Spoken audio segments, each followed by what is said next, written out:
Good morning. Good morning, ma'am. Good morning, ma'am. Okay, അപ്പൊ നമ്മള് marketing ആയിരുന്നില്ലേ കഴിഞ്ഞ ക്ലാസ്സിൽ പഠിച്ചുകൊണ്ടിരുന്നേ? Yes, ma'am. ഓക്കെ, എവിടെ വരെ എടുത്തത്?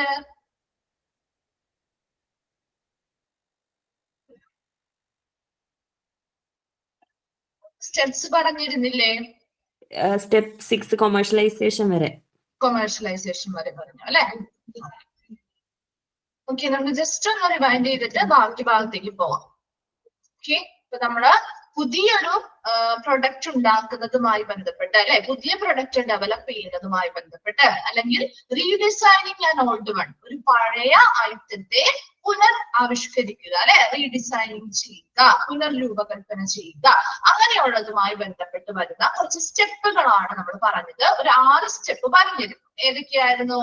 ഫസ്റ്റ് വൺ ഏതായിരുന്നു? സ്റ്റെപ്പ് ഫസ്റ്റ് എന്ന് പറയുന്നത് ഏതായിരുന്നു? സ്റ്റെപ്പ് 1 ഏതാ? ഏതായിരുന്നു step 1? Generation of the concept of new product.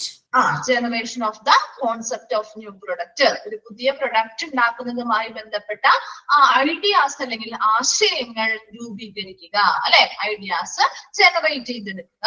Then step 2 ഏതാ വരുന്നത്? സ്ക്രീനിങ് ആണ് അല്ലെ.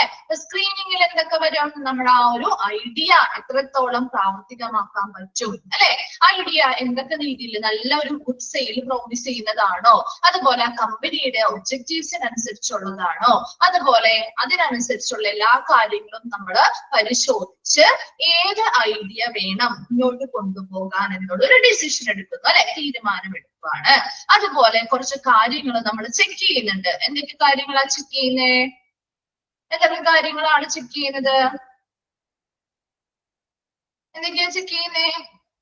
Feature or quality of product or service അല്ലെ, ആ ഒരു പ്രൊഡക്റ്റ് അല്ലെങ്കിൽ ആ ഒരു സേവനത്തിന്റെ ക്വാളിറ്റി എത്രത്തോളം ഉണ്ട് അല്ലെങ്കിൽ ഫീച്ചർ എങ്ങനെയാണ് എന്നുള്ളത് ചെക്ക് ചെയ്യും. നല്ല രീതിയിൽ നല്ല ക്വാളിറ്റിയിൽ നമുക്കത് വിൽക്കാൻ പറ്റുമോ അല്ലെ, അതുപോലെ അതിനാവശ്യമായിട്ടുള്ള റോ മെറ്റീരിയൽസ്, അതുപോലെ തന്നെ അവൈലബിലിറ്റി ഓഫ് സ്റ്റാഫ് അല്ലെങ്കിൽ പേഴ്സണൽസ് അല്ലെ, അവർ അവൈലബിൾ ആണോ, ആവശ്യമായിട്ടുള്ള സാധനങ്ങൾ അവൈലബിൾ ആണോ എന്നുള്ളത് ചെക്ക് ചെയ്യും.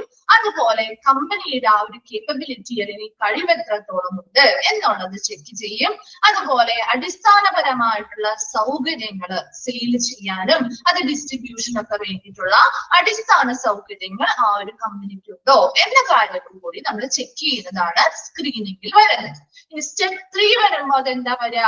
ബിസിനസ് അനാലിസിസ് ആണ് അല്ലെ. അപ്പൊ നമ്മൾ ആ ഒരു ബിസിനസ് ഏത് ബിസിനസ് ആണെങ്കിലും നമ്മൾ ആ ഒരു ഐഡിയ നമുക്ക് കിട്ടി, ആ ഐഡിയ വെച്ച് നമ്മൾ കുറെ കാര്യങ്ങൾ പരിശോധിച്ചു, അതിലും നമുക്ക് ഓക്കെയാണ്, ഐഡിയ മുന്നോട്ട് കൊണ്ടുപോകാൻ പറ്റും എന്നുണ്ടെങ്കിൽ നമ്മൾ അതിന് എന്ത് ചെയ്യുന്നു? വിശകലനം ചെയ്യാണ്, ബിസിനസ് അനാലിസിസിൽ ചെയ്യുക അല്ലെ. അപ്പൊ അവിടെ നമ്മൾ 2 കാര്യങ്ങളാ പറഞ്ഞത്. മാർക്കറ്റ് പൊട്ടൻഷ്യൽ അല്ലെങ്കിൽ വിപണി സാധ്യത, ഈ ഒരു പ്രൊഡക്റ്റ് വിപണിയിൽ എത്തുമ്പോൾ എത്രത്തോളം അതിന് വിപണി സാധ്യതയുണ്ട് എന്നുള്ളത് ഓവറോൾ മൊത്തത്തിൽ അതിന് എന്ത് ചെയ്യുക? വിശകലനം ചെയ്യുന്നു.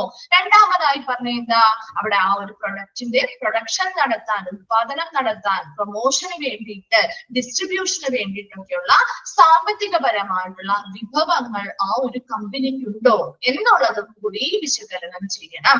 അതുപോലെ ഈ പ്രൊഡക്റ്റ് മാർക്കറ്റിൽ എത്തിക്കഴിഞ്ഞാൽ ആ പ്രൊഡക്റ്റിന്റെ കോമ്പറ്റേറ്റീവ് സ്ട്രെങ്ത് അല്ലെങ്കിൽ മത്സര ബുദ്ധി അല്ലെ, ആ ഒരു മത്സരാധിഷ്ഠിതമായിട്ടാണ് ഓരോ പ്രൊഡക്റ്റ് വിറ്റ് പോകുന്നത്. അപ്പൊ ആ ഒരു കോമ്പറ്റീഷൻ ഫീൽഡില് അതിന് നിലനിൽക്കാനും നല്ലൊരു വളർച്ചാ നിരക്ക് ഉണ്ടാക്കിയെടുക്കാൻ അല്ലെങ്കിൽ നല്ല സെയിൽസ് ഉണ്ടാക്കിയെടുക്കാൻ കഴിവുണ്ടോ എന്നത് കൂടി നമ്മൾ ഈ ഒരു ബിസിനസ് അനാലിസിസിൽ ചെക്ക് ചെയ്യും.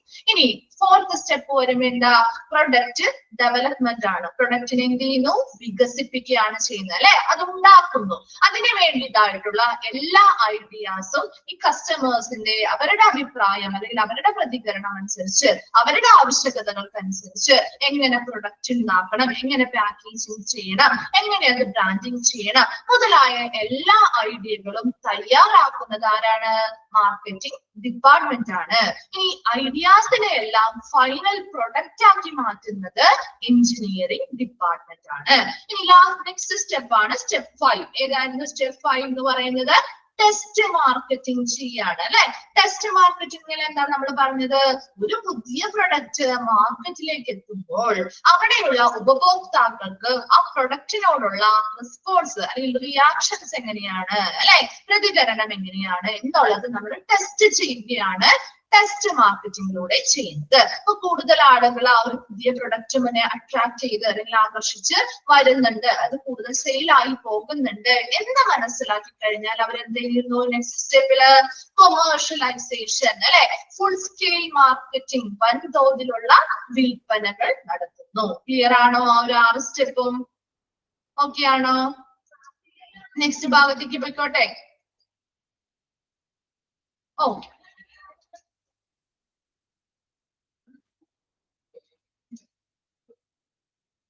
ഓക്കെ.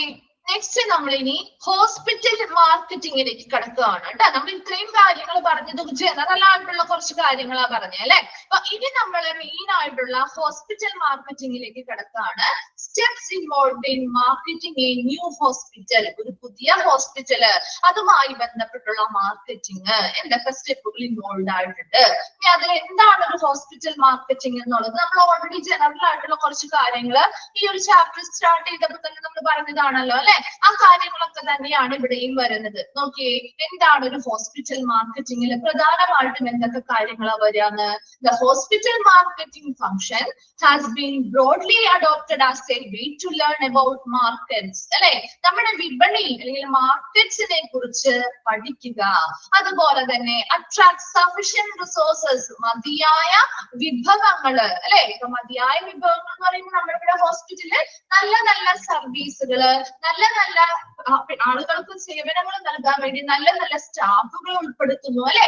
ഇതിലൂടെയെല്ലാം നല്ല ആളുകളെ, അതായത് നമ്മുടെ റിസോഴ്സ് എന്ന് പറയുന്നത് കസ്റ്റമേഴ്സ് ആണ്. ആ നല്ല നല്ല കസ്റ്റമേഴ്സ് അല്ലെങ്കിൽ പുതിയ പുതിയ പേഷ്യൻസിനെ ഹോസ്പിറ്റലിലേക്ക് എന്ത് ചെയ്യുക? അട്രാക്ട് ചെയ്യുക അല്ലെങ്കിൽ ആകർഷിക്കുക. അപ്രോപ്രിയേറ്റ് സർവീസസ്, ഓരോ കസ്റ്റമേഴ്സിന്റെയും താല്പര്യങ്ങൾക്കനുസരിച്ച് അല്ലെങ്കിൽ അവരുടെ ആവശ്യകതകൾക്കനുസരിച്ചുള്ള ഉചിതമായിട്ടുള്ള സേവനങ്ങൾ എന്ത് ചെയ്യുക? ഡെവലപ്പ് ചെയ്യുക. And communicate the availability of such goods to those who may be able to buy such services. ഇനി എന്താണ്? ഈ സാധനങ്ങൾ, ഈ സേവനങ്ങളെല്ലാം വാങ്ങാനായിട്ട് അല്ലെങ്കിൽ ഉപയോഗിക്കാൻ തയ്യാറായിട്ടുള്ള ആളുകളിലേക്ക് ഇതിന്റെ ലഭ്യത, ഈ ഹോസ്പിറ്റലിൽ ഇങ്ങനെയുള്ള സേവനങ്ങൾ ഉണ്ട് എന്നുള്ളത് ആളുകൾ അറിയണം അല്ലെ, എന്നാലല്ലേ വരുള്ളൂ. അപ്പൊ ആളുകളെ അറിയിക്കാൻ വേണ്ടിയിട്ട് എന്ത് ചെയ്യണം? ആശയവിനിമയം നടത്തുക. ഇതെല്ലാം എന്തിൽ വരുന്ന പ്രവർത്തനങ്ങളാണ്? ഹോസ്പിറ്റൽ മാർക്കറ്റിംഗിൽ വരുന്നതാണ്. ഹോസ്പിറ്റൽ മാർക്കറ്റിംഗിലെ വിശാലമായ ബ്രോഡ്ലി ഫങ്ഷൻസ്, പ്രധാനമായിട്ടുള്ള വിശാലമായ പ്രവർത്തനങ്ങൾ എന്തൊക്കെയാണ്? As a way to learn about market, വിപണി അല്ലെങ്കിൽ മാർക്കറ്റിനെ കുറിച്ച് പഠിക്കുക. അതുപോലെ അട്രാക്ട് സഫിഷ്യന്റ് റിസോഴ്സുകള്, പുതിയ പുതിയ പേഷ്യൻസ് അല്ലെങ്കിൽ പുതിയ ആളുകളെ ഹോസ്പിറ്റലിലേക്ക് ആകർഷിക്കുക. ഇപ്പോൾ അപ്രോപ്രിയേറ്റ് സർവീസസ്, ഓരോ ഉപഭോക്താക്കളുടെയും ആവശ്യകതകൾക്കനുസരിച്ചുള്ള സേവനങ്ങൾ ഡെവലപ്പ് ചെയ്യുക. And communicate the availability of such goods to those who may be able to buy such services. ഈ പറയുന്ന സേവനങ്ങളെല്ലാം വാങ്ങാൻ കഴിയുന്നവര് അല്ലെങ്കിൽ ഉപയോഗിക്കാൻ വരുന്നവർക്ക് ഈ സേവനങ്ങൾ ആ ഹോസ്പിറ്റലിൽ ഇപ്പോഴും അവൈലബിൾ ആണ് അല്ലെങ്കിൽ ലഭ്യമാണ് എന്നുള്ളത് മനസ്സിലാക്കി കൊടുക്കാൻ വേണ്ടി കമ്മ്യൂണിക്കേഷൻസ് അല്ലെങ്കിൽ ആശയവിനിമയങ്ങൾ നടത്തുക. ഇതെല്ലാം എന്തിൽ വരുന്നതാണ്? ഹോസ്പിറ്റൽ മാർക്കറ്റിംഗിൽ വരുന്ന പ്രധാനപ്പെട്ട പ്രവർത്തനങ്ങളാണ്. ക്ലിയർ ആയോ? ഹോസ്പിറ്റൽ മാർക്കറ്റിംഗ് എന്താണെന്നുള്ളത് പറഞ്ഞ കാര്യങ്ങൾ തന്നെയാണ് അല്ലെ. അപ്പൊ ഹോസ്പിറ്റൽ മാർക്കറ്റിംഗിലുള്ള എല്ലാ കാര്യങ്ങളും വരുന്നത്. കൂടുതലും അതിന് ഏറ്റവും ഇമ്പോർട്ടൻസ് എന്താണ്? മാർക്കറ്റിനെ കുറിച്ച് മനസ്സിലാക്കി ഇപ്പൊ വിപണി എങ്ങനെയാണ്, മാർക്കറ്റിൽ എന്താണ്, അതിന് എന്തൊക്കെ സർവീസുകൾക്കാണ് പ്രാധാന്യമുള്ളത്, അത് മനസ്സിലാക്കി അതിനനുസരിച്ചുള്ള പുതിയ പുതിയ സർവീസുകൾ ഡെവലപ്പ് ചെയ്യുക. ആളുകളുടെ ആവശ്യങ്ങൾക്കനുസരിച്ച് അല്ലെ പുതിയ പുതിയ സേവനങ്ങൾ ഉണ്ടാക്കുക. അതെന്ത് ചെയ്യുക? അത് കമ്മ്യൂണിക്കേഷനിലൂടെ ആളുകളെ അറിയിക്കുകയും അതിലൂടെ കൂടുതൽ പേഷ്യൻസ് അല്ലെങ്കിൽ കൂടുതലായിട്ട് പോപ്പുലേഷനിലുള്ള ആളുകള് ആ ഒരു സർവീസിന് വേണ്ടി ഈ ഹോസ്പിറ്റലിലേക്ക് വരുത്തുക. ഇതാണ് പ്രധാനമായിട്ടും ഹോസ്പിറ്റൽ മാർക്കറ്റിംഗ് എന്ന് പറയുന്നത്. ക്ലിയർ ആണോ? അത് ആ ഒരു ഭാഗം ക്ലിയർ ആയോ? ഒന്ന് റെസ്പോണ്ട് ചെയ്തേ. ക്ലിയർ ആയോ? ഓക്കെ. നോക്കി ഇനി നെക്സ്റ്റ് 2 സ്റ്റെപ്പ് ആയിട്ടാണ് നമുക്ക് ഹോസ്പിറ്റൽ മാർക്കറ്റിംഗിനെ പഠിക്കാനുള്ളത്. അതിൽ ഫസ്റ്റ് സ്റ്റെപ്പ് ആണ് മാർക്കറ്റ് പ്ലാനിങ്. സെക്കൻഡ് വൺ ആണ് മാർക്കറ്റ് കമ്മ്യൂണിക്കേഷൻ. അതിൽ ഫസ്റ്റ് വൺ ആണ് മാർക്കറ്റ് പ്ലാനിങ്. നമ്മൾ ആദ്യം മാർക്കറ്റ് പ്ലാനിങ്ങിനെ കുറിച്ചാണ് പഠിക്കുന്നത്. അതിനുശേഷമായിരിക്കും നമ്മൾ മാർക്കറ്റ് കമ്മ്യൂണിക്കേഷനിലേക്ക് കടക്കുക. അപ്പൊ ആദ്യം നമുക്ക് മാർക്കറ്റ് പ്ലാനിങ് എന്താണ്, അതിന്റെ എലമെന്റ്സ് എന്താണ് എന്ന് നോക്കാം. നോക്കി, മാർക്കറ്റ് പ്ലാനിങ്ങിൽ വരുന്ന the elements of marketing plan. Marketing പ്ലാനിൽ വരുന്ന എലമെന്റ്സ് അല്ലെങ്കിൽ ഘടകങ്ങൾ എന്തൊക്കെയാണ്? ഒരു 7 സ്റ്റെപ്പ് ആയിട്ട് നമ്മൾ അത് പഠിക്കുന്നത്. അതിൽ ഫസ്റ്റ് സ്റ്റെപ്പ് നിങ്ങൾ അവിടെ കൊടുത്തിരിക്കുന്നതിന് താഴെ നോക്കി നിങ്ങൾ the elements of marketing plan എന്ന് പറഞ്ഞ് കൊടുത്തിരിക്കുന്നത് കണ്ടോ? അതിൽ എന്താണ്? ഒരു 7 സ്റ്റെപ്പാണ് അത്. ശരിക്കും സ്റ്റെപ്പ് വൈസ് ആണ് എഴുതേണ്ടത്. പക്ഷെ അത് ജസ്റ്റ് ഒന്ന് വെറുതെ ഓരോ സെന്റൻസ് പാരഗ്രാഫ് പോലെ ഇങ്ങനെ സെന്റൻസ് വൈസ് ആയിട്ട് കൊടുത്തിരിക്കുകയാണ്. നിങ്ങളൊന്ന് ജസ്റ്റ് ഒന്ന് നമ്പർ ഇട്ട് വെക്കുക കേട്ടോ.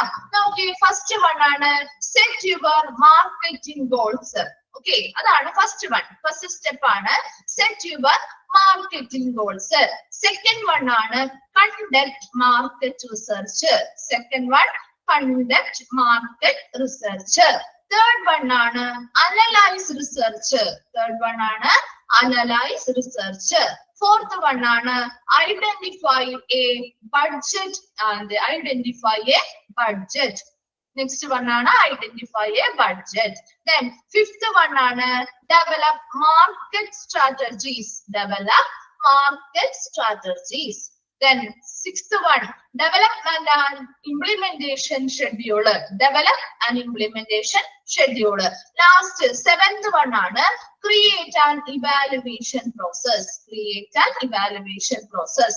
ഒന്നുകൂടി പറയാം, ശ്രദ്ധിക്കാം. ഫസ്റ്റ് വൺ ആണ് set marketing, set your marketing goals. രണ്ടാമത്തതാണ് conduct market research. Third one ആണ് അനലൈസ് റിസർച്ച്. ഫോർത്ത് വൺ ആണ് identify a budget. Fifth one ആണ് develop market strategies. Then sixth one ആണ് develop and implementation schedule. And last seventh one ആണ് create and evaluation process. ഇനി നമ്മൾ ഓരോ step wise ആയിട്ട് ഇത് പഠിക്കാൻ പോവാണ്. മാർക്കറ്റിംഗ് പ്ലാനുമായി ബന്ധപ്പെട്ട ഘടകങ്ങളെ കുറിച്ചാണ് നമ്മൾ പഠിക്കുന്നത്. ഓരോ സ്റ്റെപ്പ് ആയിട്ട് നമുക്ക് കുറച്ച് കാര്യങ്ങൾ പഠിക്കാനുണ്ട്.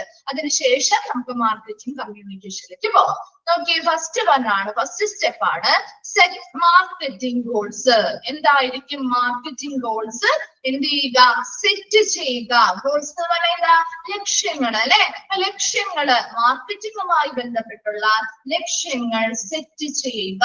എന്താണ് അതിനുള്ളിൽ പറയുന്നത്? നോക്കിയേ, set truthful and measurable aims to achieve over the next 18 to 24 months. എത്രയാണ്? 18 to 24 months എന്ന് പറയുമ്പോൾ ഏകദേശം എത്ര സമയമായി?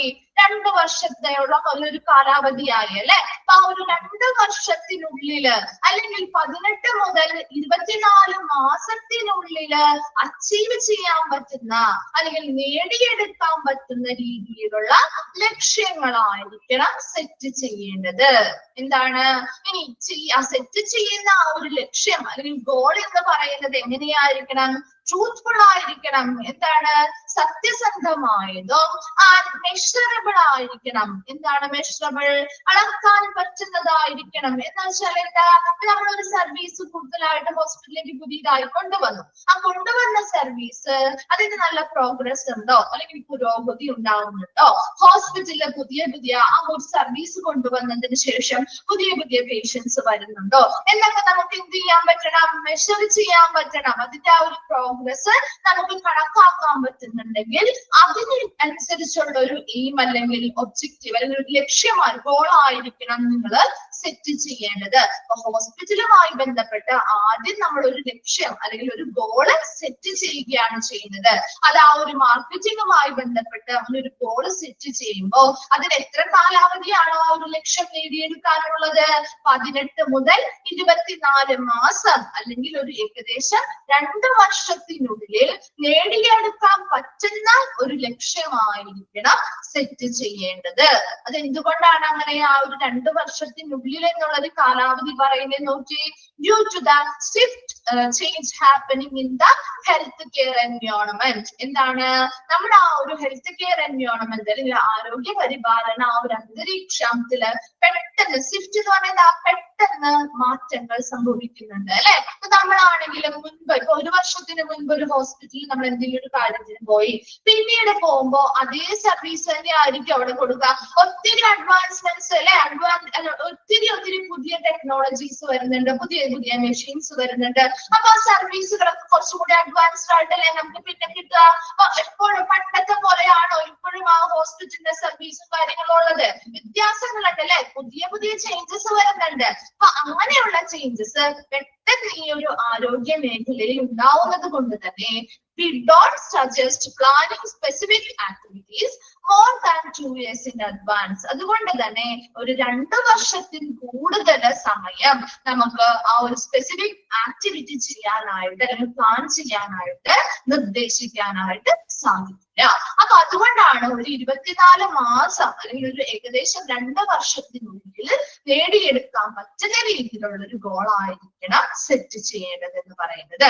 ഒരു 5 വർഷത്തേക്കൊക്കെ കൊണ്ടൊക്കെ നേടിയെടുക്കാൻ പറ്റുന്നതാണെങ്കിൽ അത് ആ ഒരു 5 വർഷം കൊണ്ട് നമ്മൾ ആ ഒരു ലക്ഷ്യം നേടിയെടുത്ത് കഴിയുമ്പോഴേക്കും അതിന്റെ ട്രെൻഡ് മാറിയിട്ടുണ്ടാവും അല്ലെ. അല്ലെങ്കിൽ പുതിയ മെത്തേഡുകൾ, അഡ്വാൻസ്ഡ് ആയിട്ടുള്ള ടെക്നോളജീസ് ഒക്കെ വേറെ ഹോസ്പിറ്റലിൽ അവർ കൊണ്ടുവന്നിട്ടുണ്ടാവും. അപ്പൊ ഇവിടെ ആ ഒരു 5 വർഷത്തിന് മുൻപ് നമ്മൾ പ്ലാൻ ചെയ്ത് നടപ്പിലാക്കുന്ന ആ ഒരു പദ്ധതിക്ക് ചിലപ്പോൾ എന്താ ഇമ്പോർട്ടൻസ് കുറയും അല്ലെ. ആ പുതിയ ഓരോ മെത്തേഡുകൾ അഡ്വാൻസ്ഡ് ആയി വരുന്നതെല്ലാം കൊണ്ടുവന്നാൽ മാത്രമേ ഇപ്പോഴത്തെ കാലത്ത് നമുക്ക് നിലനിൽക്കാനായിട്ട് സാധിക്കുള്ളൂ അല്ലെ. അപ്പൊ അതുകൊണ്ട് തന്നെ 2 വർഷത്തിനുള്ളിൽ നേടിയെടുക്കാൻ പറ്റുന്ന രീതിയിലുള്ള ഒരു ഗോളായിരിക്കണം സെറ്റ് ചെയ്യേണ്ടത്. ക്ലിയർ ആണോ? അത് ക്ലിയർ ആയോ? ഓക്കെ, നോക്കി അതിന് ഒരു എക്സാമ്പിൾ 2 പറഞ്ഞിട്ടുണ്ട്. നിങ്ങൾ ജസ്റ്റ് ഒന്ന് വായിച്ച് മനസ്സിലാക്കി വെച്ചാൽ മതി. എക്സാമ്പിൾ ഒന്നും അങ്ങനെ ചോദിക്കാറില്ല കേട്ടോ. നോക്കിയേ, അതൊന്നും ഒരു റേഷ്യോ കാര്യങ്ങളാണ് പറയുന്നത്. നോക്കിയേ, expand the number of new patients seen in the practice by 5% within the first 6 months and 10% by the end of first year. ഇനി ഇവിടെ എന്താ എക്സാമ്പിൾ പറഞ്ഞിരിക്കുന്നത്? എക്സ്പാൻഡ് ചെയ്യുക അല്ലെങ്കിൽ വർദ്ധിപ്പിക്കുക. എന്താണ്? പേഷ്യൻസിന്റെ നമ്പർ, പുതിയ വരുന്ന പേഷ്യൻസിന്റെ നമ്പർ. അപ്പൊ നമ്മൾ ഇങ്ങനെ ഒരു ഗോള് സെറ്റ് ചെയ്തു, പുതിയൊരു ഗോളൊക്കെ സെറ്റ് ചെയ്തു. നമ്മൾ ആ ഒരു സർവീസ് ഹോസ്പിറ്റലിൽ പുതുതായി കൊണ്ടുവന്നു എന്ന് വിചാരിക്കുക. അങ്ങനെ കൊണ്ടുവന്നു കഴിഞ്ഞിട്ട് നമ്മൾ ആ ഒരു സാധനം നടപ്പിലാക്കിയത് മുതൽ ആദ്യത്തെ 6 മാസത്തിനുള്ളിൽ എത്ര ശതമാനം പുതിയ പേഷ്യൻസ് ആ ഹോസ്പിറ്റലിലേക്ക് വരണം അല്ലെങ്കിൽ ആ പുതിയ പേഷ്യൻസിന്റെ നമ്പർ എത്ര ശതമാനം വർദ്ധിക്കണം എന്നാ പറഞ്ഞത്? 5%.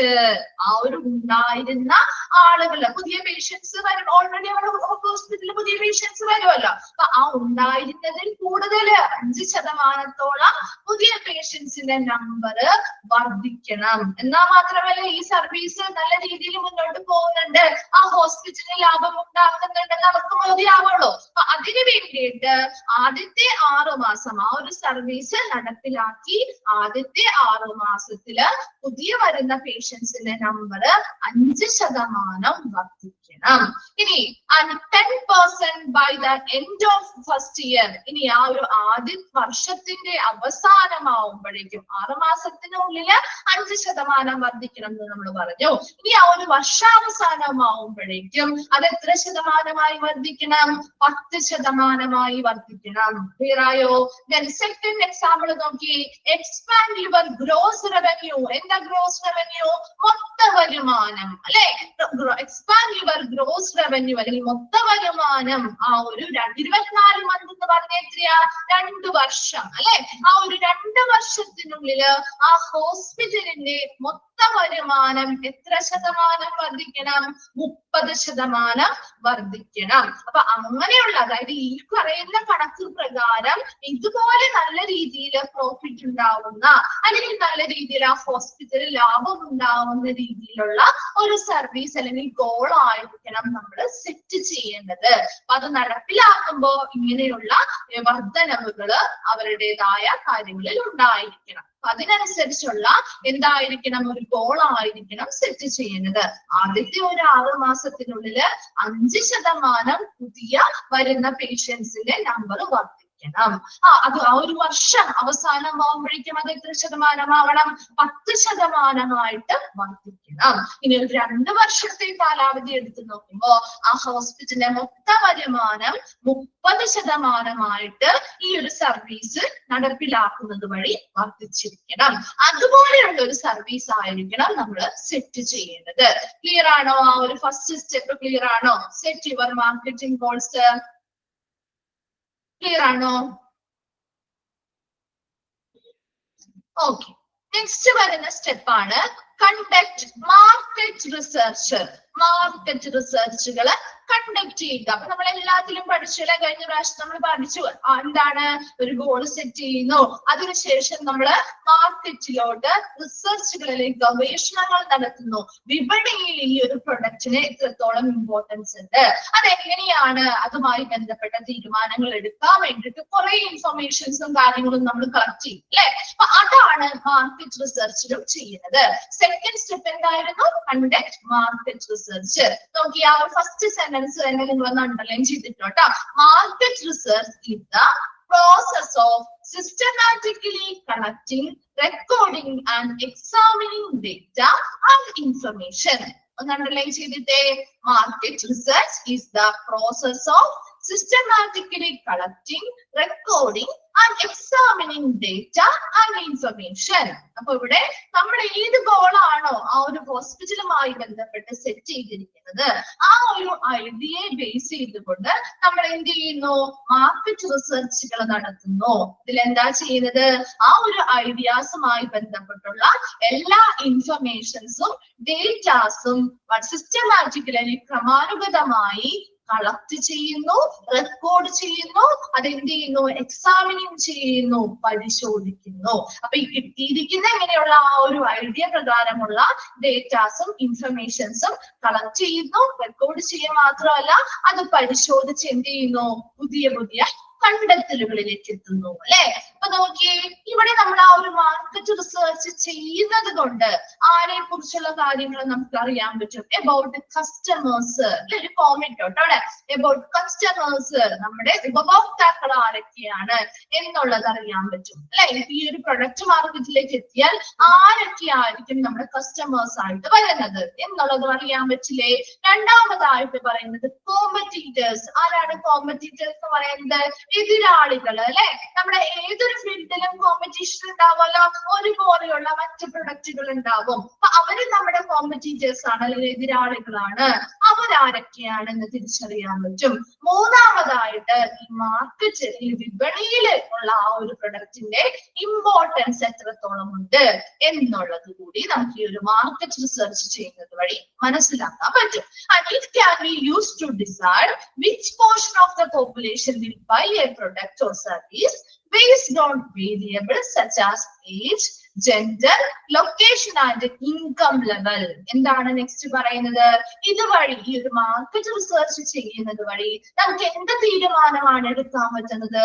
പോപ്പുലേഷൻ, നമ്മുടെ ആ ഒരു ജനസംഖ്യ അല്ലെങ്കിൽ ആ ഒരു പോപ്പുലേഷന്റെ ഈ ഒരു പ്രൊഡക്റ്റ് നമ്മുടെ മാർക്കറ്റിലേക്ക് എത്തിക്കുമല്ലോ, അല്ലെങ്കിൽ ഒരു സർവീസ്, ഹോസ്പിറ്റൽ പരമായിട്ട് നോക്കുമ്പോൾ അത് സർവീസ് ആണ് അല്ലെ, ഒരു പ്രൊഡക്റ്റ് ആവാം അല്ലെങ്കിൽ സർവീസ് ആവാം. ഈ സാധനം നമ്മുടെ മാർക്കറ്റിലേക്ക് നമ്മൾ എത്തിക്കുമ്പോ ആ മാർക്കറ്റിലെ പോപ്പുലേഷനിലുള്ള ഏത് വിഭാഗമാണ്, ഏത് തരത്തിലുള്ള വിഭാഗമാണ് ഇതിന്റെ കസ്റ്റമേഴ്സ് ആയി വരുന്നത് അല്ലെങ്കിൽ ഇത് വാങ്ങാനായിട്ട് വരുന്നത് എന്നുള്ളത് മനസ്സിലാക്കാൻ പറ്റും. അത് പലതിന്റെയും ബേസിസിലാണ് ഇത് ഏത് വിഭാഗമാണ് നമ്മുടെ വാങ്ങാൻ തീരുമാനിക്കുന്നത്. ചിലത് ഏജിന്റെ ബേസിസിലായിരിക്കും അല്ലെ. ഇപ്പൊ ചില പ്രൊഡക്റ്റുകൾ ഏജ് ബേസ്ഡ് ആയിട്ട് നമ്മൾ പ്രൊഡക്റ്റുകൾ വിപണിയിൽ ഇറക്കാറുണ്ട് അല്ലെ. ഇപ്പൊ എന്താണ്, മദർസ് ഹോൾഡിങ്സ് ഒരു എക്സാമ്പിൾ ആണ്. ഇപ്പൊ ഒരു ഇത്ര ഏജ് അല്ലെ, ഒരു 30 വയസ്സിന് ശേഷമുള്ള സ്ത്രീകൾക്ക് വേണ്ടിയിട്ടല്ലേ ആ ഒരു പ്രൊഡക്റ്റ് ഉണ്ടാക്കുന്നത്. അപ്പൊ അതൊരു ഏജ് ബേസ്ഡ് ആണ് അല്ലെ. അപ്പൊ ഒരു ഏജില് പ്രത്യേകമായിട്ടുള്ള ആ ഒരു ഏജിലുള്ളവരല്ലേ അത് വാങ്ങുന്നത്.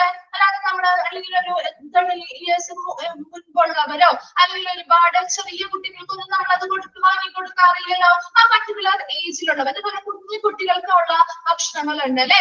സെർലാക്ക് പോലെയുള്ള എന്താണ് നാനോ എന്ന് കുറെ പേരുകളില്ലേ. അപ്പൊ അവയ്ക്ക് എന്താണ് ഒരു പർട്ടിക്കുലർ ഏജിലുള്ളവർക്ക് വേണ്ടിയിട്ട് ബേസ് ചെയ്താൽ നമ്മൾ ഉണ്ടാക്കുന്നത് അല്ലെ. ഇപ്പൊ 1 ഇയറിലുള്ള കുട്ടികൾക്ക് അല്ലെങ്കിൽ 2 ഇയേഴ്സിന് മുൻപുള്ള കുട്ടികൾക്ക് അങ്ങനെയുള്ള ഓരോ പ്രൊഡക്റ്റ് ഉണ്ടാക്കുന്നത്. അപ്പൊ അവർ എന്താണ് ഒരു ഏജ് ബേസ്ഡ് ആയിട്ടുള്ള കസ്റ്റമേഴ്സ് ആവാം, അല്ലെങ്കിലോ ഒരു ജെൻഡർ ബേസ്ഡ് ആവും. മെയിലോ ഫീമെയിലോ രണ്ടു പേർക്കും നമ്മൾ പ്രൊഡക്റ്റുകൾ ഉണ്ടാക്കാറില്ലല്ലോ. ഒരുപോലെ ഉപയോഗിക്കാൻ പറ്റുന്നതുകൊണ്ട് അതുപോലെ തന്നെ മെയിൽസിന് മാത്രം ഉപയോഗിക്കാൻ പറ്റുന്ന പ്രൊഡക്റ്റുകൾ ഉണ്ട്, ഫീമെയിൽസിന് മാത്രം ഉപയോഗിക്കാൻ പറ്റുന്ന പ്രൊഡക്റ്റുകൾ ഉണ്ട് അല്ലെ. അപ്പൊ അങ്ങനെയുള്ള മെയിൽ ആണോ ഫീമെയിൽ ആണോ ആ ജെൻഡർ ബേസ്ഡ് ആയിട്ടുള്ള കസ്റ്റമേഴ്സ് ആവാം, അല്ലെങ്കിൽ ഏതെങ്കിലും ഒരു പർട്ടിക്കുലർ ലൊക്കേഷനുമായി ബന്ധപ്പെട്ട് സ്ഥലവുമായി ബന്ധപ്പെട്ട് ലൊക്കേഷനുമായി ബന്ധപ്പെട്ടുള്ള കസ്റ്റമേഴ്സ് ആവാം, അല്ലെങ്കിലോ ഒരു പർട്ടിക്കുലർ ഇൻകം ലെവല് അവരുടെ വരുമാനത്തിന്റെ ആ ഒരു ലെവലിനനുസരിച്ചുള്ള കസ്റ്റമേഴ്സും ആവാം. ഇതിൽ ആരുമായിക്കോട്ടെ ഈ ഒരു വിഭാഗത്തിലെ ഏത് ആൾക്കാരാണ് ആ പോപ്പുലേഷനിലുള്ള ഈ ഒരു വിഭാഗത്തിൽ ഈ ഒരു കാരണങ്ങളിൽ ഉൾപ്പെടുന്ന ഏത് ആൾക്കാരാണ് ആ പ്രൊഡക്റ്റ് അല്ലെങ്കിൽ സർവീസ് വാങ്ങാൻ വരുന്നത് എന്നുള്ളതിനെ കുറിച്ചുള്ളൊരു തീരുമാനം എടുക്കാനായിട്ട് സാധിക്കും മാർക്കറ്റ് റിസർച്ച് ചെയ്യുന്നത് കൊണ്ട്.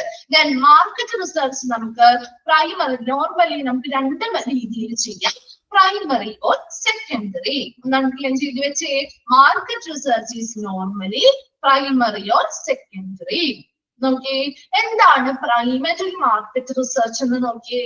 Primary market research consist of testings like സർവേകൾ എടുക്കുക. നമ്മൾ സർവേകൾ എടുക്കാറില്ലേ, നമ്മുടെ എന്തെങ്കിലും കാര്യങ്ങൾക്ക് സർവേകൾ എടുക്കാറില്ലേ, നമ്മുടെ വീടുകളിൽ വന്നെടുക്കാറുണ്ട്, അല്ലെങ്കിൽ നമ്മളിപ്പോ സോഷ്യൽ മീഡിയ കാര്യങ്ങൾക്ക് യൂസ് ചെയ്യുന്ന സമയത്ത് എന്തെങ്കിലുമൊക്കെ സർവേസ് വരാറുണ്ട് അല്ലെ. അപ്പൊ സർവേകളിലൂടെ നമുക്ക് തിരിച്ചറിയാൻ പറ്റും. അതുപോലെ ഫീൽഡ് ടെസ്റ്റുകളിലൂടെ അല്ലെ, നമ്മുടെ വീടുകളിലൊക്കെ ഇറങ്ങി നമ്മുടെ ഒരു ഫീൽഡ് ടെസ്റ്റിലൂടെ എങ്ങനെയുണ്ട് ആ ഒരു പ്രൊഡക്റ്റിൽ നിങ്ങളുടെ എന്തൊക്കെ കാര്യങ്ങളാണ് നിങ്ങൾക്ക് ബുദ്ധിമുട്ടുള്ളത്, അതിനനുസരിച്ച് നിങ്ങൾക്ക് എന്തൊക്കെ ആവശ്യകതകൾ അല്ലെങ്കിൽ പുതിയ പുതിയ പ്രൊഡക്റ്റുകൾ എന്തൊക്കെയാണ് വേണ്ടതിനെ കുറിച്ചുള്ള ഫീൽഡ് ടെസ്റ്റുകളിലൂടെ അറിയാൻ പറ്റും.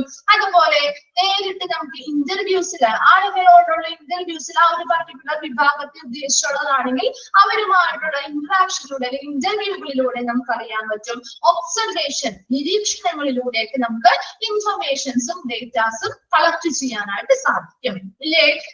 സെക്കൻഡറി മാർക്കറ്റ് റിസർച്ച് എന്ന് പറയുമ്പോൾ കൺസിസ്റ്റ് ഓഫ് ടെസ്റ്റ് മാർക്കറ്റിംഗ് ആണ്. എന്താണ് ടെസ്റ്റ് മാർക്കറ്റിംഗ് എന്ന് പറഞ്ഞത്?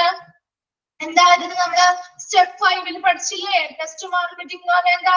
പുതിയൊരു പ്രൊഡക്റ്റ് വിപണിയിലേക്ക് എത്തുമ്പോ അല്ലെങ്കിൽ മാർക്കറ്റിലേക്ക് എത്തുമ്പോ കസ്റ്റമേഴ്സിന്റെ റെസ്പോൺസ് എന്താണെന്ന് ചെക്ക് ചെയ്യുക അല്ലെ. അതിലൂടെയും നമുക്ക് ഇൻഫർമേഷൻസ് കളക്ട് ചെയ്യാൻ പറ്റും. ആ ഒരു പുതിയ പ്രൊഡക്റ്റ് എങ്ങനെ മാർക്കറ്റിലോട്ട് എത്തുന്നു, അത് ആളുകൾ എങ്ങനെ അതിനെ അക്സെപ്റ്റ് ചെയ്യുന്നു, ആളുകളുടെ ആവശ്യകതകൾ എന്താണ്, അവിടെയുള്ള കസ്റ്റമേഴ്സ് അല്ലെങ്കിൽ ഉപഭോക്താക്കൾ ആരാണ്, അവിടെ നമ്മുടെ എതിരാളികൾ ആരാണ്, ഏതാണ് ആ മാർക്കറ്റുമായി ബന്ധപ്പെട്ടുള്ള മറ്റു കാര്യങ്ങൾ എന്തൊക്കെയാണ്, അതുപോലെ ഏത് വിഭാഗത്തിലുള്ള പോപ്പുലേഷനിലെ ഏത് വിഭാഗത്തിലുള്ള ആളുകളാണ് നമ്മുടെ ഈ ഒരു പ്രൊഡക്റ്റ് പ്രൊഡക്റ്റ് അല്ലെങ്കിൽ സർവീസ് വാങ്ങാനായി തയ്യാറാവുന്നത് എന്നതിനെ കുറിച്ചുള്ള തീരുമാനങ്ങളും നമുക്ക് എന്തിലെടുക്കാൻ പറ്റും? മാർക്കറ്റ് റിസർച്ചിൽ ചെയ്യാനായിട്ട് സാധിക്കും. അപ്പൊ മാർക്കറ്റ് റിസർച്ച് എന്ന് പറയുന്നത് എപ്പോഴും ഈ ഒരു പ്രൊഡക്റ്റ് അല്ലെങ്കിൽ ആ ഒരു ഐഡിയ നമ്മൾ ഉണ്ടാക്കിയിട്ടുണ്ടെങ്കിൽ ആ ഐഡിയയുമായി ബന്ധപ്പെട്ടുള്ള ഡേറ്റാസും ഇൻഫർമേഷൻസും കളക്ട് ചെയ്യുന്നു, റെക്കോർഡ് ചെയ്യുന്നു, അത് പരിശോധിച്ച് ഇതുപോലെയുള്ള ഒത്തിരി കണ്ടെത്തലുകൾ നടത്തുകയും അതിനനുസരിച്ച് വേണം നമുക്ക് പുതിയ പുതിയ പ്രൊഡക്റ്റുകൾ ഉണ്ടാക്കാനായിട്ട് അല്ലെ. ഈ ഒരു മാർക്കറ്റ് റിസർച്ചിൽ നിന്ന് കിട്ടുന്ന ഫൈൻഡിങ്സ് വെച്ചിട്ടാണ് നമ്മൾ ബാക്കി കാര്യങ്ങൾ ചെയ്യുന്നത്. അപ്പൊ രണ്ട് രീതിയിൽ നമുക്ക് മാർക്കറ്റ് റിസർച്ച് ചെയ്യാം. പ്രൈമറി മെത്തേഡിലൂടെയും ചെയ്യാം, സെക്കൻഡറി മെത്തേഡിലൂടെയും ചെയ്യാം. പ്രൈമറി എന്ന് പറയുമ്പോൾ അതിൽ ഏതൊക്കെ വരാം? സർവേകളിലൂടെ ഇൻഫർമേഷൻസ് കളക്ട് ചെയ്യാം, ഫീൽഡ് ടെസ്റ്റുകളിലൂടെ ഇൻഫർമേഷൻസ് കളക്ട് ചെയ്യാം, ഇന്റർവ്യൂ അല്ലെങ്കിൽ ഒബ്സർവേഷൻസിലൂടെ ഇൻഫർമേഷൻസും ഡേറ്റാസും കളക്ട് ചെയ്യാവുന്നതാണ്. ദെൻ സെക്കൻഡറി മാർക്കറ്റിംഗ് റിസർച്ചിൽ വരുമ്പോൾ അവിടെ എന്താ? ടെസ്റ്റ് മാർക്കറ്റിംഗ് ആണ് ചെയ്യുന്നത്. ടെസ്റ്റ് മാർക്കറ്റിംഗിലൂടെയും ഇൻഫർമേഷൻസ് കളക്ട് ചെയ്യുന്നു. ക്ലിയർ ആണോ? കണ്ടക്ട് മാർക്കറ്റ് റിസർച്ച് ക്ലിയർ ആണോ? ഓ, സെക്കൻഡറി ഒന്നുകൂടി പറയണോ? സെക്കൻഡറി മാർക്കറ്റ് റിസർച്ച് എന്ന് പറഞ്ഞാൽ എന്താ? നമ്മൾ ടെസ്റ്റ് മാർക്കറ്റിംഗ് ചെയ്യുന്നു പറഞ്ഞില്ലേ? നമ്മുടെ ഇവിടെ 5th സ്റ്റെപ്പ് ആയിട്ട് പറഞ്ഞില്ലായിരുന്നോ? Test marketing. അതെന്താ? Consumer reaction to the new product. ഒരു പുതിയ പ്രൊഡക്റ്റ് വിപണിയിൽ എത്തിക്കുമ്പോൾ ആ ആളുകളുടെ, കൺസ്യൂമേഴ്സ് അല്ലെങ്കിൽ ഉപഭോക്താക്കളുടെ അതിനോടുള്ള റിയാക്ഷൻ അല്ലെങ്കിൽ പ്രതികരണം എങ്ങനെയാണ് എന്നുള്ളതിലൂടെ നമുക്ക് എന്ത് ചെയ്യാൻ പറ്റും? മാർക്കറ്റ് റിസർച്ചുകൾ നടത്താൻ പറ്റും. ഒരു സാമ്പിളുകൾ പോലെയുള്ള കാര്യങ്ങളൊക്കെ നമ്മൾ എന്ത് ചെയ്യുന്നു? വിപണിയിലേക്ക് എത്തിച്ചുകൊണ്ട് അതിലൂടെ ആളുകളുടെ ആ ഒരു ഒപ്പീനിയൻ, അതുമായി ബന്ധപ്പെട്ട ഇൻഫർമേഷൻസ് ഒക്കെ കളക്ട് ചെയ്യുക. ഇതാണ് സെക്കൻഡറി മാർക്കറ്റിംഗിലൂടെ ചെയ്യുന്നത്. ക്ലിയർ ആയോ? നബിയാണോ ചോദിച്ചത്? നയനയാണ്. ഓക്കെ, നമ്മൾ നോക്കി തേർഡ് സ്റ്റെപ്പിലേക്ക് പോവാണ്. നമ്മള് അനലൈസ് ദ റിസർച്ച്. ഇപ്പൊ നമ്മൾ ഓൾറെഡി മാർക്കറ്റ് റിസർച്ചുകൾ ഒരു ഗോൾ സെറ്റ് ചെയ്തു. അത് കഴിഞ്ഞ് നമ്മൾ എന്ത് ചെയ്തു? ആ ഗോളുമായി ബന്ധപ്പെട്ടുള്ള റിസർച്ചുകൾ നടത്തി ഇൻഫർമേഷൻസ് ഒക്കെ കളക്ട് ചെയ്തു അല്ലെ. അതിനുശേഷം ഇനി ചെയ്യാൻ പോകുന്നത് ഈ മാർക്കറ്റ് റിസർച്ചിനെ എന്ത് ചെയ്യുന്നു? അനലൈസ് ചെയ്യുന്നു അല്ലെങ്കിൽ വിശകലനം ചെയ്യുന്നു. നോക്കിയേ, examine the raw data we gather and brief it into meaningful findings that will be the basis for deciding which marketing strategies makes the most sense and will get the best result for your practice. ഇനി എന്താ? Analyse the research. ആ ഒരു market റിസർച്ചുമായി ബന്ധപ്പെട്ട വിശകലനം നടത്തുമ്പോൾ നമുക്ക് എന്തൊക്കെയാണ് കാര്യങ്ങൾ മനസ്സിലാവുന്നത്? ആ മാർക്കറ്റ് റിസർച്ചുമായി ബന്ധപ്പെട്ട് കിട്ടുന്ന എല്ലാ ഇൻഫർമേഷൻസും, അതാണ് റോ ഡേറ്റ എന്ന് പറയുന്നത് അല്ലെ. ആ എല്ലാ ഇൻഫർമേഷൻസിനെയും എന്ത് ചെയ്യുന്നു? Brief it into meaningful findings. അതെല്ലാം കളക്ട് ചെയ്ത ഇൻഫർമേഷൻസിനെ എല്ലാം ചുരുക്കി ഒരു കൃത്യമായിട്ടുള്ള അല്ലെങ്കിൽ ഒരു അർത്ഥവത്തായ കണ്ടെത്തലുകളാക്കി മാറ്റുന്നു. ആ കണ്ടെത്തലുകളിൽ, ആ ഫൈൻഡിങ്സിൽ നിന്ന് നമുക്ക് എന്ത് മനസ്സിലാക്കാൻ പറ്റും? Basis for deciding which marketing strategy, ഏത് തരത്തിലുള്ള മാർക്കറ്റിംഗ് തന്ത്രങ്ങൾ ഉപയോഗിച്ചായിരിക്കണം നമ്മുടെ ആ ഒരു പ്രൊഡക്റ്റ് വിപണിയിലേക്ക് എത്തിക്കേണ്ടത്. നല്ലൊരു ആ ഒരു പ്രൊഡക്റ്റ് വിപണിയിലേക്ക് എത്തിക്കുന്നത് മാത്രം പോരാ അല്ലെ, ആ ഒരു നല്ല ബെസ്റ്റ് റിസൾട്ട് കിട്ടണ്ടേ. ആ ഒരു ബെസ്റ്റ് റിസൾട്ട് കിട്ടാനായിട്ട് നല്ല രീതിയിലുള്ള എന്തൊക്കെ മാർക്കറ്റിംഗ് തന്ത്രങ്ങൾ ഉപയോഗിച്ചായിരിക്കണം ആ ഒരു പ്രൊഡക്റ്റ് മാർക്കറ്റിലേക്ക് എത്തിക്കേണ്ടതും അതിന് നല്ല ബെസ്റ്റ് റിസൾട്ട് കിട്ടേണ്ടതും എന്നുള്ളതിനെ കുറിച്ച് നമുക്ക് മാർക്കറ്റ് അനാലിസിസ് ചെയ്യുന്നത് കൊണ്ട് മനസ്സിലാക്കാൻ പറ്റും. അപ്പൊ മാർക്കറ്റ് റിസർച്ച് എന്ന് പറയുന്നത് നമ്മൾ എപ്പോഴും ഇൻഫർമേഷൻസ് കളക്ട് ചെയ്യാണ് അല്ലെ. ഇനി അതിനെ അനലൈസ് ചെയ്യുക അല്ലെങ്കിൽ വിശകലനം ചെയ്യുമ്പോൾ ആ കിട്ടിയ ഇൻഫർമേഷൻസിനെല്ലാം എന്ത് ചെയ്യുന്നു? ചുരുക്കി മീനിങ്ഫുൾ അല്ലെങ്കിൽ അർത്ഥവത്തായിട്ടുള്ള കണ്ടെത്തലുകളാക്കി മാറ്റുന്നു. ആ കണ്ടെത്തലുകളിൽ നിന്ന് നമുക്ക് എന്തറിയാൻ പറ്റും? ഈ നമ്മുടെ വിപണിയിലേക്ക് നമ്മൾ ഒരു സർവീസ് അല്ലെങ്കിൽ പ്രൊഡക്റ്റ് ഉണ്ടാക്കുന്നതുമായി ബന്ധപ്പെട്ടാണ് നമ്മൾ ഈ കാര്യങ്ങൾ ചെയ്യുന്നത്. അപ്പൊ ഇങ്ങനെയുള്ള ആ ഒരു പ്രൊഡക്റ്റ് അല്ലെങ്കിൽ സർവീസ് എങ്ങനെ വിപണിയിലേക്ക് എത്തിക്കാം, അതുപോലെ നല്ല ബെസ്റ്റ് റിസൾട്ട് കിട്ടണമെങ്കിൽ ആ ഒരു വിപണിയിലേക്ക് എത്തിച്ചാൽ മാത്രം പോരാ, അത് നല്ല രീതിയിൽ സെയിലായി നമുക്ക് പ്രോഫിറ്റും കിട്ടണം അല്ലെ. അപ്പൊ അതിന് വേണ്ടിയിട്ട് ആ ബെസ്റ്റ് റിസൾട്ട് കിട്ടാൻ വേണ്ടി ഏതൊക്കെ മാർക്കറ്റിംഗ് തന്ത്രങ്ങൾ ഉപയോഗിക്കണം എന്നുള്ള കാര്യങ്ങൾ കൂടി നമുക്കിത് അനലൈസ് ചെയ്യുന്ന അല്ലെങ്കിൽ വിശകലനം ചെയ്യുന്നത് വഴി മനസ്സിലാക്കാൻ പറ്റും. രണ്ടാമതായി നോക്കി, the research will identify the requirements and needs of your current and potential patients and will help you explain your target audience. ഇനി എന്താ ഈ റിസർച്ച് വഴി ആരെ കണ്ടെത്താനായിട്ട് സാധിക്കും? ആവശ്യമായത്, അതായത് ആവശ്യകതകള്, നമ്മൾ ആരുടെ ആവശ്യകതകൾ അവിടെ മാനിക്കുന്നത്? കസ്റ്റമേഴ്സ് അല്ലെങ്കിൽ നമ്മുടെ ഉപഭോക്താക്കളുടെയാണ് അല്ലെ. ഇപ്പൊ നിലവിലുള്ള ആളുകൾ, ഇപ്പൊ ഹോസ്പിറ്റലുമായി ബന്ധപ്പെട്ടാവുമ്പോ നിലവിലുള്ള പേഷ്യൻസിന്റെ ആളുകളുടെ ഒക്കെ ആവശ്യകതകൾ എന്താണ്? അതുപോലെ ഇനി നമ്മുടെ വരാനിരിക്കുന്ന, അല്ലെങ്കിൽ നമുക്ക് കൂടുതലായിട്ട് നമ്മുടെ ഈ ഒരു സേവനം ആവശ്യമായി വരുന്ന ആളുകൾ ആരാണ്? അല്ലെങ്കിൽ പേഷ്യൻസ് ആരാണ്? അതുപോലെ നമുക്ക് ഈ ഒരു സേവനം കൊണ്ടുവരുമ്പോ ആർക്കായിരിക്കും ഈ ഒരു സേവനത്തിന് കൂടുതൽ ആവശ്യകത ഉണ്ടാവുന്നത്? അവരാണ് നമ്മുടെ ടാർഗറ്റ് ഓഡിയൻസ് എന്ന് പറയുന്നത് അല്ലെ. അവരുദ്ദേശിച്ചാണ് പ്രധാനമായിട്ടും നമ്മൾ ഈ ഒരു സർവീസ് കൊണ്ടുവരുന്നത്. ആ ഒരു സർവീസിലേക്ക് ആവശ്യമുള്ളവർ ആരൊക്കെയാണ്, അല്ലെങ്കിൽ ആവശ്യമുള്ള ആ ഒരു സർവീസിലേക്ക് വരാനായിട്ട് താല്പര്യമുള്ള ആളുകൾ ആരൊക്കെയാണ്? അവരാണ് നമ്മുടെ ടാർഗറ്റ് ഓഡിയൻസ്. അങ്ങനെയുള്ള ടാർഗറ്റ് ഓഡിയൻസിനെയും നിലവിലുള്ള കസ്റ്റമേഴ്സിന്റെ ഒക്കെ ആവശ്യകതകൾ മനസ്സിലാക്കാനും അങ്ങനെയുള്ള ഓഡിയൻസിനെ കണ്ടെത്താനും നമുക്ക് ഈ ഒരു റിസർച്ച് അനലൈസ് ചെയ്യുന്നത് വഴി മനസ്സിലാക്കാം. ഒരു പർട്ടിക്കുലർ ഏജിലുള്ളവരാണോ, അല്ലെങ്കിൽ ഏതെങ്കിലും പർട്ടിക്കുലർ ജെൻഡറിലുള്ളവരാണോ, അല്ലെങ്കിൽ ഏതെങ്കിലും പർട്ടിക്കുലർ ലൊക്കാലിറ്റിയിലുള്ളവരാണോ, അല്ലെങ്കിൽ ഏതെങ്കിലും ഇൻകം ലെവലിലുള്ളവരാണോ, ഏത് വിഭാഗവുമാവും നമുക്ക് ഈ ഒരു സർവീസ് ആവശ്യമായി വരുന്നവരാരാണോ അവരാണ് നമ്മുടെ ടാർഗറ്റ് ഓഡിയൻസ്. അവരെ മനസ്സിലാക്കാനായിട്ടും അവരുടെ ആവശ്യകതകൾ, നിലവിലുള്ളവരുടെയും അല്ലാതെ പുതിയതായി വരുന്ന നമ്മുടെ പേഷ്യൻസിന്റെ എല്ലാം ആവശ്യകതകൾ മനസ്സിലാക്കാനും ഐഡന്റിഫൈ ചെയ്ത് കണ്ടെത്താനും നമുക്ക് ഈ ഒരു റിസർച്ച് അനലൈസ് ചെയ്യുന്നത് വഴി മനസ്സിലാക്കാൻ പറ്റും. This is also the right time to look back at the goals you have chosen. അതുപോലെ നമ്മൾ സെറ്റ് ചെയ്ത് വെച്ചിരിക്കുന്ന ആ ഒരു ഗോള് അല്ലെങ്കിൽ ഒരു ലക്ഷ്യമുണ്ടല്ലോ, ഈ ഒരു മാർക്കറ്റ് അനലൈസ് ചെയ്യുന്ന സമയത്ത് നമുക്ക് ചില സമയത്ത് നമുക്ക് മനസ്സിലാവും ഈ ഒരു നമ്മൾ ഉദ്ദേശിച്ചിരിക്കുന്ന ആ ഒരു ലക്ഷ്യം എന്ന് പറയുന്നത് അത്ര നല്ല രീതിയിൽ സക്സസ്ഫുൾ ആവില്ല എന്ന് മനസ്സിലാക്കുന്നുണ്ടെങ്കിൽ, അല്ലെങ്കിൽ എന്താണ് ചില നമുക്ക് ചെയ്യുമ്പോൾ എന്താ മനസ്സിലാവുക, ആ മാർക്കറ്റിൽ നല്ലൊരു വിപണി സാധ്യതയുള്ള ഒരു പ്രൊഡക്റ്റ് അല്ലെങ്കിൽ സർവീസ് ആണ് ഇതെന്നും മനസ്സിലാക്കാൻ പറ്റും അല്ലെ. രണ്ട് രീതിയിലും നമുക്ക് ഇതിൽ കാര്യങ്ങൾ മനസ്സിലാക്കാൻ പറ്റും. എപ്പോഴും നമ്മുടെ ലക്ഷ്യത്തിനെ ഒരു ലുക്ക് ബാക്ക് ആണെങ്കിൽ തിരിഞ്ഞു നോക്കാനായിട്ടുള്ള ഒരു ശരിയായ സമയം എന്ന് പറയുന്നത് ഈ റിസർച്ച് അനലൈസ് ചെയ്യുമ്പോഴാണ്. നമ്മൾ തിരിഞ്ഞു നോക്കുക എന്ന് പറയുന്നത് എന്താണ്?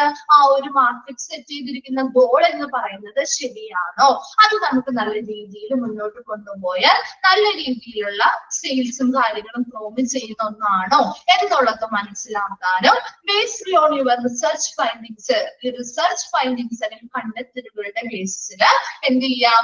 U may need to change some of your goals. നമ്മുടെ ലക്ഷ്യങ്ങളിൽ ചെറിയ ചെറിയ മാറ്റങ്ങൾ വരുത്തേണ്ടതായിട്ട് വരും അല്ലെ. ആളുകളുടെ ആവശ്യപ്രകാരം ആവശ്യകതകളെ മനസ്സിലാക്കിക്കൊണ്ട് ചെറിയ ചെറിയ വ്യത്യാസങ്ങൾ അല്ലെങ്കിൽ മാറ്റങ്ങളൊക്കെ വരുത്തേണ്ടതായിട്ട് വരാറുണ്ട്.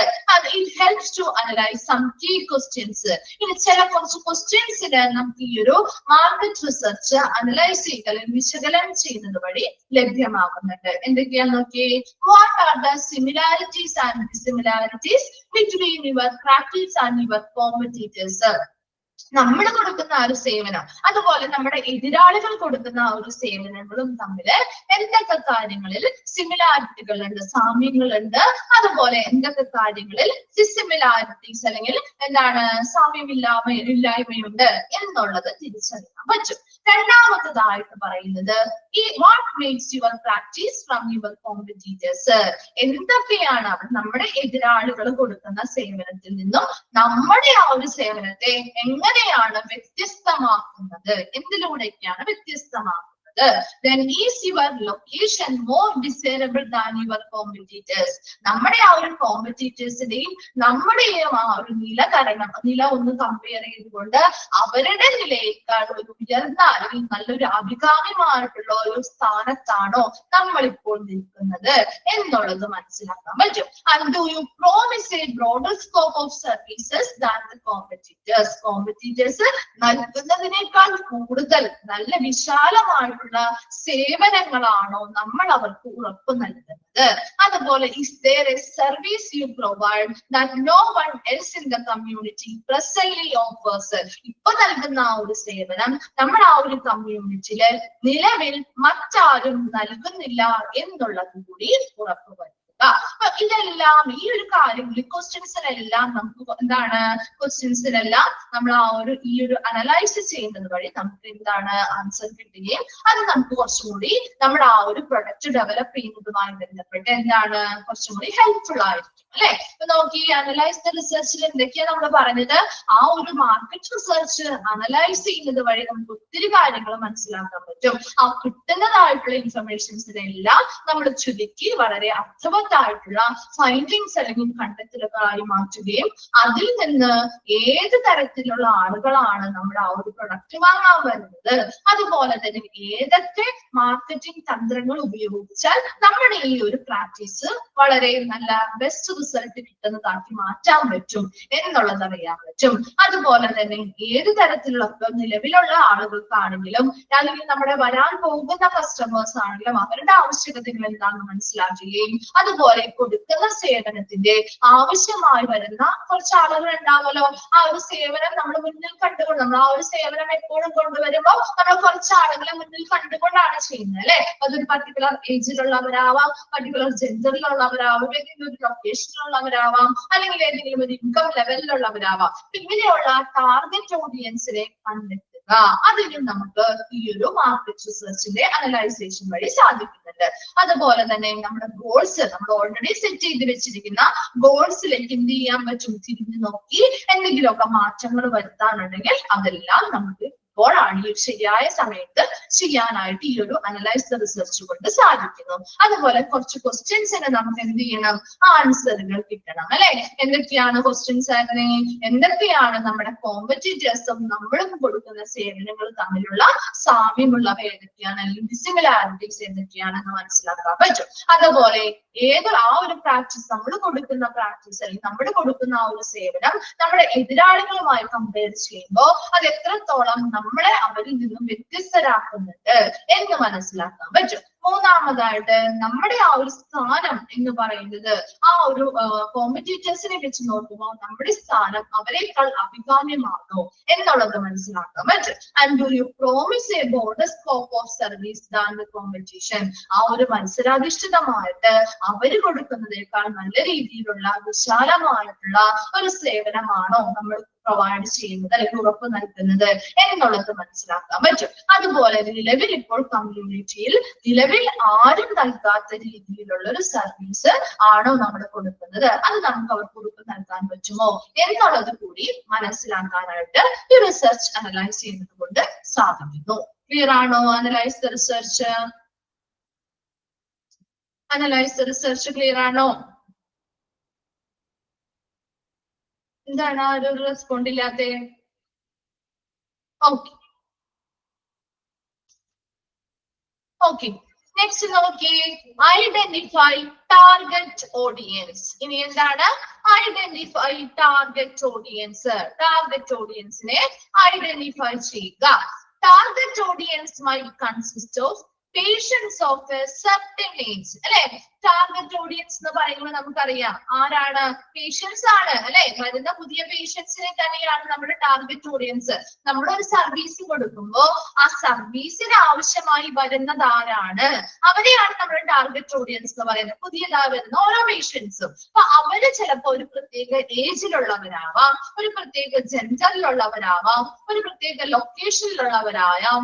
And pair type or patients with certain clinical requirements, ഒരു പ്രത്യേക ക്ലിനിക്കൽ ആയിട്ടുള്ള ആവശ്യകതകളുള്ള ആളുകളാവാം. അപ്പൊ ഇവരെല്ലാം ആരാണ്, ടാർഗറ്റ് ഓഡിയൻസ് ആണ്.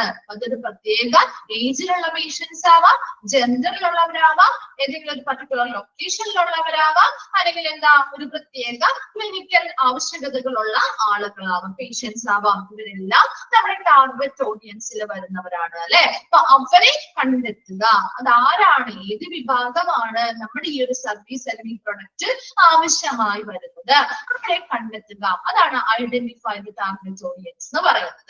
നോക്കി, അതിനൊരു എക്സാമ്പിൾ കൊടുത്തിട്ടുണ്ട്. If we want to treat young athletes, we might consider giving talks on sports safety and first aid tips to coaches and athletes at the local high schools, colleges and YMCAs.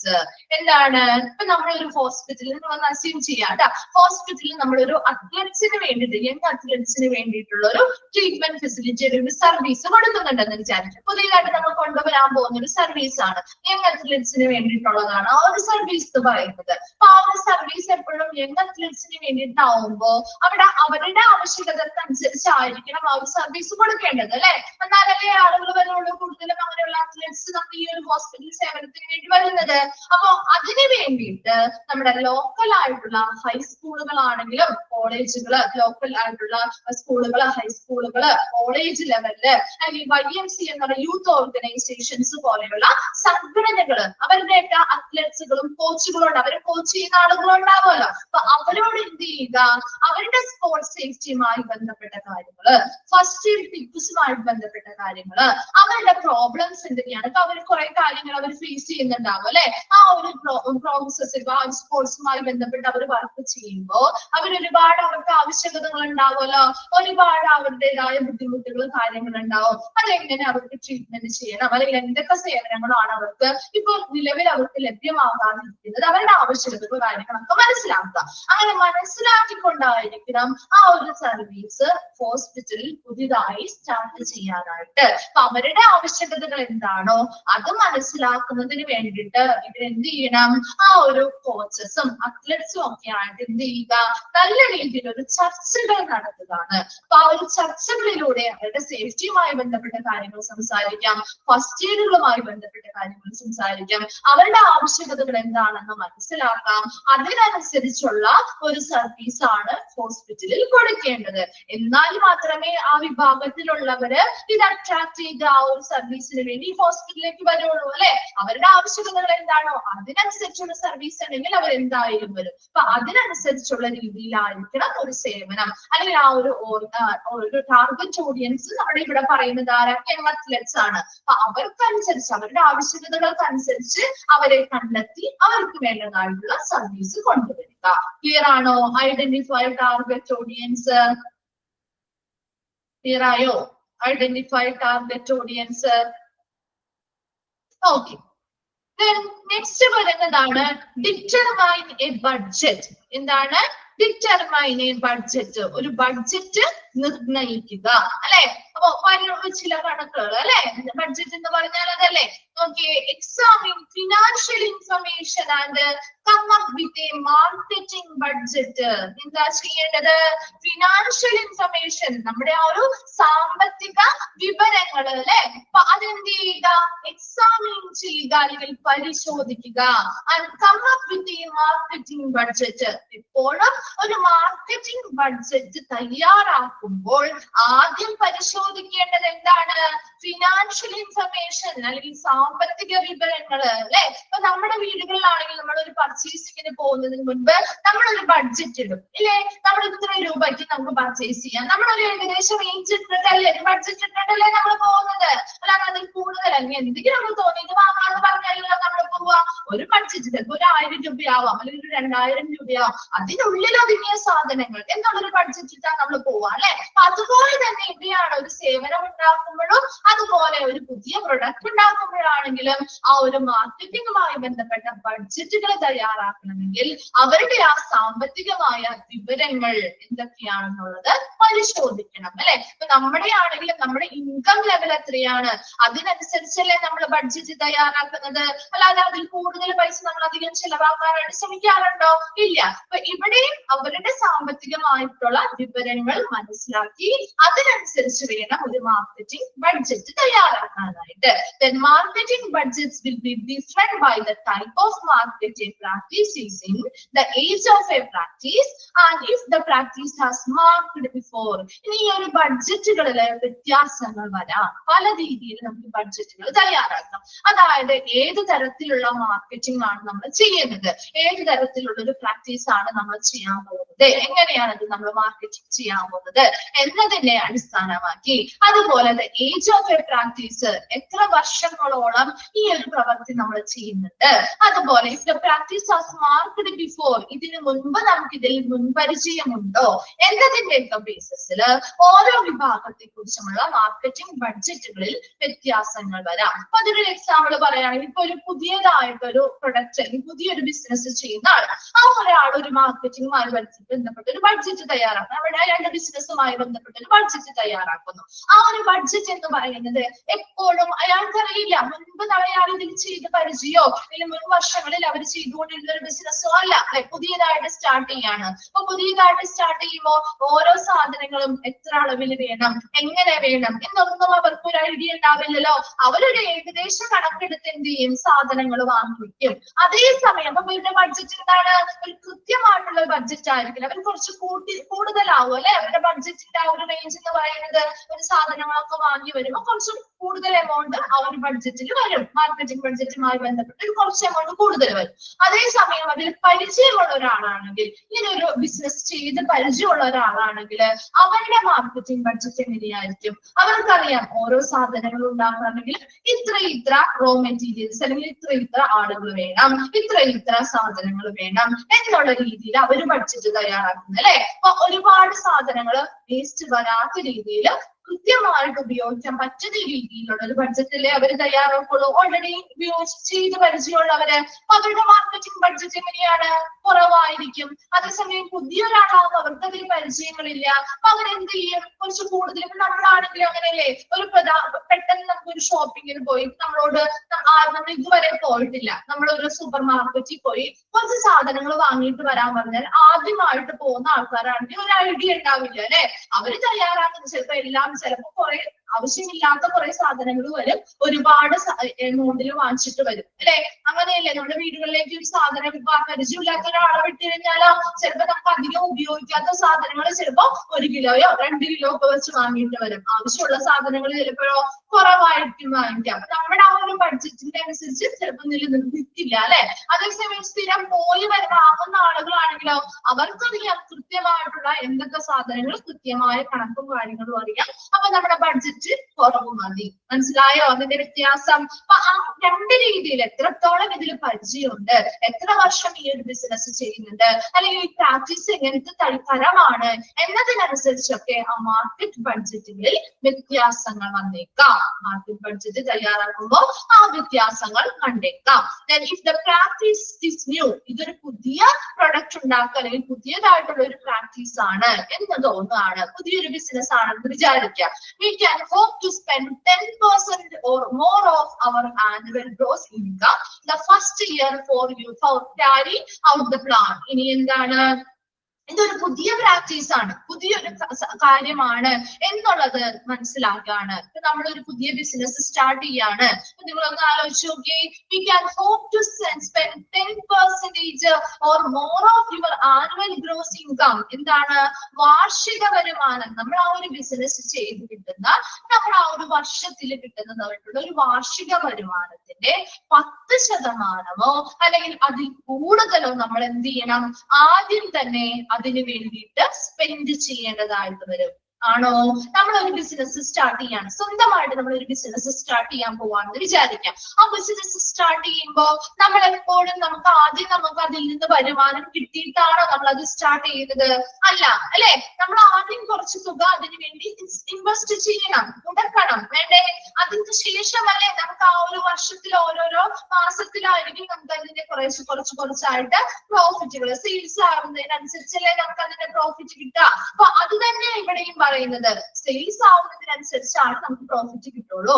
എന്നാൽ പോലും ആ വർഷത്തിലെ ആ ഒരു വാർഷികം അത് വിറ്റ് നമുക്ക് ആ ഒരു വർഷം എത്ര രൂപ കിട്ടുമോ ആ ഒരു വാർഷിക വരുമാനത്തിന്റെ ഒരു 10% അല്ലെങ്കിൽ അതിൽ കൂടുതലോ നമ്മൾ ആദ്യം തന്നെ ആ ഒരു ബിസിനസിന് വേണ്ടിയിട്ട് എന്ത് ചെയ്യേണ്ടി വരും, ഇൻവെസ്റ്റ് ചെയ്യേണ്ടതായിട്ട് വരും, അല്ലെങ്കിൽ സ്പെൻഡ് ചെയ്യേണ്ടതായിട്ട് വരും. ക്ലിയർ ആണോ? ആ ഒരു ഡിറ്റർമൈൻഡ് ബഡ്ജറ്റ് എന്ന് പറഞ്ഞാൽ എന്താണ്, അവരുടെ എപ്പോഴും ഒരു മാർക്കറ്റ് ബഡ്ജറ്റ് തയ്യാറാക്കുമ്പോൾ അവരുടെ സാമ്പത്തികമായ വിവരങ്ങൾ പരിശോധിക്കണം. അതുപോലെ ഏത് തരത്തിലുള്ള മാർക്കറ്റിംഗ് ആണ് നമ്മൾ ചെയ്യുന്നത്, എത്ര വർഷം അതിൽ നമുക്ക് പരിചയമുണ്ട്, എത്ര വർഷമായി ചെയ്യുന്ന പ്രാക്ടീസ് ആണ് എന്നതിനനുസരിച്ച് മാർക്കറ്റിംഗ് ബഡ്ജറ്റുകളിൽ വ്യത്യാസങ്ങൾ വരാം. അതുപോലെ പുതിയതായിട്ടൊരു ബിസിനസ് അല്ലെങ്കിൽ പുതിയൊരു പ്രാക്ടീസ് ആണ് നമ്മൾ ചെയ്യുന്നതെങ്കിൽ നമുക്ക് ആ ഒരു വർഷത്തിൽ നമുക്ക് ആ ഒരു വർഷം കൊണ്ട് നമുക്ക് കിട്ടുന്ന ആ ഒരു വാർഷിക വരുമാനത്തിന്റെ ആ 10% അല്ലെങ്കിൽ അതിൽ കൂടുതലോ നമ്മൾ ആദ്യം തന്നെ ആ ഒരു പ്രാക്ടീസ് അല്ലെങ്കിൽ ആ ഒരു ബിസിനസ്സിന് വേണ്ടിയിട്ട് മുതൽ മുടക്കേണ്ടതായിട്ട് വരാം അല്ലെങ്കിൽ സ്പെൻഡ് ചെയ്യേണ്ടതായിട്ട് വരാം. ക്ലിയർ ആണോ? ഡിറ്റർമൈൻ എ ബഡ്ജറ്റ് എന്ന് പറയുന്നത് ക്ലിയർ ആയോ? ഓക്കെ. എന്താണ് എല്ലാവരും ഒരു ഉഷാറില്ലാതിരിക്കുന്നേ രാവിലെ തന്നെ? ഓക്കെ, നെക്സ്റ്റ് നോക്കി, develop marketing strategies. Marketing strategies develop ചെയ്യുക. ഒന്ന് ശ്രദ്ധിച്ചിരിക്കുന്ന ഭാഗമാണ്, കാരണം നിങ്ങൾക്ക് ഇത് ഫെമിലിയർ അല്ലാത്ത ഒത്തിരി പേരുണ്ടാവും. അപ്പൊ ഒന്ന് ശ്രദ്ധിച്ചിരിക്കുക കേട്ടോ. ഒന്ന് ഒരു എനർജറ്റിക് ആയിട്ടൊക്കെ ഇരിക്കുക കേട്ടോ. ഉറങ്ങി പോവാണല്ലാതെ ഉറങ്ങാണ്ടിരുന്ന്. ഒത്തിരി പേര് ഇപ്പൊ കുറച്ച് കുറവാണ് അല്ലെ, നമ്മുടെ ആ ഒരു ഇതിൽ കയറുന്ന ആളുകളുടെയും നമ്പർ കുറവാണ്. ഓക്കെ, ശ്രദ്ധിക്കുക കേട്ടോ. അപ്പൊ റെക്കോർഡഡ് ക്ലാസ്സുകളൊക്കെ കണ്ട് മനസ്സിലാക്കുക കേട്ടോ. Okay, develop marketing strategies. Marketing സ്ട്രാറ്റജികൾ എന്ത് ചെയ്യുക? വികസിപ്പിക്കുക അല്ലെങ്കിൽ ഡെവലപ്പ് ചെയ്യുക അല്ലെ. നോക്കിയത് ഇമ്പോർട്ടന്റ് ആണ് കേട്ടോ. ആ സ്റ്റെപ്പുകളിൽ ഏതൊക്കെയാണ് ഡെവലപ്പ് മാർക്കറ്റിംഗ് സ്ട്രാറ്റജീസിൽ വരാത്ത കാര്യങ്ങൾ ഏതാണ്, ഇൻക്ലൂഡഡ് ആവാത്തത് ഏതാണ്, ഇൻക്ലൂഡഡ് ആവുന്നത് ഏതൊക്കെയാണ് എന്ന് ചോദിക്കാറുണ്ട്. അതുകൊണ്ട് ആ ഒരു ഭാഗം ഇമ്പോർട്ടന്റ് ആണ്, നോട്ട് ചെയ്ത് വെക്കാം. ഇനി നമ്മുടെ മാർക്കറ്റിംഗ് തന്ത്രങ്ങൾ അല്ലെ ഡെവലപ്പ് ചെയ്യാണ്. എന്തിനു വേണ്ടിയിട്ടാ? Some of the marketing strategies എന്തൊക്കെയാ നോക്കിയേ. First one, provide patient satisfaction training sessions to staff. അവിടെയുള്ള ജീവനക്കാര് അല്ലെ, ആ ഹോസ്പിറ്റലിലുള്ള ജീവനക്കാർക്ക് എന്ത് ചെയ്യുക? പേഷ്യൻസിന്റെ സംതൃപ്തി കിട്ടുന്ന രീതിയിൽ അല്ലെങ്കിൽ പേഷ്യൻസ് സാറ്റിസ്ഫൈഡ് ആവുന്ന രീതിയിൽ സംതൃപ്തി നൽകുന്ന രീതിയിലുള്ള ട്രെയിനിങ് സെഷനുകൾ സ്റ്റാഫുകൾക്ക് കൊടുക്കുക.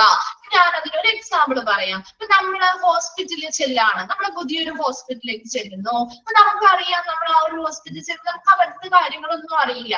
നമ്മൾ അതിന് വേണ്ടിയിട്ട് ഇപ്പൊ നമ്മുടെ എല്ലാ കാര്യങ്ങളും നമുക്ക് ചെയ്തു തരാനും നല്ല രീതിയിൽ നമ്മൾ എല്ലായിടത്തേക്കും കൊണ്ടുപോകാനും ഇതിനൊക്കെ നന്നായിട്ട് ബിഹേവ് ചെയ്യും, നന്നായിട്ട് നമുക്ക് എല്ലാ കാര്യങ്ങളും കൃത്യമായിട്ട് അപ് ടു ഡേറ്റ് ആയിട്ട് ചെയ്തൊക്കെ തരാനായിട്ടുള്ള ഒരു നല്ല രീതിയിലുള്ള ഒരു ഹോസ്പിറ്റൽ ആണെന്നുണ്ടെങ്കിൽ നമ്മൾ പിന്നീട് ഏത് ഹോസ്പിറ്റൽ അല്ലെങ്കിൽ മറ്റൊരു ഹോസ്പിറ്റൽ എടുത്ത് നോക്കും, അവരവിടെ വലിയ സർവീസ് ഒന്നും തരുന്നില്ല, നമ്മളെ വലിയ മൈൻഡ് ഒന്നും ചെയ്യില്ല, നമ്മൾ തന്നെ എല്ലാ കാര്യങ്ങളും ചെയ്യണം, ചീത്ത എഴുതണം, അതുപോലെ ഡോക്ടറെ അടുത്ത് പോയി കൺസൾട്ട് ചെയ്യണം, അത് കഴിഞ്ഞ് ഫാർമസിയിൽ പോയി മരുന്ന് വാങ്ങിക്കണം, എല്ലാ കാര്യങ്ങളും നമ്മൾ തന്നെ ഇനിഷ്യേറ്റ് ചെയ്യണം. അതേസമയം മറ്റൊരു ഹോസ്പിറ്റലിൽ പോകുമ്പോൾ ആ ഹോസ്പിറ്റലിലെ ജീവനക്കാർ തന്നെ നമ്മളെ എല്ലായിടത്തേക്കും നയിക്കുകയും നമ്മൾ കൊണ്ടുപോവുകയും ചെയ്യുകയും നല്ലൊരു ബിഹേവിയർ ആണെങ്കിൽ നമുക്ക് ഏത് ഹോസ്പിറ്റലിൽ പോകാനായിരിക്കും കൂടുതൽ താല്പര്യം ഉണ്ടാവുക? ഏത് ഹോസ്പിറ്റലിൽ പോകാനായിരിക്കും നമുക്ക് പിന്നീട് പോകാൻ താല്പര്യം ഉണ്ടാവുക? നന്നായിട്ട് ബിഹേവ് ചെയ്യുന്ന ആ ഒരു ഹോസ്പിറ്റലാണോ, അല്ലെങ്കിൽ നമ്മൾ അധികം മൈൻഡ് ചെയ്യാത്ത അല്ലെങ്കിൽ ഇമ്പോർട്ടൻസ് തരാത്തത് ഒരു സ്ഥലത്താണോ? നമ്മൾ ആ ഒരു നന്നായി ചെയ്യുന്ന സ്ഥലത്ത് പോകാനായിരിക്കും അല്ലെ നമ്മൾ താല്പര്യം കാണിക്കുക. അത് തന്നെയാണ് പറയുന്നത്. ഇവിടെയും അങ്ങനെ തന്നെ. അതായത് ഒരു ഹോസ്പിറ്റലിലേക്ക് നമ്മൾ ചെല്ലുമ്പോൾ നമ്മൾ ആ വരുന്ന കസ്റ്റമേഴ്സിനാണ്, ഈ പേഷ്യൻസിനാണ് ഇമ്പോർട്ടൻസ് നമ്മൾ ഓൾറെഡി പറഞ്ഞിട്ടുണ്ട്. ആ ഇമ്പോർട്ടൻസ് കൊടുത്തുകൊണ്ട് തന്നെ ആ പേഷ്യൻസിനോട് വരുന്ന ഓരോരുത്തരോടും നല്ല രീതിയിൽ പെരുമാറുകയും അവര് ഹോസ്പിറ്റൽ സർവീസ് ഉപയോഗിച്ച് തിരിച്ചു പോകുമ്പോൾ അവരുടെ മനസ്സിൽ എന്തുണ്ടാവണം? സാറ്റിസ്ഫാക്ഷൻ അല്ലെങ്കിൽ സംതൃപ്തി തോന്നണം അല്ലെ. അതിന്റെ രീതിയിൽ ആ ഒരു പേഷ്യൻസിന് അങ്ങനെ ഒരു സാറ്റിസ്ഫാക്ഷൻ തോന്നുന്ന രീതിയിൽ ചെയ്യണമെങ്കിൽ അത് ആരാണ് അതിനു വേണ്ടിയുള്ള കാര്യങ്ങൾ ചെയ്യേണ്ടത്? ഹോസ്പിറ്റലിലെ ജീവനക്കാരാണ് അതിനു വേണ്ടി സഹായങ്ങൾ ചെയ്തു കൊടുക്കേണ്ടത് അല്ലെ. അപ്പൊ ആ ഹോസ്പിറ്റൽ ജീവനക്കാര് അങ്ങനെയുള്ള പേഷ്യൻസിന്റെ സാറ്റിസ്ഫാക്ഷൻ അച്ചീവ് ചെയ്യുന്ന രീതിയിലുള്ള കാര്യങ്ങൾ ചെയ്യാൻ വേണ്ടിയിട്ട് അവർ പോകേണ്ടത് എന്ത് കൊടുക്കണം? ട്രെയിനിങ് സെഷനുകൾ കൊടുക്കണം. ക്ലിയർ ആയോ? ഫസ്റ്റ് പോയിന്റ് ക്ലിയർ ആണോ? സെക്കൻഡ് വൺ നോക്കിയേ, develop A patient self scheduling system within the practice website to get rid of the need to telephone the office for an appointment. നമ്മൾ ഒരു അപ്പോയിന്റ്മെന്റ്, നമുക്കൊരു ഡോക്ടറെ കാണണം, നമ്മൾ ഒരു അപ്പോയിന്റ്മെന്റ് എടുക്കുകയാണെങ്കിൽ എങ്ങനെയാണ് ചെയ്യാറ്? നമ്മളൊരു അപ്പോയിന്റ്മെന്റ് എടുക്കുന്നത് എങ്ങനെയാണ് നമ്മളൊരു അപ്പോയിന്റ്മെന്റ് എടുക്കുക? ഡോക്ടറെ കാണണം, നമുക്കൊരു കൺസൾട്ടേഷൻ വേണം, ഡോക്ടറുടെ ടെലിഫോണിലൂടെയാണ് അല്ലെ. കൂടുതലും നമ്മുടെ ഫോൺ ഫോണിലൂടെയൊക്കെയാണ് നമ്മൾ അപ്പോയിന്റ്മെന്റ്സ് എടുക്കുന്നത്. അവരൊരു ബുക്കിംഗ് നമ്പർ തരും അല്ലെ, ആ ഒരു ബുക്കിംഗ് നമ്പറിലേക്ക് നമ്മൾ വിളിക്കുന്നു, നമ്മുടെ ആ ഒരു ഓഫീഷ്യൽ നമ്പർ ഒക്കെ പറഞ്ഞു കൊടുക്കുന്നു, അവരവിടെ ഇത്ര നമ്പറാണ് ടോക്കൺ നമ്പറുകളൊക്കെ നമ്മൾ തിരിച്ചു പറഞ്ഞു തരും. അങ്ങനെയല്ലേ നമ്മൾ ചെയ്യാറ്. ഇപ്പൊ ചില സമയത്ത് നമുക്കത് ബുദ്ധിമുട്ടായിട്ട് തോന്നാറില്ലേ? ചില സമയത്ത് നമ്മൾ വിളിച്ചാൽ ചിലപ്പോൾ ഫോൺ കണക്ട് ആവില്ല, ചില സമയത്ത് അവർ എന്ത് ചെയ്യും, എടുക്കുക പോലും ഇല്ല ഫോൺ അല്ലെ, ചില സമയത്ത് അവർ വളരെ തിരക്കുകളാണെങ്കിൽ ബിസി എന്നൊക്കെ പറഞ്ഞേക്കാം അല്ലെ. ഇപ്പൊ നമുക്ക് ചിലപ്പോൾ ഒത്തിരി പ്രാവശ്യം വിളിച്ചാലും ചിലപ്പോൾ അവർ കൃത്യമായ ഡേറ്റിൽ അല്ലെങ്കിൽ കൃത്യമായ സമയത്തോ നമുക്കത് കണക്ട് ചെയ്യാൻ പറ്റണമെന്നില്ല. അപ്പൊ അതൊരു ബുദ്ധിമുട്ടാണ്. അപ്പൊ അങ്ങനെയുള്ള ബുദ്ധിമുട്ടുകൾ ടെലിഫോണിലൂടെ നമുക്ക് അപ്പോയിന്റ്മെന്റുകൾ എടുക്കുന്നതിന്റെ ആ ബുദ്ധിമുട്ടുകൾ ഒഴിവാക്കുന്നതിന് വേണ്ടിയിട്ട് ഇപ്പൊ പുതിയ മെത്തേഡ് വന്നിരിക്കുന്നത് എന്താണ്? ഒരു അഡ്വാൻസ്ഡ് ആയിട്ടുള്ള ഹോസ്പിറ്റൽ, മോഡേൺ ഹോസ്പിറ്റൽ, ഇപ്പൊ ടെക്നോളജി ഒക്കെ ഉണ്ട്. എന്താണ് പുതിയതായിട്ട് വന്നിരിക്കുന്ന ഒരു മെത്തേഡ്? വെബ്സൈറ്റിലൂടെ നമുക്ക് ഓൺലൈൻ ആയിട്ട് ബുക്ക് ചെയ്യാൻ പറ്റും അല്ലെ. നമ്മുടെ സമയത്തിനനുസരിച്ച് മിക്ക ഹോസ്പിറ്റലിൽ ഇപ്പൊ ഷെഡ്യൂൾ ടൈം നമുക്ക് സെറ്റ് ചെയ്യാൻ പറ്റും. ഇത്ര മണി മുതൽ ഇത്ര സമയത്തിനുള്ളിൽ കാണാൻ പറ്റണം എന്ന രീതിയിൽ, ഇന്ന ദിവസം ഇന്ന സമയത്ത് ഇന്ന ഡോക്ടറെ കാണണം എന്ന രീതിയിൽ നമുക്ക് ഓൺലൈൻ ആയിട്ട് വെബ്സൈറ്റിലൂടെ എന്ത് ചെയ്യാം, സ്വയം ചെയ്യുന്നതാണ് അല്ലെ. സ്വന്തമാണ്, സെൽഫ് ഷെഡ്യൂളിംഗ് സിസ്റ്റം ആണ്. മറ്റൊരാളുടെ സഹായം നമുക്ക് ആവശ്യമില്ല. നമുക്ക് സ്വന്തമായിട്ട് നമ്മുടെ വെബ്സൈറ്റിലൂടെ ഓൺലൈൻ ആയിട്ട് എന്ത് ചെയ്യാം, സെൽഫ് ഷെഡ്യൂളിംഗ് ചെയ്യാൻ പറ്റും. ഏത് സമയത്ത് ഡോക്ടർ അപ്പോയിന്റ്മെന്റ് വേണം, ഏത് ദിവസം വേണം എന്നുള്ളതൊക്കെ സ്വന്തമായിട്ട് ചെയ്യാൻ പറ്റും. അപ്പൊ അത് ആളുകൾക്ക് കുറച്ചും കൂടി ഹെൽപ്ഫുൾ അല്ലേ. അപ്പൊ അതൊരു പുതിയ മാർക്കറ്റിംഗ് തന്ത്രമാണ്.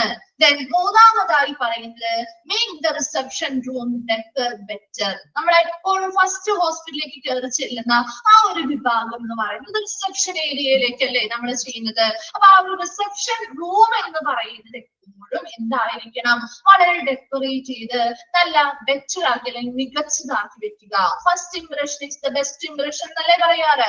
നമ്മളെപ്പോഴും ആദ്യം തന്നെ കാണുന്ന ഇടം ഭംഗിയുള്ളതാണ് അല്ലെങ്കിൽ വളരെ നീറ്റ് ആളാണെങ്കിൽ ബാക്കിയുള്ള ഭാഗവും അങ്ങനെ ആയിരിക്കുന്നത് നമുക്കൊരു ഐഡിയ വരും അല്ലെ, നമ്മുടെ മനസ്സിലേക്ക് ഒരു സാറ്റിസ്ഫാക്ഷൻ വരും. അപ്പൊ അതുണ്ടാക്കാൻ വേണ്ടിയിട്ട് ആ ഒരു റിസപ്ഷൻ റൂം എന്ന് പറയുന്നത് ഡെക്കറേറ്റ് ചെയ്ത് വളരെ മികച്ചതാക്കി നിലനിർത്തുക.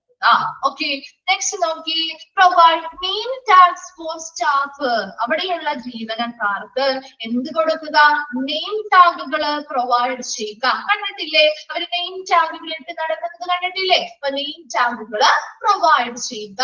And call for staff to introduce themselves to each new patient. ഓരോ പുതിയ പേഷ്യന്റുകൾക്കും എന്ത് ചെയ്യുക, അവിടെയുള്ള അവരെ ഇൻട്രൊഡ്യൂസ് ചെയ്യാനായിട്ട്. ഇപ്പൊ ആ ഒരു ഹോസ്പിറ്റലിലേക്ക് പുതിയതായിട്ട് വരുന്ന ഒരു പേഷ്യന്റിന് ആ ഹോസ്പിറ്റലിന്റെ രീതികളോ കാര്യങ്ങളോ അവിടെ ഡോക്ടർ കൺസൾട്ട് ചെയ്യുന്ന ഏരിയയോ എവിടെ പോയാണ് നമ്മൾ ലാബ് ടെസ്റ്റുകൾ ചെയ്യണമെങ്കിലോ അല്ലെങ്കിൽ മറ്റെന്തെങ്കിലും സ്കാനുകളോ കാര്യങ്ങളോ ചെയ്യണമെങ്കിലോ ഒന്നും നമുക്ക് അറിയില്ല അല്ലെ. പുതിയതായിട്ട് വരുന്ന ഒരു പേഷ്യന്റിനെ അറിയാം ഒരു ഹോസ്പിറ്റൽ അല്ലെങ്കിൽ അവർക്ക് അറിയാൻ പറ്റില്ല. അപ്പൊ അതിനു വേണ്ടി അവരെ മാനേജ് ചെയ്യാൻ വേണ്ടിയിട്ട് അവരെ എന്താണ് പുതിയതായിട്ടുള്ള സ്റ്റാഫുകളെ വിളിച്ച് അവർക്ക് ഇൻട്രൊഡ്യൂസ് ചെയ്ത് കൊടുക്കാന്ന്. അപ്പൊ നമുക്ക് ഒരാളെ നമ്മളെ കൊണ്ടുവന്ന് അല്ലെങ്കിൽ ഒരു സ്റ്റാഫ് നമ്മുടെ കൂടെ വന്ന് ഇങ്ങനെയുള്ള കാര്യങ്ങളൊക്കെ ചെയ്തു തരുമ്പോൾ നമുക്ക് കുറച്ചും കൂടി ആ ഒരു ഹോസ്പിറ്റലിനോടുള്ള ഒരു അടുപ്പം കൂടും അല്ലെ, നമുക്കൊരു ഇഷ്ടം കൂടും ഇല്ലേ. ഇപ്പൊ നമുക്ക് പിന്നെയും ആ ഹോസ്പിറ്റലിലേക്ക് വരാനുള്ള ഒരു സാഹചര്യം അല്ലെങ്കിൽ ഒരു ഇഷ്ടമായിരിക്കില്ല ഉണ്ടാവുക. നമ്മൾ ആ ഒരു പിന്നെയും നമ്മൾ മറ്റുള്ള ആളുകളോടും പറയണം അല്ലെ. നല്ല ഹോസ്പിറ്റലുകളാണെങ്കിലോട് പറയില്ലേ, ഒരു ഹോസ്പിറ്റലിൽ പോയി നമുക്ക് നല്ലൊരു സേവനമാണ് അവിടെ നിന്ന് കിട്ടിയതെങ്കിൽ നമുക്കറിയാവുന്ന അല്ലെങ്കിൽ നമ്മുടെ റിലേറ്റീവ്സിനോട് അല്ലെങ്കിൽ അറിയാവുന്ന പരിചയമുള്ള ആളുകളോടൊക്കെ പറയും, ഞാൻ ഇങ്ങനെ കഴിഞ്ഞ ആഴ്ച അവിടെ പോയായിരുന്നു, നല്ലൊരു സേവനമാണ് അവിടെ അല്ലെ, നല്ല സർവീസ് ഒക്കെ തരുന്നത്, എല്ലാ ആളുകളും നന്നായിട്ടൊക്കെ തന്നെ നമ്മളോട് പെരുമാറാണ്, നിങ്ങളും പോയിക്കോട്ടെ, ഇങ്ങനെ എന്തെങ്കിലും ബുദ്ധിമുട്ടുണ്ടെങ്കിൽ അവിടെ പോയാൽ മതി എന്ന് നമ്മൾ പറയാറില്ലേ. ഹോസ്പിറ്റലിനെ പറ്റി നമ്മൾ മറ്റുള്ള ആളുകളോട് സംസാരിക്കാറില്ലേ. അപ്പൊ ഇതെല്ലാം എന്താണ്, ഹോസ്പിറ്റൽ പരമായിട്ട് ചിന്തിക്കുമ്പോൾ അവരുടെ മാർക്കറ്റിംഗ് സ്ട്രാറ്റജി, മാർക്കറ്റിംഗ് തന്ത്രങ്ങളിൽ വരുന്നതാണ്. ലാസ്റ്റ് നോക്കിയേ, conduct post encounter telephone interviews with new patients within 3 days of their appointment. എന്താണ്, അവരുടെ ആ ഒരു 3 ദിവസം അവർ അപ്പോയിന്റ്മെന്റ് എടുത്തു, ഡോക്ടറെ കണ്ടു, അവർ തിരിച്ചു വീട്ടിലേക്ക് പോയി കഴിഞ്ഞ ആ ഒരു 3 ദിവസം ആ ഒരു അപ്പോയിന്റ്മെന്റ് എടുത്ത് തിരിച്ചു പോയ ആ ഒരു ആദ്യത്തെ 3 ദിവസത്തിനുള്ളിൽ ഇവിടെ നിന്ന് എന്ത് ചെയ്യണം, ആ ഒരു ഹോസ്പിറ്റലുമായി ബന്ധപ്പെട്ട് അവർക്ക് എന്ത് ചെയ്യാം, ആ ഉള്ള ആളുകളെ, ആ അപ്പോയിന്റ്മെന്റിന് വന്ന ആളുകളെ എന്ത് ചെയ്യാം, ടെലിഫോൺസിലൂടെ ഇന്റർവ്യൂ ചെയ്യാനായിട്ട്, അല്ലെങ്കിൽ അവരോട് സംസാരിച്ച് അവർ ഈ ഒരു ഹോസ്പിറ്റലിൽ വന്ന് ആ ട്രീറ്റ്മെന്റ് ചെയ്യുന്നതുകൊണ്ട് അവർക്ക് ബെനിഫിറ്റ് ഉണ്ടാകുന്നുണ്ടോ, മാറ്റങ്ങൾ ഉണ്ടായിട്ടുണ്ടോ, വേറെ എന്തെങ്കിലും പ്രോബ്ലംസ് ഉണ്ടോ എന്നൊക്കെ ഉള്ള രീതിയിൽ അവരുടെ ഫീഡ്ബാക്ക് കാര്യങ്ങളൊക്കെ വിളിച്ച് ചോദിക്കുക ആദ്യത്തെ 3 ദിവസത്തിനുള്ളിൽ കേട്ടോ. അപ്പൊ അങ്ങനെ ചോദിക്കുമ്പോ എന്താ, അവർക്കും ഒരു ഇതാണ്, അവർക്ക് ആ ഹോസ്പിറ്റലിൽ എന്തൊരു റെസ്പോൺസിബിലിറ്റി ആണ് എന്നുള്ള ഒരു കാര്യം നമുക്ക് തോന്നൂലേ. ആ ഹോസ്പിറ്റലിൽ മറ്റുള്ള ഹോസ്പിറ്റലൊന്നും പോയി ഇങ്ങനെയൊന്നുമില്ല അല്ലെ, നമ്മുടെ ഈ ഒരു ഹോസ്പിറ്റലിൽ നന്നായിട്ട് നമുക്ക് എന്ത് ചെയ്യാൻ പറ്റുന്നുണ്ട്, നമ്മളെ കെയർ ചെയ്യുന്നുണ്ട് എന്നുള്ളത് കൂടി മനസ്സിലാക്കാൻ പറ്റും അല്ലെ. നെക്സ്റ്റ് ക്ലാസ് ഞാൻ തന്നെയാണ് കേട്ടോ കണ്ടിന്യൂ ചെയ്യുന്നത്. ആരാണ് ഇപ്പോൾ, അഭിലാഷാണോ? ഇപ്പോഴാണോ ജോയിൻ ചെയ്തത്? ചാപ്റ്റർ നമ്പറൊക്കെ ഇപ്പോഴാണോ, ഒരു ക്ലാസ് കഴിഞ്ഞപ്പോഴാണോ ചോദിക്കുന്നത്? ആരെങ്കിലും ഒന്ന് പറഞ്ഞു കൊടുത്തേ. ഓക്കെ, ഇപ്പൊ നമ്മൾ ശ്രദ്ധിക്കാട്ടോ. മാർക്കറ്റ് സ്ട്രാറ്റജീസിൽ എന്തൊക്കെയാ വരുന്നേ? ആദ്യത്തെ പറഞ്ഞ നമ്മള് provide patient satisfaction training sessions. പേഷ്യൻസിന്റെ സംതൃപ്തി അല്ലെ, പേഷ്യൻസിന് സാറ്റിസ്ഫൈഡ് ആകുന്ന രീതിയിൽ അവിടുത്തെ സ്റ്റാഫുകൾ പെരുമാറണം, അല്ലെങ്കിൽ സർവീസുകൾ ലഭ്യമാക്കണം. അതിനു വേണ്ടിയുള്ള അവിടെയുള്ള ജീവനക്കാർക്ക് എല്ലാവർക്കും ട്രെയിനിങ്ങുകൾ അറേഞ്ച് ചെയ്യുക. രണ്ടാമതായി പറഞ്ഞ ടെലിഫോൺ അപ്പോയിന്റ്മെന്റ്സ് നടത്തുന്നതിന്റെ ആ ഒരു ബുദ്ധിമുട്ടുകളൊക്കെ ഒഴിവാക്കാൻ വേണ്ടിയിട്ട് അവർക്ക് സ്വന്തമായി ഷെഡ്യൂൾ ചെയ്യാൻ പറ്റുന്ന രീതിയിലുള്ള വെബ്സൈറ്റുകളിലൂടെയുള്ള ഓൺലൈൻ അപ്പോയിന്റ്മെന്റുകളൊക്കെ ഡെവലപ്പ് ചെയ്തു കൊടുക്കുക. മൂന്നാമതായി പറഞ്ഞിരുന്ന റിസപ്ഷൻ റൂമുകള് വളരെ ബെറ്ററാക്കി ഡെക്കറേറ്റ് ചെയ്ത് വളരെ മികച്ചതാക്കി നിലനിർത്തുക. ഓരോ സ്റ്റാഫുകൾക്കും നെയിം ടാഗുകൾ പ്രൊവൈഡ് ചെയ്യുക. അതുപോലെ പുതിയതായി വരുന്ന പേഷ്യൻസിന് അവർക്ക് പുതിയ സ്റ്റാഫുകളെ വിളിച്ച് ഇൻട്രൊഡ്യൂസ് ചെയ്ത് കൊടുക്കുകയും അവരുടെ കാര്യങ്ങൾക്ക് വേണ്ടിയിട്ടുള്ള ഹെൽപ്പിന് അല്ലെങ്കിൽ അസിസ്റ്റൻസിനായിട്ട് നിയമിക്കുക. ലാസ്റ്റ് വന്ന നമ്മൾ പറഞ്ഞ അപ്പോയിന്റ്മെന്റുകൾ കഴിഞ്ഞ് പോകുന്ന പേഷ്യൻസിനെ ആദ്യത്തെ 3 ദിവസത്തിനുള്ളിൽ അവരെ വിളിച്ച് ടെലിഫോൺസിലൂടെ വിളിച്ച് അവർക്ക് ഇന്റർവ്യൂസിലൂടെ അവരുടെ ഫീഡ്ബാക്കും അവർക്ക് ഇപ്പോ നിലവിൽ അവരുടെ അവസ്ഥ എങ്ങനെയുണ്ട്, ബെറ്ററായോ, ട്രീറ്റ്മെന്റുകൾ കൊണ്ട് മാറ്റങ്ങൾ ഉണ്ടാവുന്നുണ്ടോ എന്നുള്ള കാര്യങ്ങളൊക്കെ അവരിൽ നിന്നുള്ള ആ ഒരു ഫീഡ്ബാക്ക് അറിയാവുന്നതാണ്. ഇതിലൂടെ എല്ലാം ഒരു മാർക്കറ്റിംഗ് തന്ത്രങ്ങളാണ് ചെയ്യുന്നത്. അതായത് കൂടുതൽ ആളുകള് ഇവരിലൂടെയും അല്ലെങ്കിൽ ഈ ആളുകൾ തന്നെ അല്ലെങ്കിൽ ഇവരിലൂടെ മറ്റാളുകള് ഈ ഒരു ഹോസ്പിറ്റൽ സർവീസിനെ കുറിച്ച് അറിയുകയും കൂടുതൽ ആളുകൾ ഇതിലേക്ക് അട്രാക്ട് ചെയ്ത് വരാനും വേണ്ടിയിട്ടുള്ള മാർക്കറ്റിംഗ് സ്ട്രാറ്റജീസ് ആണ് ഈ പറഞ്ഞ കാര്യങ്ങൾ. ക്ലിയർ ആണോ? അത് ക്ലിയർ ആണോ? ഓക്കെ, നെക്സ്റ്റ് നോക്കി, ഡെവലപ്മെന്റ് ഇംപ്ലിമെന്റേഷൻ ഷെഡ്യൂൾ. എന്താണ് ഒരു ഇംപ്ലിമെന്റേഷൻ ഷെഡ്യൂൾ എന്ന് പറഞ്ഞാൽ? നമ്മൾ ഇംപ്ലിമെന്റ് ചെയ്യാണ് അല്ലെ, നമ്മൾ ആ ഒരു ഗോളൊക്കെ സെറ്റ് ചെയ്തു, അതുമായി ബന്ധപ്പെട്ട ഒരുപാട് കാര്യങ്ങൾ നമ്മൾ ചെയ്തു അല്ലെ. മാർക്കറ്റ് റിസർച്ച് ചെയ്തു, അത് അനലൈസ് ചെയ്തു, ബഡ്ജറ്റ് തയ്യാറാക്കി, അത് കഴിഞ്ഞ് മാർക്കറ്റിംഗ് സ്ട്രാറ്റജീസ് ഏതൊക്കെ വേണമെന്ന് നിർണ്ണയിച്ചു. ഇനി അതിനുശേഷം നമ്മൾ ആ ഒരു മെയിൻ ഗോൾ എന്ത് ചെയ്യാണ്, നടപ്പിലാക്കുകയാണ് ചെയ്യുന്നത്. ഡെവലപ്മെന്റ് ആൻഡ് ഇംപ്ലിമെന്റേഷൻ ഷെഡ്യൂൾ എന്ന് പറഞ്ഞാൽ നമ്മൾ ആ സാധനം നടപ്പിലാക്കാൻ പോവാണ്. അപ്പൊ ആ നടപ്പിലാക്കുന്നതിന് വേണ്ടി കുറച്ച് കാര്യങ്ങൾ വേണം അല്ലെ. നോക്കി, implementation schedule is A time line. ഇതൊരു സമയരേഖയാണ്. that shows which marketing actions will be done when and by whom. ഇനി എന്താണ്, ഏത് മാർക്കറ്റിംഗ് പ്രവർത്തനങ്ങൾ എപ്പോൾ ആരിലൂടെ ചെയ്യണം എന്നുള്ളത് കാണിക്കുന്ന ഒരു സമയരേഖയാണ് ഇംപ്ലിമെന്റേഷൻ ഷെഡ്യൂൾ. ഏത് മാർക്കറ്റിംഗ് പ്രവർത്തനങ്ങൾ എപ്പോൾ ആരിലൂടെ ചെയ്യണം എന്ന് തീരുമാനിക്കുന്ന അല്ലെങ്കിൽ എന്ന് കാണിക്കുന്ന ഒരു സമയരേഖയാണ് ഇംപ്ലിമെന്റേഷൻ ഷെഡ്യൂൾ എന്ന് പറയുന്നത്. അപ്പൊ അതിനൊരു എക്സാമ്പിൾ പറയും. നമ്മളൊരു നിങ്ങളാണെങ്കിൽ ഈ ക്ലാസ് അറ്റൻഡ് ചെയ്യുന്നു. അപ്പൊ ആ ക്ലാസ് അറ്റൻഡ് ചെയ്യണമെങ്കിൽ നമുക്ക് കൃത്യമായിട്ടുള്ള ടൈം ടേബിൾ പ്രകാരം കൃത്യമായ ഒരു സമയമുണ്ട് അല്ലെ. ഇത്ര സമയം 10:30 മുതൽ 12:30 വരെ. നിങ്ങളുടെ ക്ലാസ് അങ്ങനെയല്ലേ അറേഞ്ച് ചെയ്തിരിക്കുന്നത്? 10:30 മുതൽ 12:30 വരെ. അവിടെ 2 hours ആയിട്ട് നമ്മൾ അറേഞ്ച് ചെയ്തിരിക്കുന്നത് 2 ടീച്ചേഴ്സിനെയും നിങ്ങൾക്ക് കൊടുത്തിട്ടുണ്ടാവും അല്ലെ ടൈം ടേബിളില്. അപ്പൊ എപ്പോഴും ടൈം ടേബിൾ സെറ്റ് ചെയ്യുമ്പോൾ നമ്മൾ സമയം ശ്രദ്ധിക്കണം. അവിടുത്തെ ആരാണോ അവിടുത്തെ സ്റ്റാഫ് അവരുടെ അവൈലബിലിറ്റി നോക്കണം അല്ലെ. അതിനനുസരിച്ചല്ലേ നമ്മൾ സമയം സെറ്റ് ചെയ്യുന്നത്. അതിനനുസരിച്ചാണ് ഈ പറയുന്ന ക്ലാസ്സുകൾ എന്ന് പറയുന്ന ആ ഒരു സംഭവം നിങ്ങളിലേക്ക് എത്തിക്കുന്നത്, ഇംപ്ലിമെന്റ് ചെയ്യുന്നത്, നടപ്പിലാക്കുന്നത്. അതുപോലെ തന്നെ ഹോസ്പിറ്റലിലും ഒരു പുതിയ സർവീസ് കൊണ്ടുവരുമ്പോ അവിടെ അത് നടപ്പിലാക്കണമെങ്കിൽ എന്തൊക്കെ കാര്യങ്ങൾ ശ്രദ്ധിക്കണം? അവിടെയുള്ള സമയം അല്ലെ, ഈ സർവീസ് ഏത് മുതൽ എത്ര സമയം വരെ നമുക്ക് കൊടുക്കാൻ പറ്റും എന്നുള്ളത് നോക്കണ്ടേ. അതുപോലെ അതിനുള്ള ജീവനക്കാർ വേണം അല്ലെ, സ്റ്റാഫുകൾ വേണ്ടേ? അവിടെയുള്ള ജീവനക്കാർ ആ സമയത്ത് അവൈലബിൾ ആണോ? ഈ സർവീസ് കൊടുക്കാനായിട്ട് ആവശ്യമായിട്ടുള്ള ജീവനക്കാർ അവൈലബിൾ ആണോ? അതുപോലെ ഈ സർവീസ് നടപ്പിലാക്കാനുള്ള പണം ഈ ഒരു ഹോസ്പിറ്റൽ വിഭാഗത്തിനുണ്ടോ എന്നത് കൂടി അറിയണം. കാരണം ഒരുപാട് എക്യുപ്മെന്റ്സും കാര്യങ്ങളൊക്കെ ആവശ്യമായി വരുന്ന ഒരു സേവനമാണെങ്കിൽ അതിനനുസരിച്ചുള്ള മണി ഇവരുടെ കയ്യിലുണ്ടോ എന്ന് അറിയണ്ടേ. അതും എല്ലാം അങ്ങനെയുള്ള 3 കാര്യങ്ങളും കൺസിഡർ ചെയ്തുകൊണ്ട് ഈ കാര്യം നമ്മൾ എന്ത് ചെയ്യും, സമയബന്ധിതമായിട്ട് ഈ ഒരു സർവീസ് നടപ്പിലാക്കുന്നതിന് എപ്പോൾ എവിടെ നടപ്പിലാക്കണം എന്നുള്ളത് തീരുമാനിക്കുന്നതാണ് ഇംപ്ലിമെന്റേഷൻ ഷെഡ്യൂൾ എന്ന് പറയുന്നത്. ക്ലിയർ ആയോ? ആ ഒരു ഇംപ്ലിമെന്റേഷൻ ഷെഡ്യൂൾ എന്താണ്? ഒരു ടൈം ടേബിൾ നിങ്ങൾ ചിന്തിച്ചാൽ മതി. കൃത്യമായ സമയത്ത് ഇത്ര മണി മുതൽ ഇത്ര മണി വരെ ആയിരിക്കും ഹോസ്പിറ്റൽ സേവനം. അങ്ങനെയല്ലേ? എല്ലാ സമയത്തും നമുക്ക് എല്ലാ സർവീസും അവൈലബിൾ ആയിരിക്കില്ല. ഓരോ സർവീസും രാവിലെ 10 മണി മുതൽ അല്ലെങ്കിൽ ഇത്ര 5 മണി വരെ അല്ലെങ്കിൽ ഇത്ര സമയത്തിനുള്ളിലുള്ള ടൈം ഷെഡ്യൂളിലാണ് അത് നടക്കുന്നത് അല്ലെ. അപ്പൊ അതിനനുസരിച്ച് ആ ഒരു അവിടെയുള്ള ജീവനക്കാരുടെ അവൈലബിലിറ്റി ഒക്കെ നോക്കിയിട്ടാണ് ആ ഒരു സർവീസ് നമുക്ക് നടപ്പിലാക്കി തരുന്നത്. അപ്പൊ അതെല്ലാം കാര്യങ്ങളുമാണ് ഇംപ്ലിമെന്റേഷൻ ഷെഡ്യൂളിൽ വരുന്നത്. നോക്കിയേ, when creating the schedule, ഇങ്ങനെ ഒരു ഷെഡ്യൂൾ നമ്മൾ ക്രിയേറ്റ് ചെയ്യുമ്പോൾ അല്ലെങ്കിൽ ഉണ്ടാക്കിയെടുക്കുമ്പോൾ എന്തൊക്കെയാണ് ശ്രദ്ധാപൂർവം നമ്മൾ കൺസിഡർ ചെയ്യേണ്ടത് അല്ലെങ്കിൽ പരിഗണിക്കേണ്ടത്? Carefully take into consideration how the activities will influence the current practice operations and whether there are enough resources to fulfill the necessary task. എന്താണ് ശ്രദ്ധിക്കേണ്ടത്? അവിടെ നമ്മൾ ഒരു ഷെഡ്യൂൾ ക്രിയേറ്റ് ചെയ്യുമ്പോൾ കുറെ കാര്യങ്ങൾ നമ്മൾ ശ്രദ്ധാപൂർവം ശ്രദ്ധിക്കേണ്ടതായിട്ട് അല്ലെങ്കിൽ ശ്രദ്ധാപൂർവം പരിഗണിക്കേണ്ടതായിട്ടുണ്ട്. ഒന്നാമത്തെ കാര്യം എന്ന് പറയുന്നത്, ഹോസ്പിറ്റലിൽ പുതിയൊരു സേവനം നമ്മൾ തയ്യാറാക്കുമ്പോ ആ ഹോസ്പിറ്റലിൽ നിലവിലുണ്ടായിരുന്ന മറ്റു സേവനങ്ങളില്ലേ അതിനെ ഈ ഒരു പുതിയ സർവീസ് കൊണ്ടുവരുന്നത് എങ്ങനെ സ്വാധീനിക്കുന്നു എന്നുള്ളത് മനസ്സിലാക്കണം. അതാണ് എന്ത് പറയുന്നത്, activities will influence the current practice operations. നിലവില് അവിടെ നടക്കുന്ന ആക്ടിവിറ്റികളെ എങ്ങനെ ഈ പുതിയതായി വന്നിരിക്കുന്ന ആ ഒരു സർവീസ് എങ്ങനെ സ്വാധീനിക്കുന്നു, അവിടെ എന്തെങ്കിലും ബുദ്ധിമുട്ടുകൾ അനുഭവപ്പെടുന്നുണ്ടോ, മറ്റു സർവീസുകൾ മുന്നോട്ട് കൊണ്ടുപോകാനായിട്ട് ബുദ്ധിമുട്ടുകളോ അല്ലെങ്കിൽ എന്തെങ്കിലും പ്രശ്നങ്ങൾ ഉണ്ടാവുന്നുണ്ടോ എന്നുള്ള കാര്യങ്ങളൊക്കെ എന്ത് ചെയ്യണം, കൺസിഡർ ചെയ്യണം അല്ലെങ്കിൽ പരിഗണിക്കണം.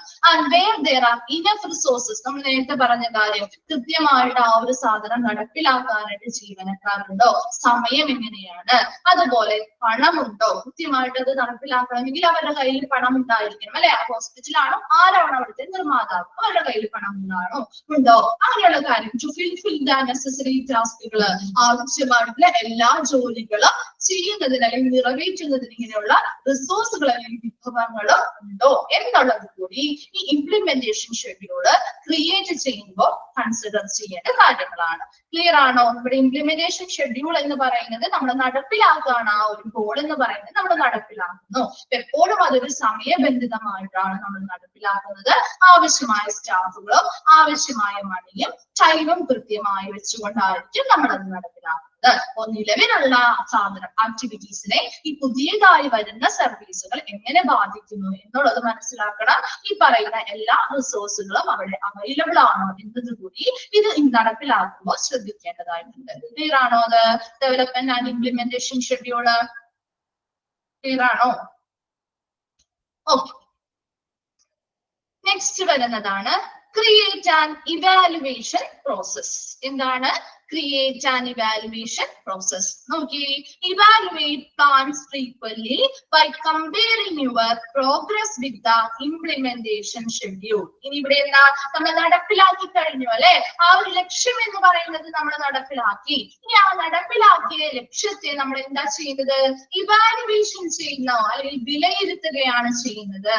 Evaluate plans frequently by comparing your progress, നമ്മുടെ ആ ഒരു നടപ്പിലാക്കിയിട്ടുള്ള ആ ഒരു ഇംപ്ലിമെന്റേഷൻ ഷെഡ്യൂള് നമ്മൾ നടപ്പിലാക്കിയ കാര്യങ്ങളാണ് അല്ലെ. അപ്പൊ അതിന്റെ ആ ഒരു പുരോഗതി എത്രത്തോളം ഉണ്ടെന്ന് താരതമ്യം ചെയ്ത് വിശകലനം ചെയ്യുന്നു, അതല്ലെങ്കിൽ വിലയിരുത്തുന്നു. അതാണ് ഇവിടെ ക്രിയേറ്റ് ആൻഡ് ഇവാലുവേഷൻ പ്രോസസ് എന്നതുകൊണ്ട് ഉദ്ദേശിക്കുന്നത്. നമ്മളൊരു സർവീസ് നടപ്പിലാക്കി, ആ സർവീസ് എത്രത്തോളം പുരോഗതിയിൽ മുന്നോട്ട് പോകുന്നുണ്ട് എന്നുള്ളത് മനസ്സിലാക്കണ്ടേ. അതിനു വേണ്ടി മുൻപ് ഈ സർവീസ് നമ്മൾ നടപ്പിലാക്കുന്നതിന് മുൻപും ഇപ്പോഴുമുള്ള വ്യത്യാസങ്ങൾ എന്ത് ചെയ്യുന്നു, കമ്പയർ ചെയ്യുന്നു, താരതമ്യം ചെയ്തുകൊണ്ട് നമ്മൾ നടപ്പിലാക്കിയ ആ ഒരു സേവനം നല്ല രീതിയിൽ പുരോഗതിയിൽ മുന്നോട്ട് പോകുന്നുണ്ട് എന്നുള്ളത് വിലയിരുത്തുന്നു. അതാണ് ഇവാലുവേറ്റ് പ്ലാൻസ് അല്ലെങ്കിൽ ഇവാലുവേഷൻ എന്ന് പറയുന്നത്. നോക്കിയേ, second one, there are several ways you can judge the result of your progress. നമ്മുടെ ആ ഒരു സർവീസിന്റെ പുരോഗതി നമുക്ക് പല വഴികളിലൂടെ നമുക്ക് എന്ത് ചെയ്യാൻ പറ്റും, വിലയിരുത്താനായിട്ട് സാധിക്കും. എന്തിലൂടെയൊക്കെ പറ്റും, പേഷ്യന്റ് സർവീസ് സ്കോറുകൾ വന്ന് സർവീസ് എടുത്തു പോകുന്ന ആളുകളിൽ നിന്നുള്ള സർവേകൾ നടത്തി സർവീസ് സ്കോറുകളിലൂടെ നമുക്ക് ഈ ഒരു സർവീസ് നല്ലതാണെന്ന് മനസ്സിലാക്കാൻ പറ്റും. രണ്ടാമതായിട്ട് റെഫറൽ റിസോഴ്സസ്, എന്താണ്, നമ്മുടെ കസ്റ്റമേഴ്സ്, ക്ലയൻസ് പോലെയുള്ളവരിൽ നിന്നുള്ള ഇൻഫർമേഷൻസ് കളക്ട് ചെയ്യുന്നതിലൂടെ. അതുപോലെ ഇൻക്രീസ്ഡ് ഇൻകം, വരുമാനം, ആ ഹോസ്പിറ്റലിലെ വരുമാനം, ഈ ഒരു സർവീസ് നമ്മൾ അവിടെ ഇംപ്ലിമെന്റ് ചെയ്തതിന് ശേഷം ആ ഒരു ഹോസ്പിറ്റലിന്റെ വരുമാനം വർദ്ധിച്ചാൽ അതിൽ നിന്ന് നമുക്ക് മനസ്സിലാക്കാൻ പറ്റില്ലേ ഈ ഒരു സർവീസ് മികച്ചതാണെന്ന്. നെക്സ്റ്റ് നോക്കി, ഇൻക്രീസ്ഡ് ഇൻകം അല്ലെങ്കിൽ ഇൻക്രീസ്ഡ് ഇൻകം ഓൾറെഡി പറഞ്ഞു അല്ലെ. ഇൻക്രീസ് ന്യൂ പേഷ്യൻസ്, പുതിയ പേഷ്യൻസിന്റെ നമ്പർ വർദ്ധിക്കുക അല്ലെ. ഈ ഒരു സർവീസ് നടപ്പിലാക്കിയതിനു ശേഷം പുതിയതായി വരുന്ന പേഷ്യൻസിന്റെ നമ്പർ വർദ്ധിക്കുകയാണെങ്കിൽ അതിൽ നിന്ന് നമുക്ക് മനസ്സിലാക്കാം ഈ ഒരു സേവനം നല്ലതാണ് എന്ന്. ലാസ്റ്റ് നോക്കിയേ, ഡിക്രീസ്ഡ് കംപ്ലൈൻസ്, പരാതികൾ കുറയുക അല്ലെ. ഒരു സർവീസ് മികച്ചതല്ലെങ്കിൽ നമുക്ക് കംപ്ലൈൻസ് വരും. അതേസമയം സർവീസ് മികച്ചതാണെങ്കിൽ നമുക്ക് പരാതി വരുമോ? ഇല്ല. അപ്പൊ പരാതികളെ കുറയുന്നതിലൂടെയും നമുക്ക് എന്ത് ചെയ്യാൻ മനസ്സിലാക്കാൻ പറ്റും, ഈ നമ്മൾ നടപ്പിലാക്കിയ ഒരു പദ്ധതി വളരെ പ്രോഗ്രസീവ് ആയിട്ട് പുരോഗതിയിൽ മുന്നോട്ട് പോകുന്നുണ്ടെന്ന് വിലയിരുത്താനായിട്ട് സാധിക്കും. അപ്പൊ ക്രിയേറ്റ് ആൻഡ് ഇവാലുവേഷൻ പ്രോസസ് എന്ന് പറയുന്നത് എപ്പോഴും നമ്മൾ ആ നടപ്പിലാക്കിയ കാര്യങ്ങളെ വിലയിരുത്തുകയാണ്. അപ്പൊ അവിടെ ആ ഒരു പ്ലാൻ നല്ല രീതിയിൽ മുന്നോട്ട് പോകുന്നുണ്ടോ, പുരോഗതിയിലാണോ പോകുന്നത് എന്നുള്ളത് മനസ്സിലാക്കണം അല്ലെ. അത് പല രീതിയിൽ നമുക്ക് മനസ്സിലാക്കാം. പേഷ്യൻസ് എന്നുള്ള സർവേ സ്കോറുകളിലൂടെ മനസ്സിലാക്കാം. അതുപോലെ റെഫറൻസ് റിസോഴ്സസ്, ക്ലയൻസ് ആവാം, കസ്റ്റമേഴ്സ് ആവാം, അവരിൽ നിന്നുള്ള ഇൻഫർമേഷൻസ് കളക്ട് ചെയ്തുകൊണ്ട് മനസ്സിലാക്കാൻ പറ്റും. നമ്മുടെ അവിടുത്തെ ആ ഹോസ്പിറ്റലിനെ വരുമാനം വർദ്ധിക്കുന്നതിലൂടെ മനസ്സിലാക്കാൻ പറ്റും. പുതിയ പേഷ്യൻസിന്റെ നമ്പർ വർദ്ധിക്കുന്നതിലൂടെ മനസ്സിലാക്കാൻ പറ്റും. അതുപോലെ കംപ്ലൈൻസ് കുറയുന്നതിലൂടെയും നമുക്കത് വിലയിരുത്താനായിട്ട് സാധിക്കും. ക്ലിയർ ആയോ? അത് ഇത്രയും നമ്മൾ ഒരു 7 സ്റ്റെപ്പ് നമ്മൾ പഠിച്ചു അല്ലെ. എന്തായിരുന്നു അത്? The elements of marketing plan. ആദ്യം നമ്മൾ പറഞ്ഞു 2 സ്റ്റെപ്പാണുള്ളത് ഹോസ്പിറ്റൽ മാർക്കറ്റിംഗില്. ഫസ്റ്റ് വൺ മാർക്കറ്റിംഗ് പ്ലാനിങ്ങും സെക്കൻഡ് വൺ എന്താ പറഞ്ഞേ, മാർക്കറ്റ് കമ്മ്യൂണിക്കേഷനും. അതിൽ ആദ്യത്തെ 7 എണ്ണം എന്ന് പറയുന്നത് ഇതിൽ വരുന്നതാണ്, എലമെന്റ്സ് ഓഫ് മാർക്കറ്റിംഗ് പ്ലാനിൽ വരുന്നതാണ്. ഇനി നമ്മൾ പഠിക്കാൻ പോകുന്നത് ഏതാണ്? Market communication. അപ്പൊ ഇപ്പൊ ഇത്രയും കാര്യങ്ങൾ നമ്മൾ എന്തൊക്കെയാ പറഞ്ഞ്, ഒരു ഗോൾ സെറ്റ് ചെയ്തു, അതിനനുസരിച്ചുള്ള റിസർച്ചുകൾ നടത്തി, അത് അനലൈസ് ചെയ്തു, ആ ടാർഗറ്റ് ഓഡിയൻസിനെ ഐഡന്റിഫൈ ചെയ്തു, ബഡ്ജറ്റുകൾ തയ്യാറാക്കി, അതുപോലെ എന്താണ് ഏതൊക്കെ മാർക്കറ്റിംഗ് സ്ട്രാറ്റജികൾ വേണമെന്ന് തയ്യാറാക്കി, അതിനുശേഷം നമ്മൾ അത് നടപ്പിലാക്കി, പിന്നീട് എന്ത് ചെയ്തു, അത് നല്ല രീതിയിൽ പുരോഗതി മുന്നോട്ട് കൊണ്ടുപോകുന്നുണ്ടോ എന്നുള്ള കാര്യം വിലയിരുത്തി അല്ലെ. ഇനി ഈ ഒരു സർവീസ് ആ ഹോസ്പിറ്റലിൽ വന്നു എന്നുള്ളത് ആളുകൾ അറിയണ്ടേ? ആളുകൾ അറിയാതെ ആളുകൾ ആ ഹോസ്പിറ്റലിലേക്ക് വരുമോ? നമ്മളാണെങ്കിലും ഒരു സേവനം ആ ഹോസ്പിറ്റലിൽ പുതിയതായിട്ട് വന്നിട്ടുണ്ടെങ്കിൽ അത് അറിഞ്ഞാലല്ലേ നമ്മൾ പോവുള്ളൂ. അപ്പൊ അതിനു വേണ്ടി എന്ത് ചെയ്യണം? എന്താ ചെയ്യേണ്ടത്? ആളുകൾ അറിയണമെങ്കിൽ, അവരിലേക്ക് അത് എത്തണമെങ്കിൽ എന്തൊക്കെ കാര്യങ്ങൾ ചെയ്യണം? ഒന്ന് പറഞ്ഞേ, എന്തൊക്കെ കാര്യങ്ങൾ ചെയ്യേണ്ടി വരും? ഒന്നും ചെയ്യണ്ട, വെറുതെ ഇരുന്നത് ആളുകൾ അറിയോ? ഒരു പുതിയ സേവനം അഡ്വർടൈസ്മെന്റ്സ് ചെയ്യാം. പിന്നെ എന്തൊക്കെ ചെയ്യാം? അഡ്വർടൈസ്മെന്റ്സ്, പരസ്യങ്ങൾ നൽകാം. പിന്നെ പ്രൊമോഷൻസ് അല്ലെ പല രീതിയിലൂടെ നമുക്ക് ചെയ്യാം അല്ലെ. നമുക്ക് പല രീതിയിൽ പ്രൊമോഷൻസ് ഓൺലൈനിൽ ചെയ്യാം, നമ്മുടെ സോഷ്യൽ മീഡിയാസ് വഴി ചെയ്യാം അല്ലെ, വെബ്സൈറ്റുകളിലൂടെ ചെയ്യാം, ഒരുപാട് മെത്തേഡുകളുണ്ട് അല്ലെ. അപ്പൊ അതിലൂടെയാ നോട്ടീസുകൾ അടിച്ച് നൽകാം, ഒരുപാട് മെത്തേഡുകൾ. അപ്പൊ അവയിലൂടെയൊക്കെ നമ്മൾ ഇത് എന്ത് ചെയ്യണം, കമ്മ്യൂണിക്കേഷനിലൂടെ ആളുകളിലേക്ക് അറിയിക്കണം അല്ലെ. അതാണ് നമ്മൾ ഇത് നെക്സ്റ്റ് നോക്കാൻ പോകുന്നത്, മാർക്കറ്റ് കമ്മ്യൂണിക്കേഷൻ. നോക്കിയേ, മാർക്കറ്റ് കമ്മ്യൂണിക്കേഷൻ, മാർക്കറ്റിംഗ് കമ്മ്യൂണിക്കേഷൻ. അപ്പൊ നമ്മൾ കുറച്ച് ഭാഗം കൂടി കഴിഞ്ഞ് നമ്മുടെ ഈ ഒരു ചാപ്റ്റർ കംപ്ലീറ്റ് ആവും. അതിനുശേഷം ഒരു 2 മിനിറ്റ് നമുക്കൊന്ന് ബ്രേക്ക് എടുത്തിട്ട് പുതിയൊരു ചാപ്റ്റർ നമ്മൾ സ്റ്റാർട്ട് ചെയ്യും കേട്ടോ. ഇന്ന് ഫുൾ ഡേ ഉണ്ട്. അപ്പൊ നിങ്ങള് പോവരുത് ആരോ കേട്ടോ. നമ്മൾ ആ ഒരു ക്ലാസ് നിങ്ങൾ ഇത് കേട്ടില്ല എന്നുണ്ടെങ്കിൽ അല്ലെങ്കിൽ അറ്റൻഡ് ചെയ്തില്ലെങ്കിൽ നിങ്ങൾക്ക് വായിക്കുമ്പോൾ മനസ്സിലാവില്ല. അതുകൊണ്ടാണ് പിന്നെയും പിന്നെയും റിപ്പീറ്റ് ചെയ്ത് നമ്മൾ പറഞ്ഞു തരുന്നത്. അത് മനസ്സിലാക്കി ശ്രദ്ധിച്ചിരുന്ന് വായിച്ച് മനസ്സിലാക്കിയാലേ നിങ്ങൾക്ക് കിട്ടുള്ളൂ. അതുകൊണ്ട് തന്നെ ക്ലാസ് അറ്റൻഡ് ചെയ്യുക. ഇൻകേസ് കാണാൻ പറ്റാത്തവർ അല്ലെങ്കിൽ ക്ലാസ്സിൽ കയറാൻ പറ്റാത്തവരാണെങ്കിൽ റെക്കോർഡ് ക്ലാസ്സുകൾ കാണുക. ഡൗട്ട്സോ കാര്യങ്ങളോ ഒക്കെ ഉണ്ടെങ്കിൽ നെക്സ്റ്റ് ഡേ വരുമ്പോൾ നമ്മൾ ആ കയറുന്ന ടീച്ചേഴ്സ് കയറുമ്പോൾ ചോദിക്കുക, അത് മനസ്സിലാക്കി ക്ലിയർ ചെയ്ത് പഠിക്കുക. അപ്പൊ അതിനനുസരിച്ച് ഇപ്പോൾ ചാപ്റ്റേഴ്സ് നിങ്ങൾക്ക് അറിയാലോ കുറച്ച് ഡിഫിക്കൽട്ട് ആണ്, കുറച്ച് ടഫ് ആയിട്ടൊക്കെ കുറെ പേര് ഇങ്ങനെ പറയുന്നുണ്ട് കുറച്ച് ടഫ് ആണ്, നമുക്കത് ക്യാച്ച് ചെയ്തെടുക്കാൻ കുറച്ച് ഡിഫിക്കൽട്ട് ആണ് എന്നുള്ളത്. 1-2 പ്രാവശ്യം നിങ്ങൾ വായിച്ചു കഴിയുമ്പോൾ അത് ഈസി ആവും. ആദ്യത്തെ പ്രാവശ്യം കേൾക്കുമ്പോൾ നമുക്കത് കുറച്ച് ഡിഫിക്കൽട്ട് ആയിട്ട് തോന്നാം. അത് ക്ലാസ് അറ്റൻഡ് ചെയ്ത് ക്ലാസ്സിലിരുന്ന് കുറച്ച് കാര്യങ്ങളൊക്കെ നമുക്ക് മനസ്സിലായി. അതിനുശേഷം നിങ്ങൾ ഒരു 1-2 പ്രാവശ്യം നിങ്ങളൊന്ന് വായിച്ചു നോക്കി, അത് കുറച്ചും കൂടി ഈസി ആയി മാറും, മനസ്സിലാവും. നിങ്ങൾ ചെയ്യാത്തത് കൊണ്ടാണ് അങ്ങനെ തോന്നുന്നത് കേട്ടോ. ക്ലാസ് അറ്റൻഡ് ചെയ്യുക, കൃത്യമായിട്ട് മനസ്സിലാക്കി മുന്നോട്ട് ഓരോന്നും വായിച്ചാൽ മാത്രം നമുക്കൊരു ഫോളോ കിട്ടിയാലല്ലേ, നമുക്ക് കണക്ട് ചെയ്യാൻ പറ്റിയാലല്ലേ ബാക്കിയുള്ള കാര്യങ്ങൾ നമുക്ക് കണക്ട് ചെയ്ത് പഠിക്കാൻ പറ്റുള്ളൂ. അപ്പൊ ആദ്യത്തെ ബേസ് ആയിട്ടുള്ള കുറച്ച് കാര്യങ്ങൾ നിങ്ങൾ മനസ്സിലാക്കി വെച്ചാൽ നമുക്കത് കണക്ട് ചെയ്താൽ ബേസിനോട് കണക്ട് ചെയ്ത് നമുക്ക് ബാക്കി പഠിക്കാൻ പറ്റും. നോക്കി, മാർക്കറ്റിംഗ് കമ്മ്യൂണിക്കേഷൻ എന്താന്നുള്ളത്. Marketing communication is the most noticeable of any of the marketing mix variables. എന്താണ്, ഏതൊക്കെയാണ് മാർക്കറ്റിംഗ് മിക്സ് വേരിയബിൾസിൽ വരുന്നത്? ഏതൊക്കെയായിരുന്നു മാർക്കറ്റിംഗ് മിക്സിൽ വരുന്നത്? ഏതൊക്കെയാ മാർക്കറ്റിംഗ് മിക്സ് വേരിയബിൾസിൽ വരുന്നത്? നമ്മൾ ആദ്യം പഠിച്ചില്ലേ 4 P's ഓഫ് മാർക്കറ്റിംഗ്. ഏതായിരുന്നു, ഏതൊക്കെയാ വരുന്നത് 4 P's ഓഫ് മാർക്കറ്റിംഗില്? മാർക്കറ്റിംഗ് മിക്സ് വേരിയബിൾസ് തന്നെയാണത് അല്ലെ. മാർക്കറ്റിംഗ് മിക്സ് വേരിയബിൾസ് ചോദിച്ചാലും അല്ലെങ്കിൽ 4 P's ഓഫ് മാർക്കറ്റിംഗ് ചോദിച്ചാലും ഒന്നാണ്. ഏതൊക്കെയാണ് വരാ? പ്രൊഡക്റ്റ്, അടുത്തത് ഏതാ? ഡിസ്ട്രിബ്യൂഷൻ അല്ലെങ്കിൽ പ്ലേസ്, വേറെ ഏതാ വരാ? പ്രൊമോഷൻ ആൻഡ് പ്രൈസിങ് അല്ലെ. 4 എണ്ണവുമാണ് നമ്മുടെ 4 P's ഓഫ് മാർക്കറ്റിംഗ് അല്ലെ. അത് തന്നെയാണ് ഇവിടെയും വരുന്നത്. ഏത്? 4 മാർക്കറ്റിംഗ് സ്ട്രാറ്റജീസിന്റെ മിക്സ് ആണ് മാർക്കറ്റിംഗ് മിക്സ് വേരിയബിൾസ് എന്ന് പറയുന്നത് അല്ലെ. അതിലെ വേരിയബിൾസ് അല്ലെങ്കിൽ അതിലുള്ള സ്ട്രാറ്റജികളാണ് ഈ 4 എണ്ണം. അപ്പൊ ആ ഒരു 4 എണ്ണത്തിലും ഏറ്റവും ഇമ്പോർട്ടന്റ് ആയിട്ടുള്ളത് അല്ലെങ്കിൽ ഏറ്റവും പ്രാധാന്യമേറിയത്, ഏറ്റവും ശ്രദ്ധയേറിയത് ഏതാണ്? മാർക്കറ്റിംഗ് കമ്മ്യൂണിക്കേഷൻ അല്ലെങ്കിൽ പ്രൊമോഷൻസ് ആണ് അല്ലെ. അപ്പൊ അതിലെ 4 എണ്ണത്തിലും ഇമ്പോർട്ടൻസ് അതിലല്ലേ കൂടുതൽ കൊടുക്കേണ്ടത്. കാരണം എന്താ, ആ ഒരു പ്രൊഡക്റ്റ് നമ്മൾ ഉണ്ടാക്കി വെച്ചു അല്ലെങ്കിൽ സർവീസ് ഹോസ്പിറ്റലിൽ ചെയ്തു, സ്ഥാപിച്ചു അല്ലെങ്കിൽ നിലനിർത്തി, നമ്മൾ ഉണ്ടാക്കി എന്ന് പറഞ്ഞിട്ട് കാര്യമില്ലല്ലോ. ആളുകൾ അത് അറിഞ്ഞ് കൂടുതൽ ആളുകൾ അതിലേക്ക് വരണം. അതിനു വേണ്ടിയുള്ള കാര്യങ്ങൾ ചെയ്യുന്നത് കൊണ്ട് തന്നെ ഏറ്റവും ശ്രദ്ധേയമായിട്ടുള്ള ഒരു ആശയവിനിമയമാണ് ഈ മാർക്കറ്റിംഗ് കമ്മ്യൂണിക്കേഷൻ എന്ന് പറയുന്നത്. ഇനി ഈ marketing communication consist of A number of elements that make up the marketing communication mix.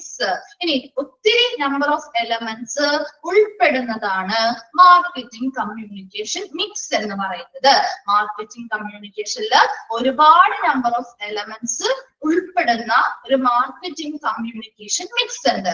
ഏതൊക്കെയാണ് മാർക്കറ്റിംഗ് കമ്മ്യൂണിക്കേഷൻ മിക്സിൽ വരുന്നത്? മറ്റത് മാർക്കറ്റിംഗ് മിക്സ് വേരിയബിൾസ് ആയിരുന്നു. മാർക്കറ്റിംഗ് മിക്സ് എന്ന് പറയുമ്പോൾ 4 മാർക്കറ്റിംഗ് സ്ട്രാറ്റജീസ് ആണ് വരുന്നത് അല്ലെ. എന്നാൽ മാർക്കറ്റിംഗ് കമ്മ്യൂണിക്കേഷൻ മിക്സ് എന്ന് പറയുമ്പോൾ അതിൽ എന്തൊക്കെ വരും നോക്കിയാൽ നിങ്ങൾ അണ്ടർലൈൻ ചെയ്തിട്ട് മാർക്കറ്റിംഗ് കമ്മ്യൂണിക്കേഷൻ മിക്സ് തുടങ്ങി. അഡ്വർടൈസിങ്, എന്താണ് അഡ്വർടൈസിംഗ് എന്ന് പറഞ്ഞാല്? പരസ്യം ചെയ്യല് അല്ലെ. അതുപോലെ പേഴ്സണൽ സെല്ലിംഗ്, എന്താണ് പേഴ്സണൽ സെല്ലിംഗ് എന്ന് പറയുന്നത്? വ്യക്തിപരമായ വിൽപ്പന, വ്യക്തിഗത വിൽപ്പന അല്ലെ. പേഴ്സണൽ സെല്ലിംഗ്, വ്യക്തിഗത വിൽപ്പന, പരസ്യം ചെയ്യല്, സെയിൽസ് പ്രൊമോഷൻ. വിൽപ്പനയുമായി ബന്ധപ്പെട്ട പ്രൊമോഷനുകള്, പബ്ലിസിറ്റി നൽകല്, ഡയറക്റ്റ് മാർക്കറ്റിംഗ് അല്ലെ, നേരിട്ട് നമുക്ക് മാർക്കറ്റിംഗിൽ വിൽപ്പന നടത്താം. And cyber marketing. സൈബർ മാർക്കറ്റിംഗിൽ എന്തൊക്കെ വരും? എന്തൊക്കെയാണ് സൈബർ മാർക്കറ്റിംഗിൽ വരുന്നേ? ഏതൊക്കെ വരാം സൈബർ മാർക്കറ്റിംഗില്? പറഞ്ഞേ, സൈബർ മാർക്കറ്റിംഗിൽ ഏതൊക്കെ വരാം? അറിയില്ല. നിങ്ങളൊന്നും നമ്മുടെ സോഷ്യൽ മീഡിയാസ് അല്ലെങ്കിൽ നമ്മുടെ എന്താണ് നമ്മുടെ ഗൂഗിൾ കാര്യങ്ങളൊന്നും യൂസ് ചെയ്യാത്തവരാണോ? സൈബർ മാർക്കറ്റിംഗിൽ എന്തൊക്കെ വരും? എന്തൊക്കെ വരും? വെബ്സൈറ്റുകള് അല്ലെ, ഓൺലൈൻ സൈറ്റുകള്, വെബ്സൈറ്റുകൾ ഓൺലൈനിലൂടെ നമ്മൾ പർച്ചേസ് ചെയ്യാറൊക്കില്ലേ? അതെല്ലാം സൈബർ മാർക്കറ്റിംഗിൽ വരുന്നതല്ലേ? അപ്പൊ അവയെല്ലാം സൈബർ മാർക്കറ്റിംഗിൽ വരുന്നതാണ്. അപ്പൊ ഇവയെല്ലാം ഉൾപ്പെടുന്നതാണ്. ഇങ്ങനെയുള്ള എല്ലാ എലമെന്റ്സും ഉൾപ്പെടുന്നതാണ് മാർക്കറ്റിംഗ് കമ്മ്യൂണിക്കേഷൻ മിക്സ് എന്ന് പറയുന്നത്. അഡ്വർടൈസിംഗ് വരുന്നുണ്ട്, പേഴ്സണൽ സെല്ലിംഗ് വരുന്നുണ്ട്, സെയിൽസ് പ്രൊമോഷൻസ് വരുന്നുണ്ട്, പബ്ലിസിറ്റി വരുന്നുണ്ട്, ഡയറക്റ്റ് മാർക്കറ്റിംഗ് വരുന്നുണ്ട്, ആൻഡ് സൈബർ മാർക്കറ്റിംഗ് വരുന്നുണ്ട്. അപ്പൊ ഇതിലെല്ലാത്തിലും ഏറ്റവും ഇമ്പോർട്ടന്റ് ആയിട്ട് വരുന്നത്, ശ്രദ്ധേയമായത്, നല്ലൊരു ആശയവിനിമയം ആളുകളിലേക്ക് എത്തിക്കുക എന്നുള്ളതാണ് അല്ലെ. പുതിയതായിട്ടൊരു സർവീസ് ഹോസ്പിറ്റലിൽ കൊണ്ടുവന്നാൽ അത് ഈ പറയുന്ന എല്ലാ മെത്തേഡുകളിലൂടെയും ആളുകളെ അറിയിച്ച് പുതിയ പുതിയ പേഷ്യൻസ് ആ ഹോസ്പിറ്റലിലേക്ക് എത്തണം. അതിനു വേണ്ടിയുള്ള കമ്മ്യൂണിക്കേഷനും ആശയവിനിമയത്തിന് വേണ്ടിയുള്ള മെത്തേഡുകളാണ് നമ്മൾ പഠിക്കുന്നത്. നെക്സ്റ്റ് വരുന്നതാണ് methods of marketing communication. Marketing കമ്മ്യൂണിക്കേഷനുമായി ബന്ധപ്പെട്ടുള്ള മെത്തേഡുകള്, പ്രധാനപ്പെട്ട മെത്തേഡുകൾ എന്തൊക്കെയാണ് നോക്കിയേ. Few marketing methods are health education camps, awareness programs for consumers, medical camp, website marketing to different referral avenues such as corporate, insurance companies, smaller healthcare organizations, alluring international patients through medical tourism and promotional packages for various occasions. നിങ്ങൾക്കറിയാവുന്ന കാര്യങ്ങൾ തന്നെയാണ്. കുറച്ച് ചില marketing മെത്തേഡുകൾ ഹോസ്പിറ്റലുമായി ബന്ധപ്പെട്ടുള്ള എന്താ? Health education ക്യാമ്പുകൾ നടത്താറില്ലേ? ആരോഗ്യ വിദ്യാഭ്യാസ ക്യാമ്പുകൾ നടത്താറുണ്ടോ? ഹോസ്പിറ്റലുകള് ഹെൽത്ത് എഡ്യൂക്കേഷൻ ക്യാമ്പുകൾ നടത്താം അല്ലെ. അതുപോലെ അവയർനെസ് പ്രോഗ്രാമുകള്, ബോധവൽക്കരണ ക്ലാസുകൾ സംഘടിപ്പിക്കാം ഫോർ കൺസ്യൂമേഴ്സ്. മെഡിക്കൽ ക്യാമ്പുകളുമായി ബന്ധപ്പെട്ട് ബോധവൽക്കരണ പരിപാടികൾ സംഘടിപ്പിക്കാം. And website marketing to different referral avenues. നീ എന്താണ്? പലതരത്തിലുള്ള വെബ്സൈറ്റ് മാർക്കറ്റിംഗ്, അതായത് ഇപ്പൊ കോർപ്പറേറ്റുകള്, ചെറിയ ഇൻഷുറൻസ് കമ്പനികള്, അതുപോലെ ചെറുകിട ഹെൽത്ത് കെയർ ഓർഗനൈസേഷൻസ് ഒക്കെ കൂടി ചേർന്നുകൊണ്ട് വെബ്സൈറ്റുകളിലൂടെ മാർക്കറ്റിംഗ് ചെയ്യാം. അതുപോലെ അല്ലുവറിംഗ് ഇന്റർനാഷണൽ പേഷ്യൻസ്, അന്താരാഷ്ട്ര നിലവാരത്തില് അല്ലെ, നമ്മുടെ അന്താരാഷ്ട്ര പേഷ്യൻസിലെ ഇന്റർനാഷണൽ ആയിട്ട് വരുന്ന പേഷ്യൻസ്, അന്താരാഷ്ട്ര രോഗികള്, നമ്മുടെ പുറത്തുനിന്നുള്ള ആളുകളൊക്കെ നമ്മുടെ ഇവിടെ ട്രീറ്റ്മെന്റിന് വരാറില്ലേ? നമ്മൾ അങ്ങോട്ടും പോവാറുണ്ട്, അതുപോലെ തന്നെ പുറത്തുനിന്നുള്ളവർ ഇങ്ങോട്ടും വരാറുണ്ട് അല്ലെ. അപ്പൊ അങ്ങനെയുള്ള, അതായത് അന്താരാഷ്ട്ര ആയുർവേദ ട്രീറ്റ്മെന്റിന് ഇപ്പൊ നമ്മുടെ അവരെന്താണ് ഇപ്പോ സുഖചികിത്സാപരമായിട്ടുള്ള കാര്യങ്ങൾക്കൊക്കെ വേണ്ടിയിട്ട് കൂടുതലും പുറത്തുനിന്ന് ആളുകൾ ഇവിടേക്ക് വരാറുണ്ട് അല്ലെ. അപ്പൊ അതിനു വേണ്ടി അങ്ങനെയുള്ള ഇന്റർനാഷണൽ പേഷ്യൻസിനെ ഈ മെഡിക്കൽ ടൂറിസം വഴി ഇവിടേക്ക് ആകർഷിക്കുക. അതിനുവേണ്ടി അതുപോലെയുള്ള പ്രൊമോഷണൽ പാക്കേജുകളൊക്കെ കൊടുക്കും അല്ലെ. പലതരത്തിലുള്ള അവസരങ്ങൾക്കനുസരിച്ച് പ്രൊമോഷണൽ പാക്കേജുകൾ ആക്കിയവർക്ക് എന്ത് ചെയ്യും? ട്രീറ്റ്മെന്റുകളൊക്കെ കൊടുക്കും. അപ്പൊ അത് കണ്ട് കൂടുതൽ ആളുകൾ എന്ത് ചെയ്യും? അട്രാക്ട് ചെയ്ത് അതിലേക്ക് വരും. അപ്പൊ അതിൽ കുറച്ച് മെത്തേഡുകളാണ് മാർക്കറ്റിംഗ് കമ്മ്യൂണിക്കേഷനിലുള്ളത്. ഹെൽത്ത് എഡ്യൂക്കേഷൻ ക്യാമ്പുകൾ നടത്തുക, മെഡിക്കൽ ക്യാമ്പുകളുമായി ബന്ധപ്പെട്ട് അവയർനെസ് പ്രോഗ്രാമുകൾ നടത്തുക, വെബ്സൈറ്റുകളിലൂടെ, അതായത് കോർപ്പറേറ്റ് ആവാം, ചെറിയ ചെറിയ ഇൻഷുറൻസ് കമ്പനികളാവാം, സ്മോൾ ഹെൽത്ത് കെയർ ഇൻസ്റ്റിറ്റ്യൂഷൻസ് ആവാം, ഇവയെല്ലാം സംഘടിപ്പിക്കുന്ന രീതിയിലുള്ള, ഇവയെല്ലാം ഒരുമിച്ച് ഒന്ന് എന്താണ് കോപ്പറേറ്റ് ചെയ്തുകൊണ്ട് വെബ്സൈറ്റുകളിലൂടെ മാർക്കറ്റിംഗ് ചെയ്യാം. അതുപോലെ തന്നെ ഇന്റർനാഷണൽ പേഷ്യൻസിനെ മെഡിക്കൽ ടൂറിസം വഴി നമ്മുടെ ഇവിടേക്ക് ആകർഷിക്കുക. അതുപോലെ പ്രൊമോഷണൽ പാക്കേജുകളൊക്കെ നൽകി ആളുകളെ കൂടുതലും ആ ഹോസ്പിറ്റലിലേക്ക് അട്രാക്ട് ചെയ്യുക. ഇതെല്ലാം നല്ലൊരു മാർക്കറ്റിംഗ് മെത്തേഡിൽ വരുന്നതാണ്. നെക്സ്റ്റ് നോക്കിയേ, effective hospital marketing is fulfilled by developing smart and sensible advertising and marketing campaign. ഇനി എപ്പോഴും നമ്മൾ നല്ലൊരു എഫക്റ്റീവ് അല്ലെങ്കിൽ ഫലപ്രദമായിട്ടുള്ള ഒരു ഹോസ്പിറ്റൽ മാർക്കറ്റിംഗ് പൂർത്തീകരണം ചെയ്യണമെങ്കിൽ അവിടെ എന്തുണ്ടായിരിക്കണം? സ്മാർട്ട് ആയിട്ട് അല്ലെങ്കിൽ സമർത്ഥമായതും വിവേകപൂർണവുമായിട്ടുള്ള അഡ്വർടൈസ്മെന്റ് അല്ലെങ്കിൽ പരസ്യ വിപണന ക്യാമ്പയിനുകൾ നടത്തണം. നിങ്ങൾ കണ്ടിട്ടില്ലേ, നമ്മൾ കാണുന്ന പരസ്യങ്ങൾ എന്ന് പറയുന്നത് ഒരുപാട് സമയം നീണ്ടു നിൽക്കുന്ന പരസ്യങ്ങളാണോ? ഒരുപാട് സമയം നീണ്ടു നിൽക്കുന്ന പരസ്യങ്ങളാണോ? കുറച്ച് സെക്കൻഡ്സ് ഉണ്ടാവുള്ളൂ അല്ലെ? ആ ഒരു സെക്കൻഡ്സിനുള്ളിൽ തന്നെ കൃത്യമായിട്ടുള്ള ആശയങ്ങൾ നമ്മളിലേക്ക് അവർ എത്തിക്കുന്നുണ്ട് ഇല്ലേ? അപ്പൊ അതാണ് പറയുന്നത്, വളരെ സെൻസിബിൾ ആൻഡ് സ്മാർട്ട് ആയിട്ടുള്ള അഡ്വർടൈസിങ് പോലെയുള്ള കാര്യങ്ങളായിരിക്കണം ഇവിടെ നടത്തേണ്ടത്. അപ്പൊ അതെ, ഒരു 29 സെക്കൻഡ്സ് അല്ലെ 30 സെക്കൻഡ്സ് ഒക്കെ നിലനിൽക്കുന്നതാണ്. അപ്പൊ അതിനുള്ളിൽ നമുക്ക് പക്ഷെ എല്ലാ കാര്യങ്ങളും നമുക്ക് എന്തെങ്കിലും മനസ്സിലാവുന്നില്ലേ? കൃത്യമായിട്ട് വളരെ സമർത്ഥമായി ആളുകളിലേക്ക് വളരെ വിവേകപൂർവമായിട്ട് ആ ഒരു കാര്യം അവരെന്താണോ അതിൽ ഉദ്ദേശിച്ചിരിക്കുന്നത് അത് കൃത്യമായ ആളുകളിലേക്ക് കൺവേ ചെയ്ത് കൊടുക്കാനായിട്ട് ആ ഒരു കുറച്ച് സെക്കൻഡുകൾക്കുള്ളിൽ അവർക്ക് സാധിക്കുന്നത്. അങ്ങനെയുള്ള ഒരു രീതിയിലുള്ള ഒരു അഡ്വർടൈസിങ് പരസ്യ വിപണന ക്യാമ്പയിനുകളായിരിക്കണം നടത്തേണ്ടത്. ലാസ്റ്റ് നോക്കി, hospital marketing campaigns should consist of a well structured media mixed to include press releases. ഇനി ഹോസ്പിറ്റൽ മാർക്കറ്റിംഗ് ക്യാമ്പയിനുകളിൽ ഒരു വെൽ സ്ട്രക്ചർഡ് മീഡിയ മിക്സ് ഉണ്ട് അല്ലെ? എന്തൊക്കെയാണ് മീഡിയ മിക്സുകളിൽ വരിക? എന്തൊക്കെ മീഡിയാസ് വരും? Press release. എന്താണ് പ്രസ് റിലീസ് എന്ന് പറയുന്നത്? പത്രക്കുറിപ്പുകൾ വരും അല്ലെ? പ്രിന്റുകള് കണ്ടിട്ടില്ലേ? പ്രിന്റ് എടുത്ത് വരുന്ന നമ്മുടെ നോട്ടീസ് പോലെയുള്ള കാര്യങ്ങള് അല്ലെ? കണ്ടിട്ടില്ലേ? നോട്ടീസുകളൊക്കെ അല്ലെങ്കിൽ പ്രിന്റ് സംവിധാനങ്ങൾ അല്ലെങ്കിൽ ബ്രോഷേഴ്സ് പോലെയുള്ള കാര്യങ്ങളൊക്കെ കാണാറില്ലേ? നമ്മുടെ വീടുകളിൽ എന്തെങ്കിലുമൊക്കെ പുതിയ ബിൽഡിങ്ങിന്റെ ഓപ്പണിങ്ങിനോ അല്ലെങ്കിൽ പുതിയൊരു സർവീസ് കൊണ്ടുവരുമ്പോഴോ ഒക്കെ അത് പേപ്പറിന്റെ കൂടെയോ അല്ലാതെയൊക്കെ നമുക്ക് കിട്ടാറുണ്ട് അല്ലെ? പത്രക്കുറിപ്പുകളിലൂടെ വരാറുണ്ട്. ദെൻ ടെലിവിഷൻ, ടിവിയിലൂടെ നമ്മൾ കാണാറില്ലേ ഇങ്ങനെയുള്ള അഡ്വർടൈസ്മെന്റ്സും കാര്യങ്ങളും? അതുപോലെ റേഡിയോയിലൂടെ അല്ലെങ്കിൽ നമ്മുടെ വെബ് പേജുകളിലൂടെ എല്ലാത്തിലൂടെയും നമുക്ക് എന്താണ് അതെല്ലാം ഒരു വെൽ സ്ട്രക്ചർഡ് ഒരു മീഡിയ മിക്സ് ആണ്. എന്തിനു വേണ്ടിയാ? മാർക്കറ്റിംഗ് കമ്മ്യൂണിക്കേഷന് വേണ്ടിയിട്ടുള്ള മീഡിയ മിക്സുകളാണ് അല്ലെ? യൂട്യൂബ് ഒരുപാട് വഴികളിലൂടെ നമുക്ക് വരുന്നുണ്ട് അല്ലെ? അപ്പൊ അതെല്ലാം മീഡിയ മിക്സ് എന്നാണ് അറിയപ്പെടുന്നത്. അപ്പൊ ഇതിലൂടെയെല്ലാം പ്രസ് റിലീസ് ആയിക്കോട്ടെ, പ്രിന്റുകളായിക്കോട്ടെ, ടെലിവിഷനിലൂടെ, റേഡിയോയിലൂടെ, വെബ്സൈറ്റുകളിലൂടെ, അങ്ങനെ ഏതൊരു വഴിയിലൂടെയും നമുക്ക് ഹോസ്പിറ്റൽ മാർക്കറ്റിംഗുമായി ബന്ധപ്പെട്ട് കമ്മ്യൂണിക്കേഷൻസ് നടത്താവുന്നതാണ്. ക്ലിയർ ആയോ? മാർക്കറ്റിംഗ് കമ്മ്യൂണിക്കേഷൻ എന്ന് പറയുന്നത് ക്ലിയർ ആണോ? അതിന്റെ ആ ഒരു ബേസിക് ആയിട്ടുള്ള ഒരു ആശയം നിങ്ങൾക്ക് അറിയാവുന്നത് തന്നെയാണ് അല്ലെ? അപ്പൊ അതിൽ കുറച്ച് കാര്യങ്ങൾ നമ്മൾ പുതിയ പുതിയ പ്രോഗ്രാംസും കാര്യങ്ങളും കുറച്ച് കാര്യങ്ങൾ പറയുന്നുണ്ട്. അതൊന്ന് മനസ്സിലാക്കി വെച്ചിരുന്നാൽ മതി കേട്ടോ. അപ്പൊ അതിൽ നിന്ന് ചോദിക്കുന്ന ക്വസ്റ്റ്യൻസിന് നിങ്ങൾക്ക് ആൻസറുകൾ ചെയ്യാൻ പറ്റും.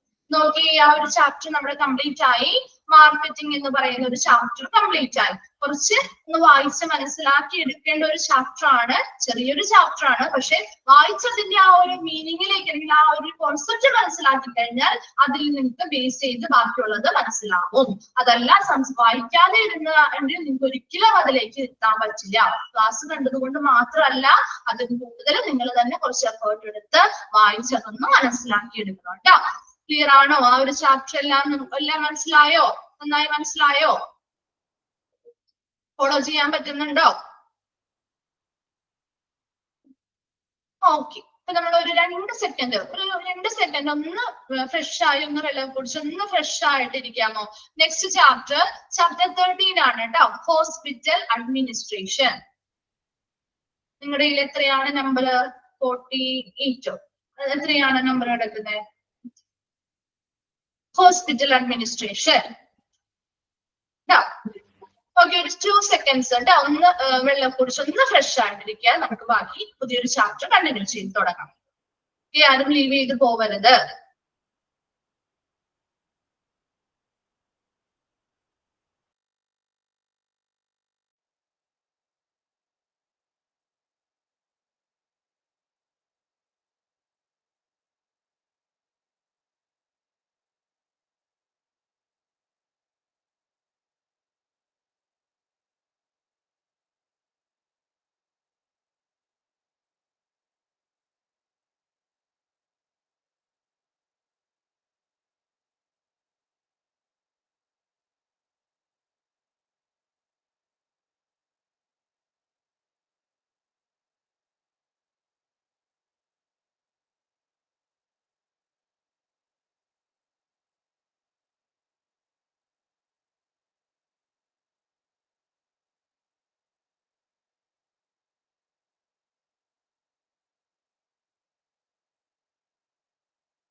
ഓക്കെ, നമുക്ക് കണ്ടിന്യൂ ചെയ്യാം.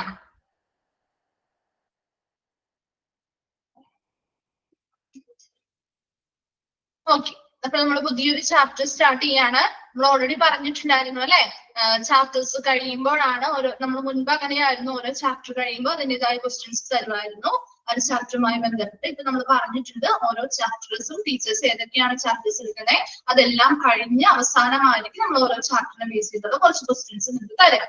ഓൾറെഡി പറഞ്ഞിട്ടുള്ള കാര്യമില്ലേ നിങ്ങളുടെ അടുത്ത്? അപ്പൊ നമ്മളും അതുപോലെ തന്നെയാണ് ചെയ്യാൻ പോകുന്നത് കേട്ടോ. അപ്പൊ മിസ്സും അതുപോലെ തന്നെ ലാസ്റ്റ് ഭാഗത്തേക്ക് നമ്മൾ ഈ ഒരു ചാപ്റ്റർ എല്ലാം കഴിഞ്ഞ് കഴിയുമ്പോൾ അടുത്ത ചാപ്റ്റേഴ്സിന്റെ ഒക്കെ ഓരോരോ ചാപ്റ്റർ വൈസ് ആയിട്ട് ക്വസ്റ്റ്യൻസ് തരാം കേട്ടോ. നമ്മൾ പുതിയൊരു ചാപ്റ്ററിലേക്ക് കിടക്കുകയാണ്. ചാപ്റ്റർ 13 ആണ് ഹോസ്പിറ്റൽ അഡ്മിനിസ്ട്രേഷൻ. നിങ്ങൾക്ക് അറിയാവുന്ന ചാപ്റ്റർ തന്നെയാണ്, അധികം വലിയ ഡിഫിക്കൽട്ട് ആയിട്ടുള്ള ചാപ്റ്റർ ഒന്നും അല്ല. നമുക്ക് അറിയാവുന്ന കുറച്ച് കാര്യങ്ങൾ തന്നെയാണ് ഇതിൽ പറയുന്നത്. ഇമ്പോർട്ടന്റ് ആണ്. നമ്മൾ എന്തിനാണ്, ഏത് കോഴ്സാണ് നമ്മൾ ഇവിടെ പഠിക്കുന്നത്? ഏത് കോഴ്സാണ് നമ്മൾ പഠിക്കാൻ വന്നിരിക്കുന്നത്? ഏത് കോഴ്സാണ് പഠിക്കുന്നത്? ഇപ്പോ നിങ്ങൾ ഏത് കോഴ്സാണ് പഠിക്കുന്നത്? ഹോസ്പിറ്റൽ അഡ്മിനിസ്ട്രേഷൻ ആണ് അല്ലെ. അപ്പൊ നിങ്ങൾക്ക് വേണ്ടിയിട്ട് കുറച്ചും കൂടി ഉപകാരപ്രദമായിട്ടുള്ള ഒരു ചാപ്റ്റർ കൂടിയാണ്. നിങ്ങളുടേതായ കുറെ ഡ്യൂട്ടീസും കാര്യങ്ങളും ഒക്കെ ഇതിൽ പറയുന്നുണ്ട്. അപ്പൊ അതൊക്കെ മനസ്സിലാക്കി അതിനനുസരിച്ചായിരിക്കണം നിങ്ങൾ ഒരു ഹോസ്പിറ്റലിൽ ചെല്ലുമ്പോൾ വർക്ക് ചെയ്യാനായിട്ട്. അപ്പൊ അതിനനുസരിച്ചുള്ള കാര്യങ്ങൾ അങ്ങനെ ഒരു ബേസിക് നിങ്ങളോട് മനസ്സിലാക്കി നിങ്ങൾ പഠിക്കാട്ടോ. നോക്കിയേ, ഹോസ്പിറ്റൽ അഡ്മിനിസ്ട്രേഷൻ. അപ്പൊ എന്ന് പറഞ്ഞേ, ഹോസ്പിറ്റൽ അഡ്മിനിസ്ട്രേഷനുമായി ബന്ധപ്പെട്ട് എന്തൊക്കെ കാര്യങ്ങളാണ് നമ്മൾ ഹോസ്പിറ്റൽ അഡ്മിനിസ്ട്രേഷൻ എന്ന് പറയുമ്പോ നമുക്ക് എന്താണ് ആ ഒരു ഹോസ്പിറ്റൽ അവരുടെ ഡ്യൂട്ടി എന്തായിരിക്കും? എന്തായിരിക്കും ഒരു ഹോസ്പിറ്റൽ അഡ്മിനിസ്ട്രേഷന്റെ ഡ്യൂട്ടി? ഒരു ഹോസ്പിറ്റലിൽ ചെയ്യേണ്ടതായിട്ടുള്ള കുറച്ച് കാര്യങ്ങൾ ഉണ്ടാവില്ലേ? എന്തൊക്കെയായിരിക്കും? എന്തായിരിക്കും എന്ന് പറഞ്ഞേ. നമ്മൾ ആ ഒരു കോഴ്സുമായി ബന്ധപ്പെട്ട് പഠിക്കുമ്പോൾ അത് കുറച്ച് കാര്യങ്ങളൊക്കെ നിങ്ങൾ അറിഞ്ഞിരിക്കണ്ടേ? എന്തായിരിക്കും നമ്മുടെ ആ ഒരു ഹോസ്പിറ്റൽ അഡ്മിനിസ്ട്രേഷനുമായി ബന്ധപ്പെട്ട് ഡേ ടു ഡേ ആക്ടിവിറ്റീസ് എല്ലാം അല്ലെ. നമുക്കൊരു കാര്യം നമുക്ക് എന്താണ് ഒരു സിമ്പിൾ ആയിട്ട് നമുക്ക് ഇങ്ങനെ പറയാം, മൊത്തത്തിലുള്ള കാര്യങ്ങൾ അല്ലെ, ഓവറോൾ ആയിട്ട് എല്ലാ കാര്യങ്ങളെയും ഹോസ്പിറ്റലുമായി ബന്ധപ്പെട്ട എല്ലാ കാര്യങ്ങളെയും മാനേജ് ചെയ്യുന്നത് ആരാണെങ്കിലും ഹോസ്പിറ്റൽ അഡ്മിനിസ്ട്രേറ്റേഴ്സ് ആയിരിക്കണം. അവരുടെ ഹോസ്പിറ്റൽ അഡ്മിനിസ്ട്രേഷൻ എന്ന് പറയുന്നത് എല്ലാ വിഭാഗത്തെയും ഹോസ്പിറ്റലിനെ മൊത്തത്തിൽ മാനേജ് ചെയ്യുന്നുണ്ട് അല്ലെ. ഓവറോൾ ആയിട്ട് എല്ലാ കാര്യങ്ങളെയും നന്നായി നോക്കി നടത്തേണ്ട ആളുകളാണ്. നമ്മൾ ഓരോ ഡിപ്പാർട്ട്മെന്റ് പഠിച്ചപ്പോ നമ്മൾ പറഞ്ഞല്ലോ, അവസാന ഭാഗങ്ങൾ നമ്മൾ എന്താ പഠിക്കാറ്? ഹോസ്പിറ്റൽ അഡ്മിനിസ്ട്രേഷൻ ഉറപ്പുവരുത്തേണ്ടതായിട്ടുള്ള കാര്യങ്ങൾ പഠിക്കാറുണ്ട് അല്ലെ. അപ്പൊ ഓരോ ഡിപ്പാർട്ട്മെന്റുകളെയും അതുപോലെ തന്നെ മൊത്തത്തിൽ ആ ഹോസ്പിറ്റലിലെ ഓവറോൾ ആയിട്ടുള്ള മാനേജ്മെന്റ് ഹോസ്പിറ്റൽ അഡ്മിനിസ്ട്രേഷന്റെ കീഴിൽ വരുന്നതാണ്. അപ്പൊ ഇവിടെ നമുക്കും അത് തന്നെ കുറെ കാര്യങ്ങൾ അതുമായിട്ട് റിലേറ്റ് ചെയ്ത കാര്യങ്ങൾ തന്നെയാണ് പറയുന്നത് കേട്ടോ. ഒത്തിരി ഡിഫിക്കൽട്ട് ആയിട്ടുള്ള ഒരു ചാപ്റ്റർ ഒന്നുമല്ല, ഫോളോ ചെയ്യാൻ പറ്റുന്ന ഒരു ചാപ്റ്റർ കൂടിയാണ്, ചെറിയൊരു ചാപ്റ്ററുമാണ്. ഓക്കെ, ഹോസ്പിറ്റൽ അഡ്മിനിസ്ട്രേഷൻ എന്താണ്? Administer originated from the Latin word. ആ ഫസ്റ്റ് സെന്റൻസ് ഒന്ന് അണ്ടർലൈൻ ചെയ്ത് വെച്ചോട്ടോ, അത് ചോദിക്കാറുണ്ട്. Administer originated from the Latin word. ഇനി അഡ്മിനിസ്റ്റർ എന്ന് പറയുന്ന ആ ഒരു വേർഡ് ഒറിജിനേറ്റ് ചെയ്തിരിക്കുന്നത് അല്ലെങ്കിൽ ഉത്ഭവിച്ചിരിക്കുന്നത് ലാറ്റിൻ വേർഡ് ആയിട്ടുള്ള ആഡ് പ്ലസ് മിനിസ്ട്രയർ. ആ ഒരു ഐ ഇല്ല കേട്ടോ, അവസാനം ഒരു TRARE എന്നാണ് കേട്ടോ, മിനിസ്ട്രയർ.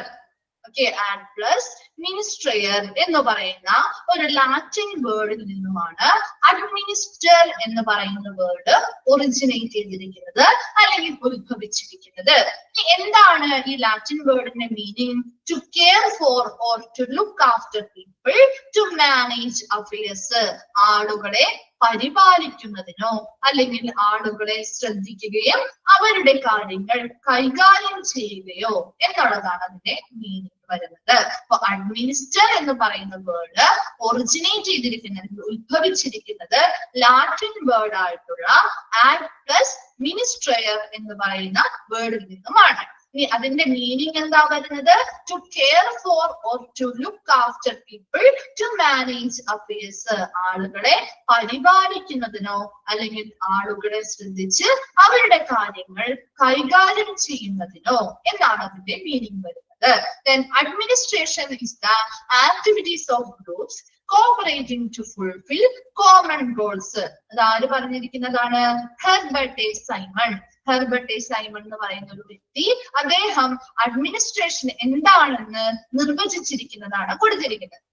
രണ്ടുപേരുടെ ഡെഫിനിഷൻ നമുക്ക് പഠിക്കാനുണ്ട്.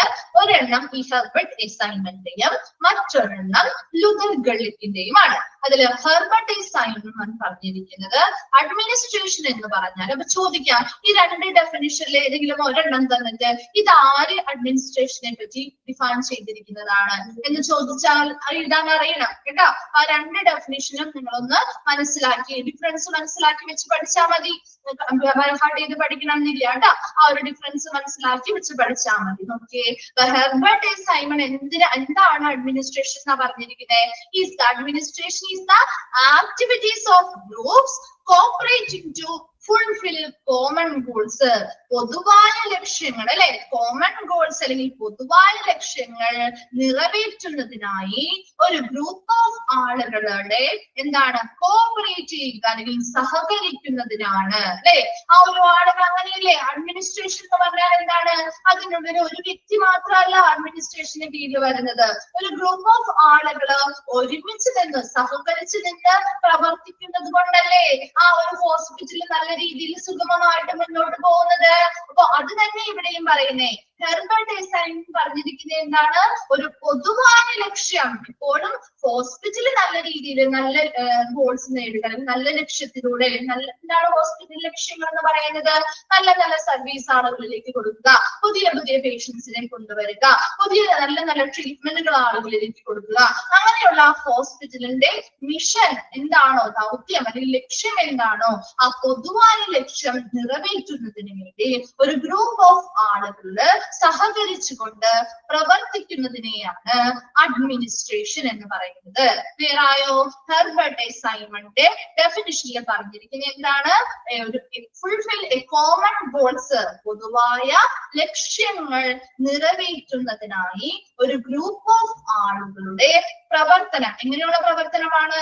ഒരു ഗ്രൂപ്പ് ഓഫ് ആളുകൾ സഹകരിച്ചു കൊണ്ടുള്ള ഒരു പ്രവർത്തനമാണ് അഡ്മിനിസ്ട്രേഷൻ എന്ന് പറയുന്നത്.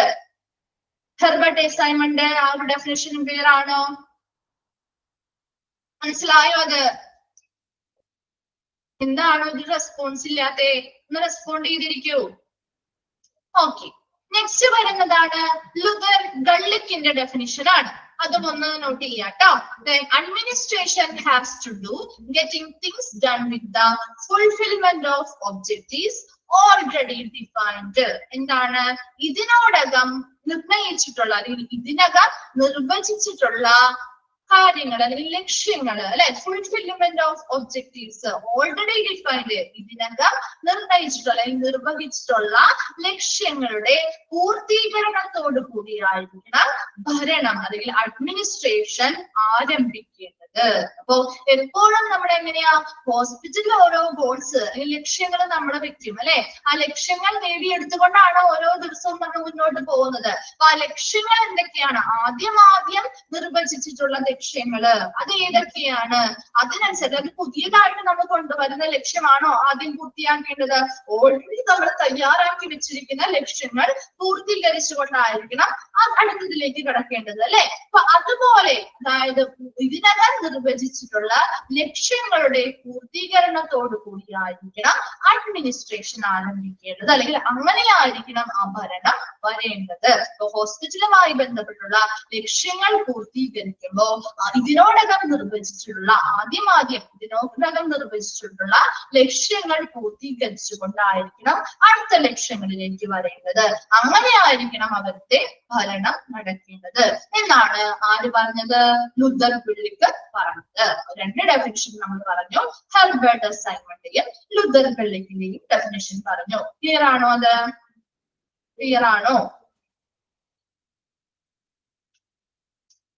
Okay, next നോക്കിയേ. Hospital administration is the governance of the hospital as a business. അല്ലെ, ഹോസ്പിറ്റൽ അഡ്മിനിസ്ട്രേഷൻ എന്ന് പറയുന്നത് ഒരു ബിസിനസ് പരമായിട്ട് നമ്മൾ ചിന്തിക്കുമ്പോൾ അല്ലെങ്കിൽ ഒരു ബിസിനസ് എന്ന നിലയിൽ ഹോസ്പിറ്റലിന്റെ ഭരണം തന്നെയാണ് അല്ലെ.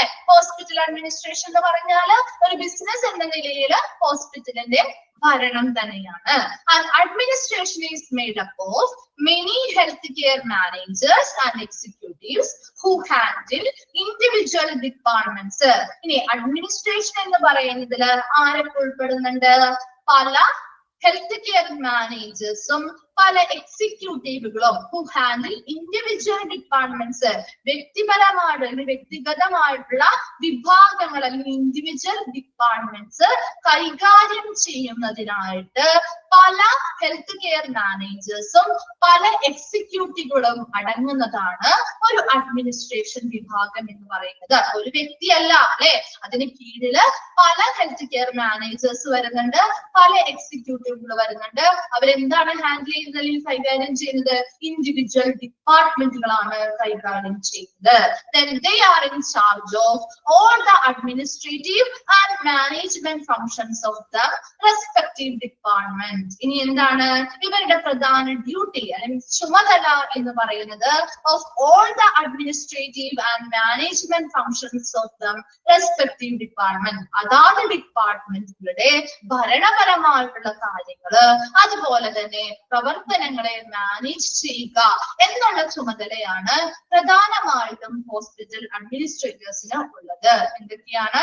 അതാത് റെസ്പെക്റ്റീവ് അതാത് ഡിപ്പാർട്ട്മെന്റുകളുടെ ഭരണപരമായിട്ടുള്ള കാര്യങ്ങള്, അതുപോലെ ഡിപ്പാർട്ട്മെന്റിന്റെ പ്രവർത്തനങ്ങളെല്ലാം മാനേജ് ചെയ്യുക, ഇവയെല്ലാമാണ് ആ ഹോസ്പിറ്റൽ അഡ്മിനിസ്ട്രേഷനുമായി ബന്ധപ്പെട്ട പ്രധാന ഒരു ചുമതല എന്ന് പറയുന്നത്.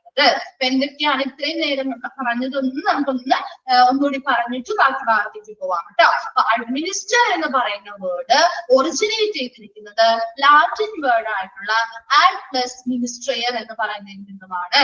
അതിന്റെ മീനിങ് എന്താ വരുന്നത്? ടു കെയർ ഫോർ അല്ലെങ്കിൽ ആളുകളെ പരിപാലിക്കുന്നു, അല്ലെങ്കിൽ to look after people to manage affairs, ആളുകളെ ശ്രദ്ധയോടെ കൂടി നോക്കുകയും അവരുടെ കാര്യങ്ങൾ കൈകാര്യം ചെയ്യുന്നതിന് വേണ്ടി എന്നുള്ള ഒരു മീനിങ് ആണ് അതിൽ വരുന്നത്. Then administration is the activities of groups cooperating to fulfill common goals. Herbert A സൈമന്റെ ഡെഫിനിഷനിൽ എന്താണ് അഡ്മിനിസ്ട്രേഷൻ എന്ന് പറയുന്നത്? അഡ്മിനിസ്ട്രേഷൻ എന്ന് പറയുന്നത് ഒരു പൊതുവായ ലക്ഷ്യം നിറവേറ്റുന്നതിന് നേടിയെടുക്കുന്നതിന് വേണ്ടി ഒരു ഗ്രൂപ്പ് ഓഫ് ആളുകള് സഹകരിച്ചുകൊണ്ട് പ്രവർത്തിക്കുന്നതിനെയാണ് അഡ്മിനിസ്ട്രേഷൻ എന്ന് പറയുന്നതെന്നാണ് ഹെർബർട്ട് എ സൈമൺ പറഞ്ഞിരിക്കുന്നത്. ഇനി ലുതർ ഗർലിക്കിന്റെ ഡെഫിനിഷൻ എന്താ പറയുന്നത്? Administration has to go getting things done with the fulfillment of objectives already defined. ഇതിനകം നിർവചിച്ചിട്ടുള്ള ലക്ഷ്യങ്ങളുടെ പൂർത്തീകരണത്തോടുകൂടിയായിരിക്കണം ഭരണം മുന്നോട്ട് പോവേണ്ടത്. അങ്ങനെയായിരിക്കണം ഒരു അഡ്മിനിസ്ട്രേഷൻ മുന്നോട്ട് കൊണ്ടുപോകേണ്ടത്. ഓൾറെഡി നമ്മൾ ചെയ്തിട്ടുള്ള അല്ലെങ്കിൽ ഓൾറെഡി ഡിഫൈൻ ചെയ്തിട്ടുള്ള ലക്ഷ്യങ്ങൾ പൂർത്തീകരിച്ചുകൊണ്ടായിരിക്കണം അടുത്ത ലക്ഷ്യത്തിലേക്ക് പോവേണ്ടത്. അപ്പൊ അങ്ങനെയായിരിക്കണം അവിടുത്തെ ആ ഒരു ഭരണം മുന്നോട്ട് കൊണ്ടുപോവേണ്ടത് എന്നാണ് ലുതർ ഗർലിക്ക് പറയുന്നത്. ഹോസ്പിറ്റൽ അഡ്മിനിസ്ട്രേഷൻ എന്ന് പറയുന്നത് ബിസിനസ് എന്ന നിലയിൽ ഹോസ്പിറ്റലിന്റെ ഭരണം തന്നെയാണ്. അതുപോലെ അഡ്മിനിസ്ട്രേഷൻ എന്ന് പറഞ്ഞാല് പല ഇൻഡിവിജ്വൽ ഡിപ്പാർട്ട്മെന്റുകളാണ് അല്ലെ ഹോസ്പിറ്റലിലുള്ളത്. ആ ഇൻഡിവിജ്വൽ ഡിപ്പാർട്ട്മെന്റുകളെ കൈകാര്യം ചെയ്യുന്നതിന് പല ഹെൽത്ത് കെയർ മാനേജേഴ്സും എക്സിക്യൂട്ടീവുകളും അടങ്ങിയതാണ് അഡ്മിനിസ്ട്രേഷൻ എന്ന് പറയുന്ന വിഭാഗം. അവരുടെ പ്രധാന ഒരു ചുമതല എന്ന് പറയുന്നത് അതാത് ഡിപ്പാർട്ട്മെന്റുകളുടെ ഭരണപരമായിട്ടുള്ള കാര്യങ്ങളും അതുപോലെ അവരുടെ പ്രവർത്തനവുമായി ബന്ധപ്പെട്ട കാര്യങ്ങളൊക്കെ മാനേജ് ചെയ്യുക എന്നുള്ളതാണ് പ്രധാനമായിട്ടും അഡ്മിനിസ്ട്രേഷന്റെ ഒരു പ്രധാന ചുമതല എന്ന് പറയുന്നത്. നെക്സ്റ്റ് നോക്കി, the duties of the administrator differ with size and complexity of the hospital. അപ്പോ ഓരോ അഡ്മിനിസ്ട്രേറ്റേഴ്സിന്റെയും ഡ്യൂട്ടികൾ അല്ലെങ്കിൽ ചുമതലകൾ എന്ന് പറയുന്നത് ആ ഹോസ്പിറ്റലിന്റെ വലിപ്പം, സൈസ് അല്ലെങ്കിൽ വലിപ്പത്തിനനുസരിച്ച് ആ ഹോസ്പിറ്റലിന്റെ കോംപ്ലക്സിറ്റി അല്ലെങ്കിൽ സങ്കീർണതയ്ക്കനുസരിച്ചൊക്കെ വ്യത്യാസങ്ങൾ വരാം. അപ്പൊ എല്ലാ ഹോസ്പിറ്റലിലെയും അഡ്മിനിസ്ട്രേറ്റേഴ്സിന് ഒരുപോലെയുള്ള ഡ്യൂട്ടി ആയിരിക്കണമെന്ന് നമുക്ക് പറയാൻ പറ്റില്ല, വ്യത്യസ്തമായിരിക്കും. അപ്പൊ അതാ എന്തിന്റെ ബേസിസിലായിരിക്കും ആ ഡ്യൂട്ടിയിലെ വ്യത്യാസങ്ങൾ വരുന്നത്? ആ ഹോസ്പിറ്റലിന്റെ വലിയ ഹോസ്പിറ്റലാണോ അല്ലെങ്കിൽ ചെറിയൊരു ഹോസ്പിറ്റൽ, അല്ലെങ്കിൽ ആ ഒരു ഹോസ്പിറ്റലിന്റെ വലിപ്പം അനുസരിച്ച് വ്യത്യാസങ്ങൾ വരാം.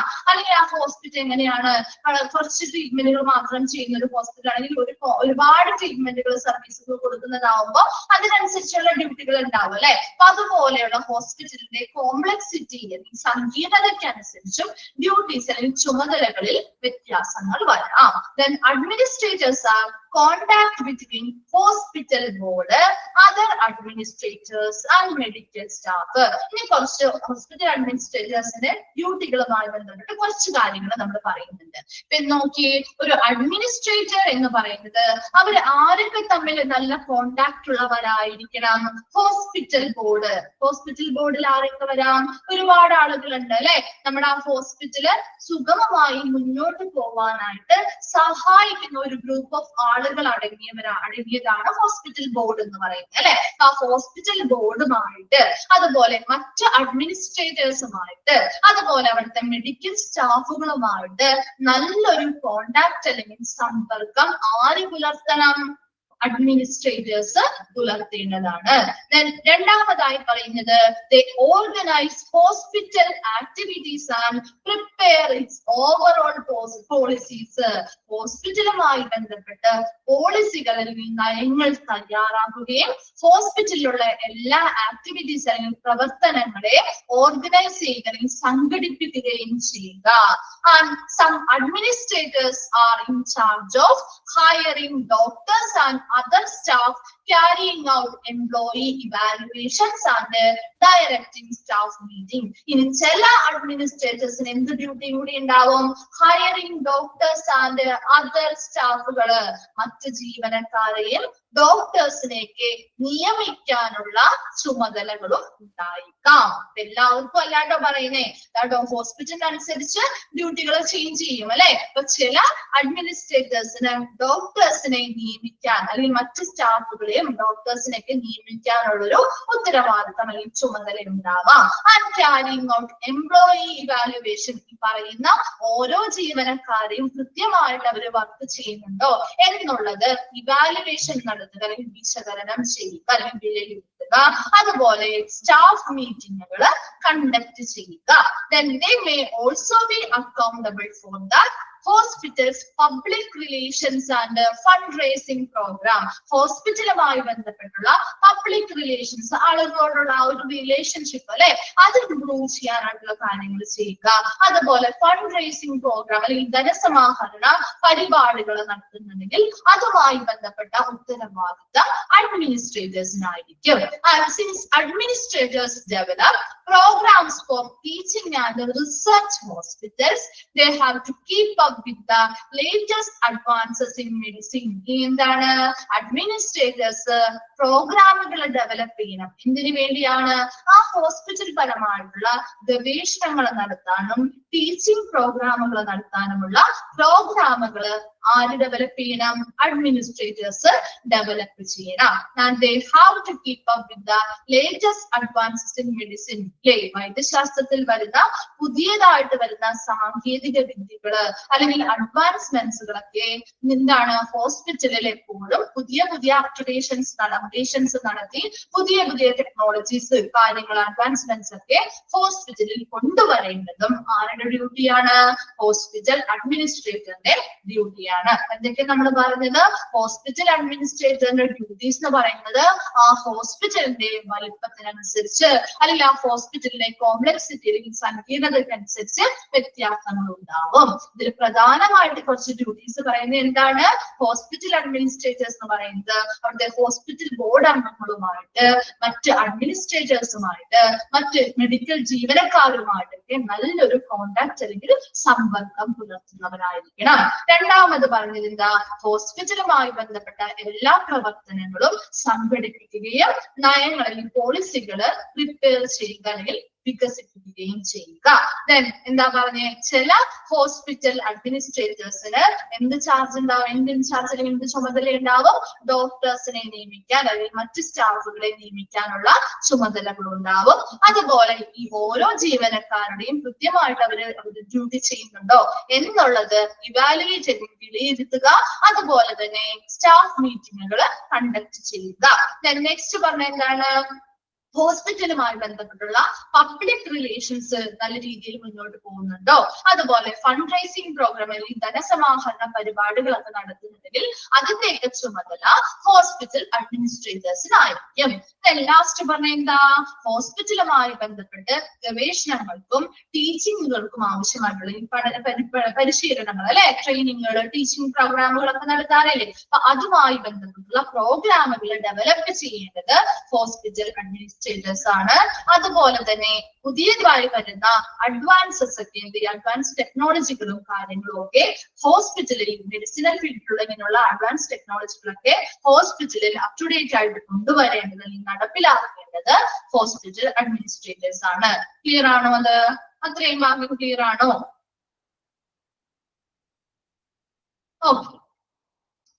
ഓക്കെ, നമുക്ക് ആ ഒരു ചെറിയ ഭാഗം കൂടി എടുത്തിട്ട് നിർത്താം.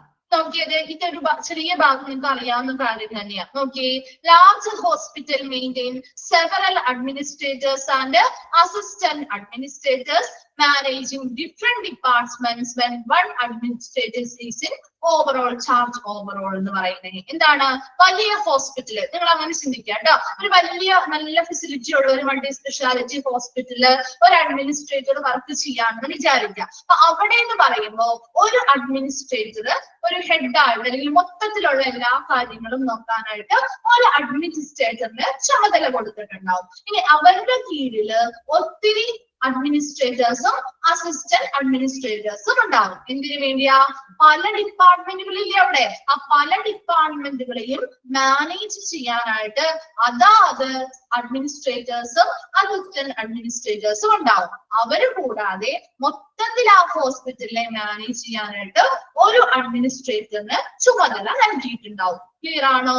വലിയ ഹോസ്പിറ്റലിനെ നോക്കുമ്പോഴാണ് കേട്ടാ ഒരാള് പ്രധാനമായിട്ട് ഒരു ചുമതല കൊടുത്തിരിക്കുന്നത് എന്താ, മൊത്തത്തിലുള്ള എല്ലാ ഡിപ്പാർട്ട്മെന്റുകളെയും അല്ലെങ്കിൽ ഹോസ്പിറ്റലിൽ മൊത്തത്തിലുള്ള എല്ലാ ചുമതലകളും ചെയ്യാനായിട്ട് ഓവറോൾ ഇൻചാർജ് കൊടുത്തിരിക്കുന്ന ചുമതല കൊടുത്തിരിക്കുന്ന ഒരു അഡ്മിനിസ്ട്രേറ്റർ ഉണ്ടാവും. അവരുടെ കീഴില് ഓരോ ഡിപ്പാർട്ട്മെന്റും മാനേജ് ചെയ്യാനായിട്ട് ഒത്തിരി അഡ്മിനിസ്ട്രേറ്റേഴ്സും അസിസ്റ്റന്റ് അഡ്മിനിസ്ട്രേറ്റേഴ്സും ഉണ്ടാവും. ക്ലിയർ ആണോ? ലാർജ് ഹോസ്പിറ്റലിന്റെ കേസില് മനസ്സിലായോ അത്? ഓക്കെ, നോക്കിയേ. ഇനി ഇൻ സ്മോളർ ഹോസ്പിറ്റൽ, ചെറിയ ഹോസ്പിറ്റലിനെ വെച്ച് നോക്കിയേ, one administrator may be in charge of A number of departments or even of the entire hospital. ഇനി ഒരു ചെറിയ ഹോസ്പിറ്റൽ ആവുമ്പോൾ എങ്ങനെയാണ്, അവിടെ ഒരു അഡ്മിനിസ്ട്രേറ്റർ മാത്രമേ ഉണ്ടാവുള്ളൂ. ആ ഒരു അഡ്മിനിസ്ട്രേറ്ററിന് കീഴിലായിരിക്കും ചിലപ്പോ ഒത്തിരി ഡിപ്പാർട്ട്മെന്റുകൾ മാനേജ് ചെയ്യേണ്ടത് ചിലപ്പോ ഒരു അഡ്മിനിസ്ട്രേറ്റർ ആയിരിക്കും. അല്ലെങ്കിൽ ആ മൊത്തത്തിൽ ആ ഹോസ്പിറ്റലിലെ മൊത്തത്തിലുള്ള എല്ലാ കാര്യങ്ങളും ചിലപ്പോ ആ ഒരു അഡ്മിനിസ്ട്രേറ്റർ ആയിരിക്കും മാനേജ് ചെയ്യേണ്ടി വരിക. അധികം ഡിപ്പാർട്ട്മെന്റുകൾ ഇല്ലാത്ത അല്ലെങ്കിൽ വലിയ രീതിയിലുള്ള ഫെസിലിറ്റിയോ കാര്യങ്ങളോ ഇല്ലാത്ത ചെറിയ ചെറിയ ഹോസ്പിറ്റലുകളാണെങ്കിൽ അവിടെ അധികം ഡ്യൂട്ടീസും കാര്യങ്ങളും കുറവായിരിക്കും അല്ലെ. ഒത്തിരി ഡിപ്പാർട്ട്മെന്റോ കാര്യങ്ങളോ മാനേജ് ചെയ്യേണ്ടതായിട്ടില്ലല്ലോ. അപ്പൊ അവിടെ ഒരു അഡ്മിനിസ്ട്രേറ്റർ ആയിരിക്കും ആ ഹോസ്പിറ്റലിലെ മൊത്തത്തിലുള്ള കാര്യങ്ങൾ അല്ലെങ്കിൽ ഒത്തിരി ഡിപ്പാർട്ട്മെന്റുകളെ ഒരുമിച്ച് മാനേജ് ചെയ്യുന്നത് ഒരു അഡ്മിനിസ്ട്രേറ്റർ ആയിരിക്കും. അല്ലാന്നുണ്ടെങ്കിലോ അവിടെ ഒത്തിരി ഡിപ്പാർട്ട്മെന്റുകളെ മാനേജ് ചെയ്യേണ്ടതായിട്ട് വരും. അല്ലെങ്കിലോ ആ ഒരു ഹോസ്പിറ്റലിലെ മൊത്തത്തിൽ തന്നെ മാനേജ് ചെയ്യേണ്ടതായിട്ട് ആ ഒരു അഡ്മിനിസ്ട്രേറ്റർ തന്നെ മാനേജ് ചെയ്യേണ്ടതായിട്ട് വരാം. ഡിഫറൻസ് മനസ്സിലായോ?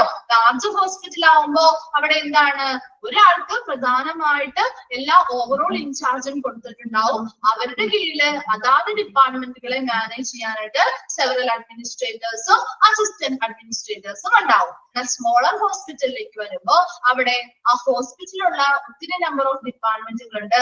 അതിനെ എല്ലാത്തിനെയും മാനേജ് ചെയ്യാനായിട്ടോ അല്ലെങ്കിൽ ആ ഹോസ്പിറ്റലിന്റെ മൊത്തമായ എല്ലാ കാര്യങ്ങളും മാനേജ് ചെയ്യാനായിട്ട് ഒരു അഡ്മിനിസ്ട്രേറ്റർ മാത്രമേ ഉണ്ടായിരിക്കുകയുള്ളൂ. നോക്കിയ example, the administrator may assess the budgets for this department and give final approval to hiring recommendations. ഇപ്പൊ നമ്മൾ ആ ഒരു ലാർജ് ഹോസ്പിറ്റലിനെ വെയിറ്റ് ചെയ്ത് നോക്കാണ്, എന്തിനാണെങ്കിലും നോക്കുകയാണെങ്കിൽ അഡ്മിനിസ്ട്രേറ്റർ എന്താ ചെയ്യുന്നത്, ആ ഒരു ബഡ്ജറ്റുകൾ തയ്യാറാക്കണം. ഹോസ്പിറ്റലിൽ ആ ഒരു ഡിപ്പാർട്ട്മെന്റിൽ പുതുതായി എന്തെങ്കിലും കാര്യങ്ങൾ നടപ്പിലാക്കുന്നുണ്ടെങ്കിൽ അതുമായി ബന്ധപ്പെട്ട ബഡ്ജറ്റുകൾ തയ്യാറാക്കുന്നു. അതിന്റെ അന്തിമ തീരുമാനം, അതിന്റെ ശുപാർശകൾ പ്രകാരം ഏതൊക്കെ ആളുകൾ നിയമിക്കണമെന്ന് തീരുമാനിക്കുന്നു. അതിനുള്ള അന്തിമ തീരുമാനം അല്ലെങ്കിൽ ഫൈനൽ അപ്രൂവൽ, അന്തിമ തീരുമാനം ആരാണ്, അല്ലെങ്കിൽ അന്തിമ അനുമതി നൽകുന്നത് ആരാണ്? അഡ്മിനിസ്ട്രേറ്റേഴ്സ് ആണ് അല്ലെ. അപ്പൊ മൊത്തത്തിലുള്ള ഭരണം എന്ന് പറയുന്ന ആരുടെ കീഴിലാണ്? അഡ്മിനിസ്ട്രേഷന്റെ കീഴിലാണ്. ഇത്രയും കാര്യങ്ങൾ ക്ലിയർ ആണോ? ആ ഒരു ഇൻട്രൊഡക്ഷൻ ഭാഗം ഓക്കെയാണോ? ഓക്കെ, നമ്മൾ ഇന്ന് ഇത്രേ എടുക്കുന്നുള്ളൂ. നെക്സ്റ്റ് ക്ലാസ്സിൽ നമുക്ക് കണ്ടിന്യൂ ചെയ്യാം കേട്ടോ. Okay, thank you. ഡൗട്ട്സോ കാര്യങ്ങളോ ഉണ്ടെങ്കിൽ ഇന്ന് തന്നെ വായിക്കാം. ഡൗട്ട്സോ കാര്യങ്ങളോ ഉണ്ടെങ്കിൽ നെക്സ്റ്റ് ക്ലാസ്സിൽ വരുമ്പോൾ ചോദിക്കാം കേട്ടോ. Thank you.